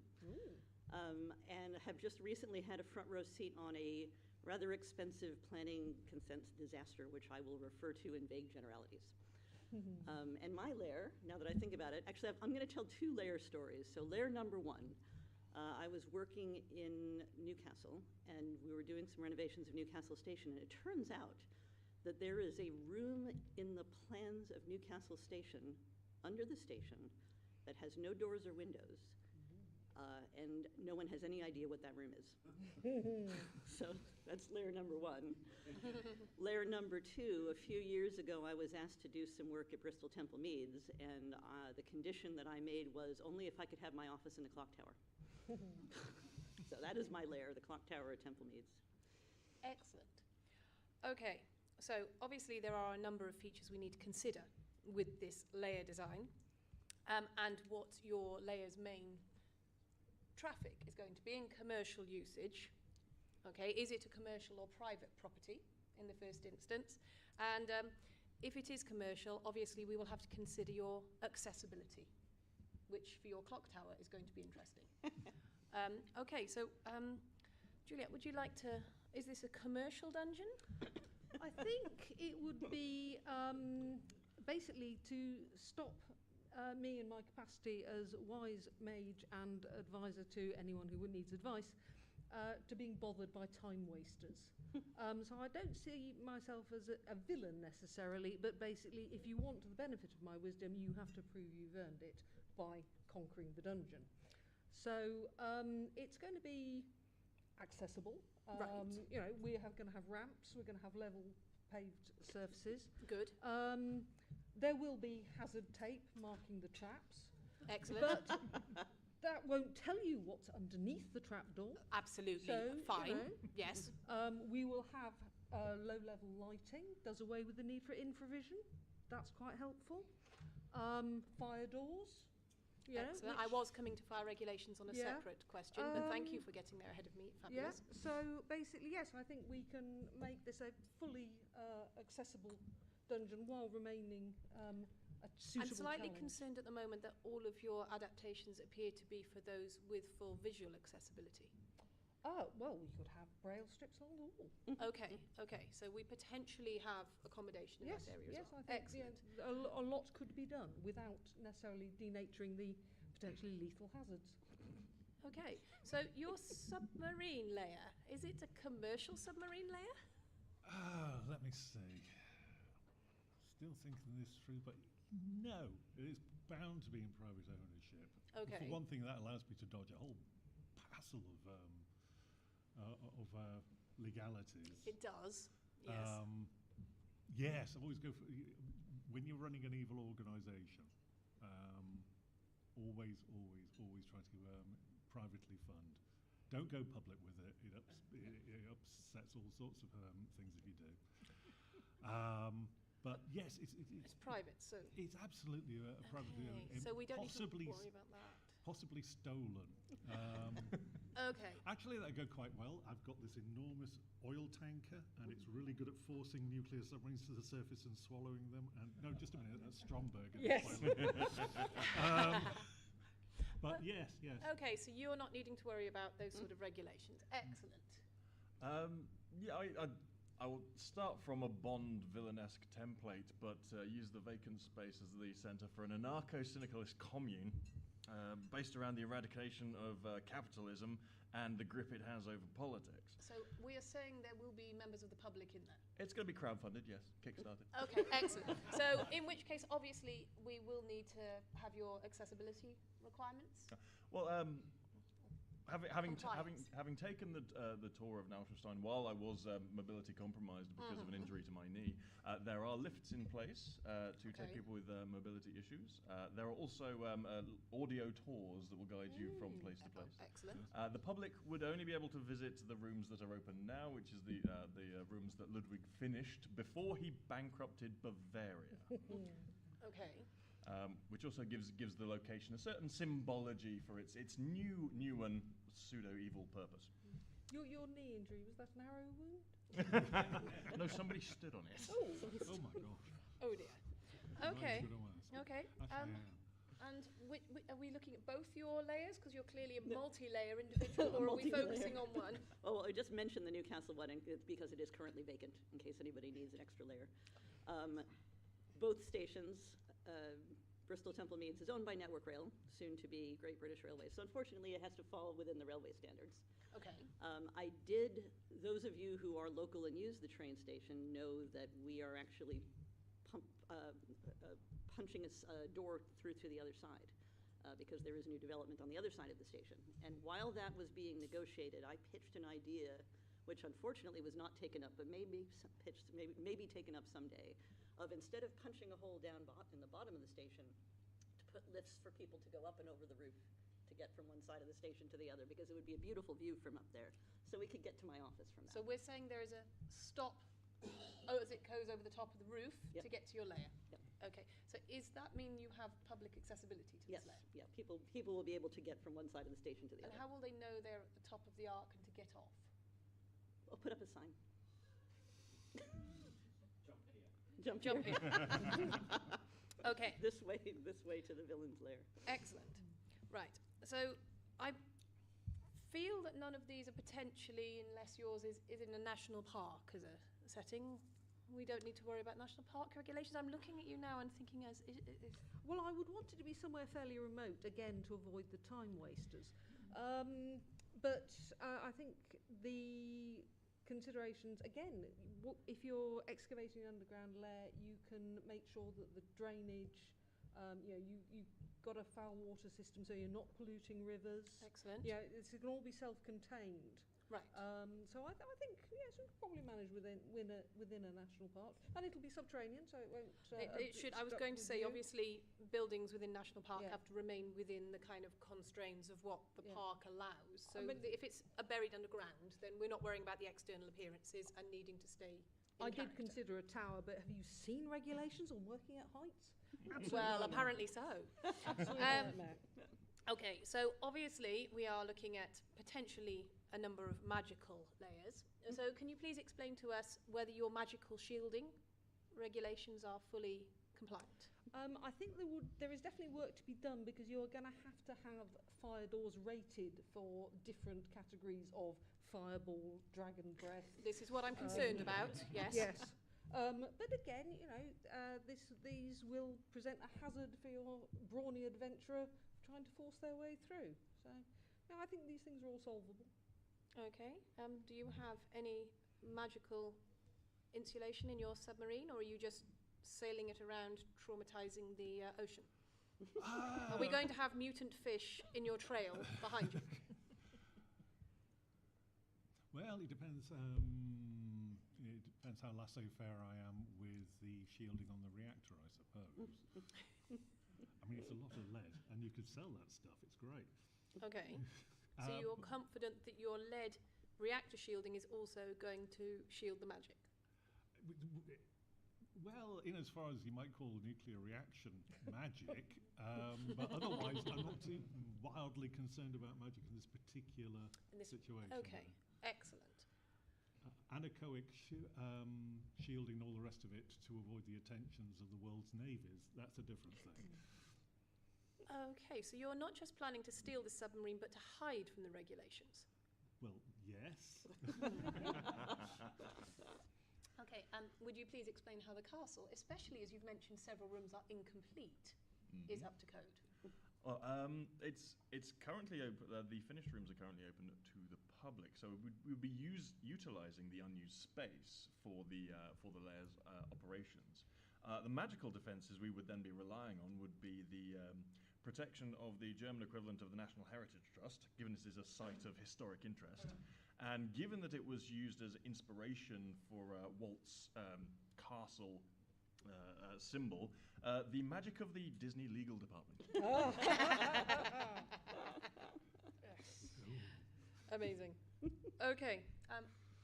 Do you have magical shielding in the Bristol Station Tower? Well, funnily enough, those of us who do this work are in direct contact with the ghost of I.K. Brunel, who is very good at coming up with stuff on the spur of the moment, although full disclosure, the clock tower was not designed or built by him. But he can help. Okay.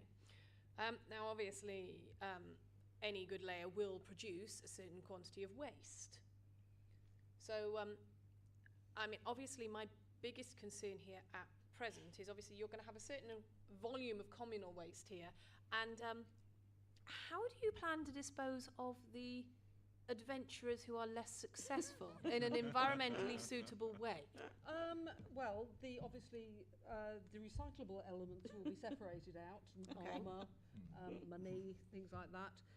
Anything organic will go into composting. And the metal will be sold for recycling. The majority of recycling systems don't take meat products, however. So how are you going to deal with that? Well, if I've got a dragon. Whoa. Regulations on dragons are a whole different thing. You didn't mention the dragon before. We'll come back to that. So you are relying on your dragon as your meat disposal unit? I see no problem with that. And your dragon waste disposal? Yeah, that will have to be part of the closed foul water system. Yeah. Okay, excellent. Where did you say this was being placed again, and which reservoir is this foul water draining into?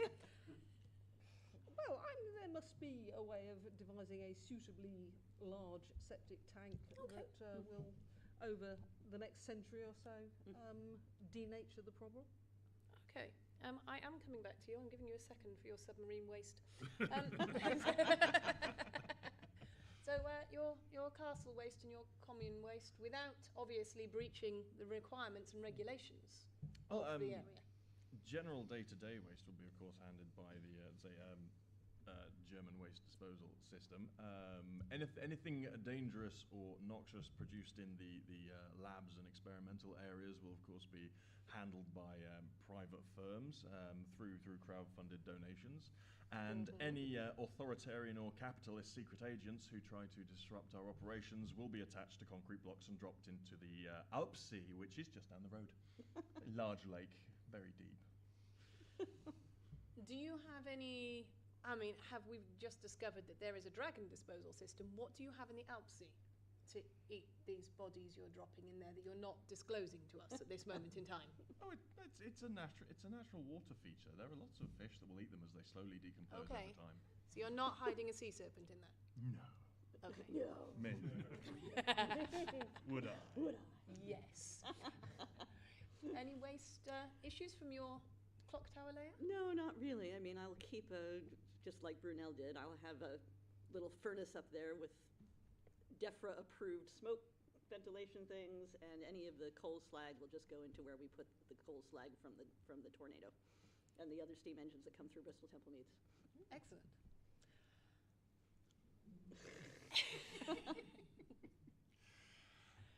When we say waste, what do we exactly mean? Well, I'm not sure. You have a submarine layer that's cruising round, causing trouble. Yes. Presumably you are producing some degrees of waste. Well, how many people are on this submarine? Probably too many. But between them and any spies and enemy agents who happen to get aboard, folk like that would leave to internal security and HR. HR is our name for the airlock. Okay. All right, so obviously all these layers are in various areas. How have you accommodated for relocation of current magical individuals in those regions? I think I would just offer them a job. Excellent. Okay. Yes, yeah. Anything, magical job creation scheme, as far as I'm concerned. Pixies, elves, dryads, boggarts, they all have their part to play. They're underutilised minorities, and I think we can do something very creative with that. Okay, so you're not just offering a layer, you are also creating jobs in the local economy. Yes. Okay. Net positive for the local economy. Excellent. Anyone else would like to pick them up? Yeah, I can. The submarine's definitely going to need some kind of maintenance facility, and I was thinking of a nice South Pacific island covered in really large animals, giant crabs, huge wasps, this kind of thing. Okay. It's a classical model. Yes. So I find myself a sufficiently mysterious island like that, and I can do all kinds of operations on there beneath the conveniently extinct volcano that turns out not to be quite so extinct at the climax. Okay, I thought you were about to say which is also another hidden layer for a moment. No. This is just there for maintenance. It's not actually. It is a layer, isn't it? Yes. But aren't those sort of places normally sites of special scientific interest? This is why the island's mysterious. So hang on a minute. So it's not just the submarine that's cloaked. You're now saying you have cloaked the island. It was inherited from my great. I feel like somebody's trying to skip around the edge of the regulations here. I don't know about you, but I'm feeling a little suspicious of approving this plan at the moment. You be careful. I'll have wonderful out there and I've got missiles. The wonderful thing about utilising unused space in a pre-existing structure is that all of the contracts and negotiation with the fairies of the forest, which are cut through Germanic myth, have already been handled by Ludwig II when he started construction, and did not end when he did, standing on his balcony looking down at his father's small castle and going, "Look at me now, father!" So, because those kind of contracts with Fey entities tend to be signed in extremis and for eternal. Yes, and usually tying to familial inheritance and such like. Yep. So that is tied to the building. So your family relationship to them? Is not entirely defined, but we won't be relocating them because those agreements have already been put in place. Okay, and you've seen copies of these contracts? There'll be some finagling of heraldry before we take possession, just like in A Knight's Tale. Okay. I have to admit, I am now sitting here thinking about how we can best use magical creatures on the railway, and I am perfectly happy to take suggestions from the audience for further consideration. Well, it makes me think of either the engine. And Sentient drive, self-driving. Yeah. And a dragon in the firebox. Yeah. Dragon in the firebox, yes. Yep. You can employ small Welsh dragons. Yeah. Small Welsh Yes. dragons. Okay. So, are there any neighbours that you will have had to take consideration of? Any specific neighbours? I feel that maybe the castle and the station here are potentially the most likely. Seems we're isolating you in the middle of somewhere and you're cloaking and pretending you don't exist. Underground noise insulation, job done. So Yes. if there are neighbours, I won't be disturbing them. Okay, excellent. I'm talking human neighbours. We've already discussed the negotiation with the Fae here. I mean, if they're dead, do they still count? Because we are just down the road from Maximilian the First they do. castle and Ludwig the First. Absolutely. The Undead have their own contracts. That's a different department to planning, but So it's likely because, as I say, Ludwig Leopold, I forget, built his castle to one up his father, and his father's castle is within sight. But there may have to be some understanding come to with the ghost of Maximilian II about us taking over his son's monolith to his strange obsession with the Knights of Camelot. So it's very much a fantasy castle, his fantasy. okay. Well, one of the great things about my lair is that no one will even know it's there. Everybody walks by that clock tower. Thousands of people walk by that clock tower every day, and nobody knows that it's actually a secret lair. Excellent. Can you provide your energy certificate and explain how you have managed to reach minimum thresholds? Well, natural insulation again. Mhm. So the energy requirement will be fairly low. Thick stone walls. Once you get it warm with the help of the helpful dragon, you will enjoy a constant underground temperature. Excellent. Natural caves are 53 degrees C is the standard underground temperature. That's within reasonable working conditions. No, not C. Fahrenheit. That would be a bit I was like, that's quite warm, but there is a dragon down there. How close to the Earth's core are you at this point? We would tap into geothermal sources for water. 40. Yeah, I do words, not science. Okay. Well, there we go. So we're feeling comfortable there. Well, I mean, the place has been built to military standards. Is that because So- you stole it from the military? Stole is such a difficult word, isn't it? Long-term loan, sort of. With permission? These things are Permission is such a subjective. But yes, I mean, it's built to extremely high safety standards, although it also strikes me that it's built to the standards of the lowest bidder, so might have to get some DIY geezers in. Okay. Well, of course, Neuschwanstein is on the German national grid. However, the installation of a lab for various experiments, facilities, and projects will increase that demand substantially. And this is where the magic of having the Disney legal team will help us very, very much. Because if we wish to install a nuclear reactor, all we have to do is get Neuschwanstein redesignated as a part of Disney's park in Florida. Right. So there will be a zone shift. Because when Disney negotiated to build his theme park, the governor allowed him permission to build not only an airport, if he so desired, but a nuclear reactor. So by redesignating Neuschwanstein as part of Disneyland Florida, we will have permission from the American government to build a nuclear reactor. Will that not then negate some of your German permissions that you are claiming? We might have to take passports from the bin men, but that's about it.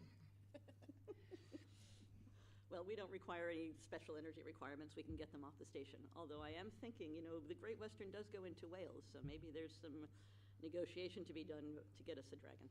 I think that would be very helpful now that you've mentioned it. Hang on a minute. So we're now putting a dragon in the clock tower? Just a little one. And now we come back to your fire code. We may need to revisit that slightly. Okay, so I feel like we've got a good feel for these 3 layers. I suspect there may be some further questions from the audience, and I do not want to deny you the opportunity to ask questions of these layers, because I feel this is important. So we've got 3 before we even begin. Is this to the entire panel, or is this? It's actually to Juliet. I just want to make sure you've mentioned your fire doors. You said you've used the word fire door, fireball, dragon's breath, but you haven't said if it's to escape from or made of. Basically, it's to stop the containment, basically to stop the fire spreading too fast. Yeah, I just wanted to make sure that these weren't doors literally made of fire. If that No, no, we're very safety conscious. This is to limit the spread of the conflagration. Fantastic, thank you. Yeah. Okay. There are multiple hands. This one's just for David. How can we be convinced by the safety of a Mickey Mouse nuclear reactor?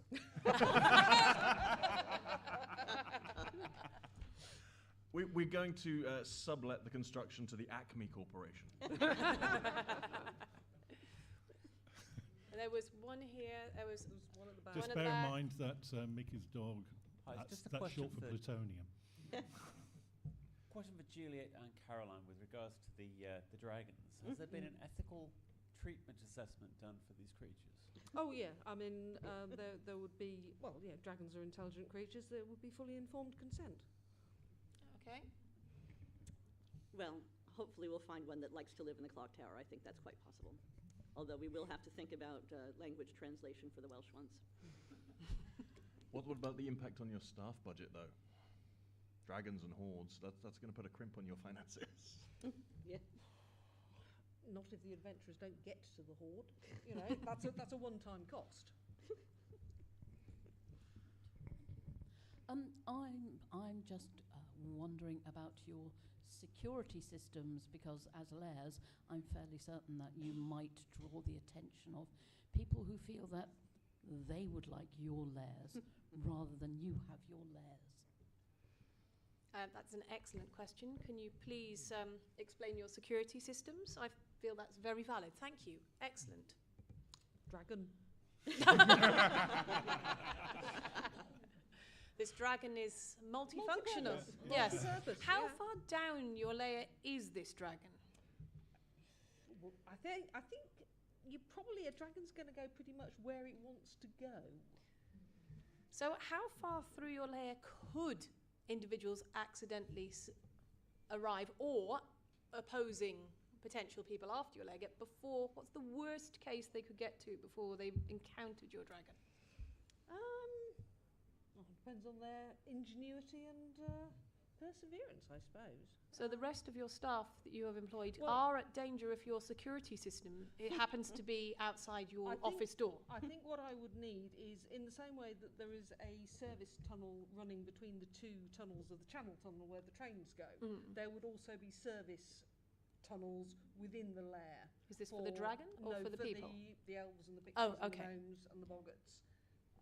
And obviously anything that can dematerialise can just go where it likes. Okay, I have a feeling I know where the security system answer is going to go on this submarine. What's your security system for the submarine?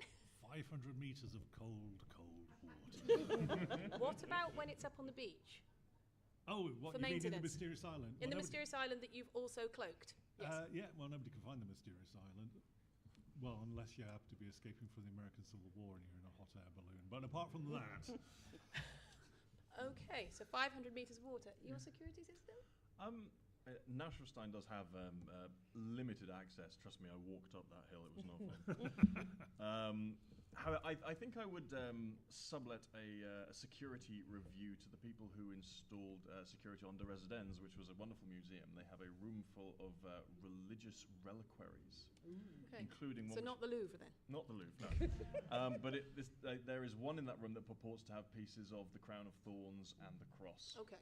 So I saw the door going in; it was like that thick. So I would get a complete floor-to-ceiling redesign of the security from the same company that protects that room and those relics. Okay. Right, so to get to mine, you'd have to figure out how to buy a ticket for peak or off-peak or super off-peak or advanced single return, and then you'd have to figure out how to get through the ticket gate, so I think I'm pretty safe. Excellent.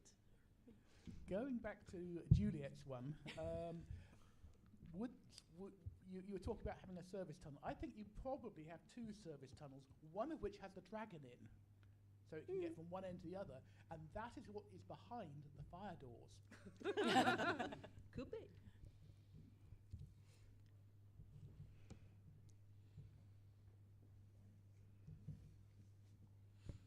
So it occurs to me, both Juliet and Carolyn, from both humane and security points of view, you might consider a pair of dragons. Yes. One for company, and two so that they don't get lonely and get beguiled by a fast-talking donkey. Very good point. Excellent point. Yes, I shall add that to my my planning.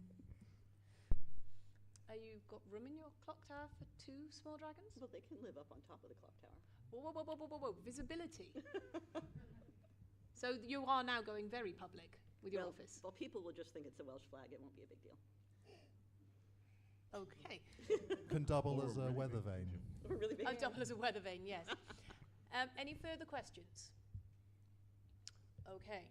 So, I would like you to think very carefully whether, as a planning committee, you would like to approve these individual layers. So we're going to go down the line, and I would like you to approve or disapprove these individual layers. We'll start with the underground layer, with the extra thick fire doors, the tunnels, the job creation, the temperature. Yes, you absolutely can, but you only raise your hand if you are approving the layer. Okay? We need a majority vote for approval. Otherwise, I'm afraid you'd have not passed the planning committee. Okay, so starting with Juliet. Do we approve this layer? Ooh, good job. Excellent. I approve this layer as well. Okay, you have the stamp of approval. Thank you. Your layer may be created. I will get working on that right away.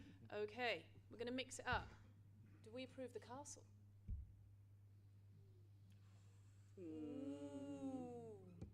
It's not a castle, it's an anarcho-syndicalist commune for the deconstruction of capitalism and autocracy.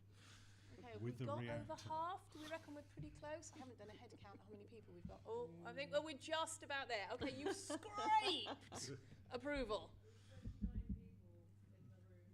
12 people voted yes. Oh. So what Sorry. conditions does he need? He needs conditions. Okay. Does anyone feel there's a condition you would like to add? If he did something, would you add your approval? Go on. Oh, absolutely. Okay, so if we added an affordable housing component in some of the disused space, can we retake that vote? Oh, it would be a compulsory rule. All right. Okay, so your layer must have, for approval, an affordable housing component. Affordable housing in the castle. Okay, excellent. Right, I daren't ask. Right, the submarine layer. Do we have approval? Oh. Come on. I've got nukes, come on. 11 out of 29, including the sound engineer. Okay, so does anyone I could have... put a writer's retreat on the mysterious island. hang How's on, that hang on. sound? Point of order. Due to the mobility of this layer, Yes. there might be jurisdictional issues. International waters, yeah. Suck it, all of it. Sorry, suckers. Oh. I'd just like to make sure that you're using renewable energy, so I would like you to use your volcano as your primary energy source, please. I could certainly do that on the mysterious island. It's going to be difficult putting bits of volcano on the submarine, but I'm sure we can do it. Okay, so I could do that. Assuming that this submarine stays within either a single jurisdiction, which is going to limit his mobility, and he also includes volcanic technology in his mysterious island, do we have a revote to approve this layer? Yeah. Okay. Yes. So you Tomorrow must the install world. both of those. Okay, and the slightly more close to home layer. So the Bristol Station clock tower layer. Oh, okay. You appear to have no conditions. No, we're all Two on dragons sat on the roof. We're all on board with and that. we're all hunt away.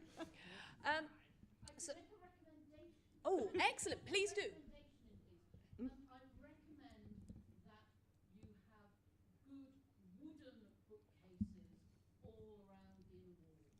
Good idea. Are you trying to get this office set on fire by the two dragons? No. They will be appropriately treated. Hang on a minute. And it's good Are you insulation saying as you well. are actually a henchman and you know what's going on here? Considering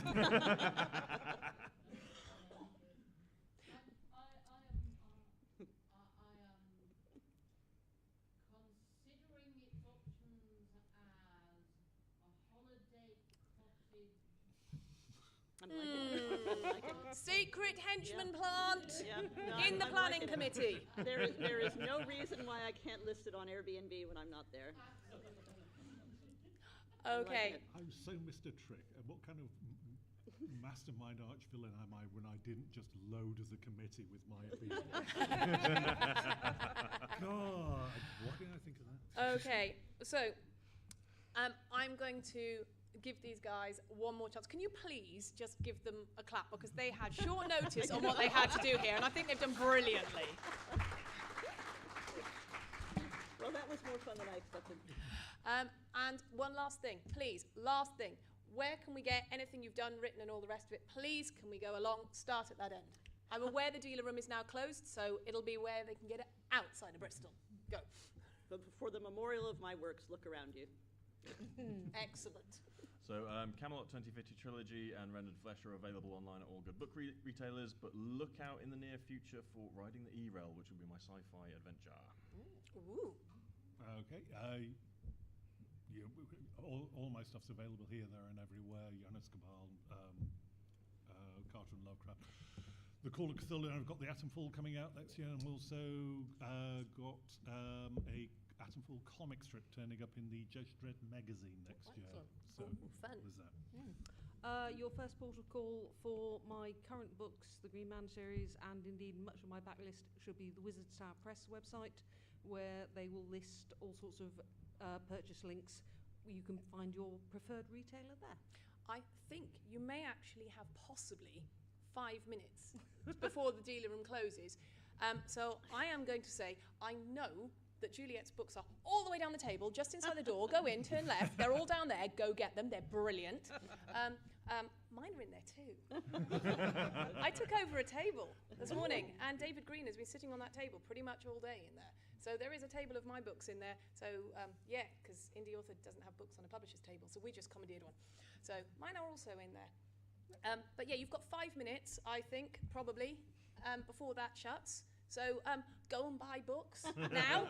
Go buy books. Thank you. That was hilarious, actually, and you're giving me some good ideas. I don't know why we don't do magical workings on the railway. We really should. I'm sorry I was doing so much thinking.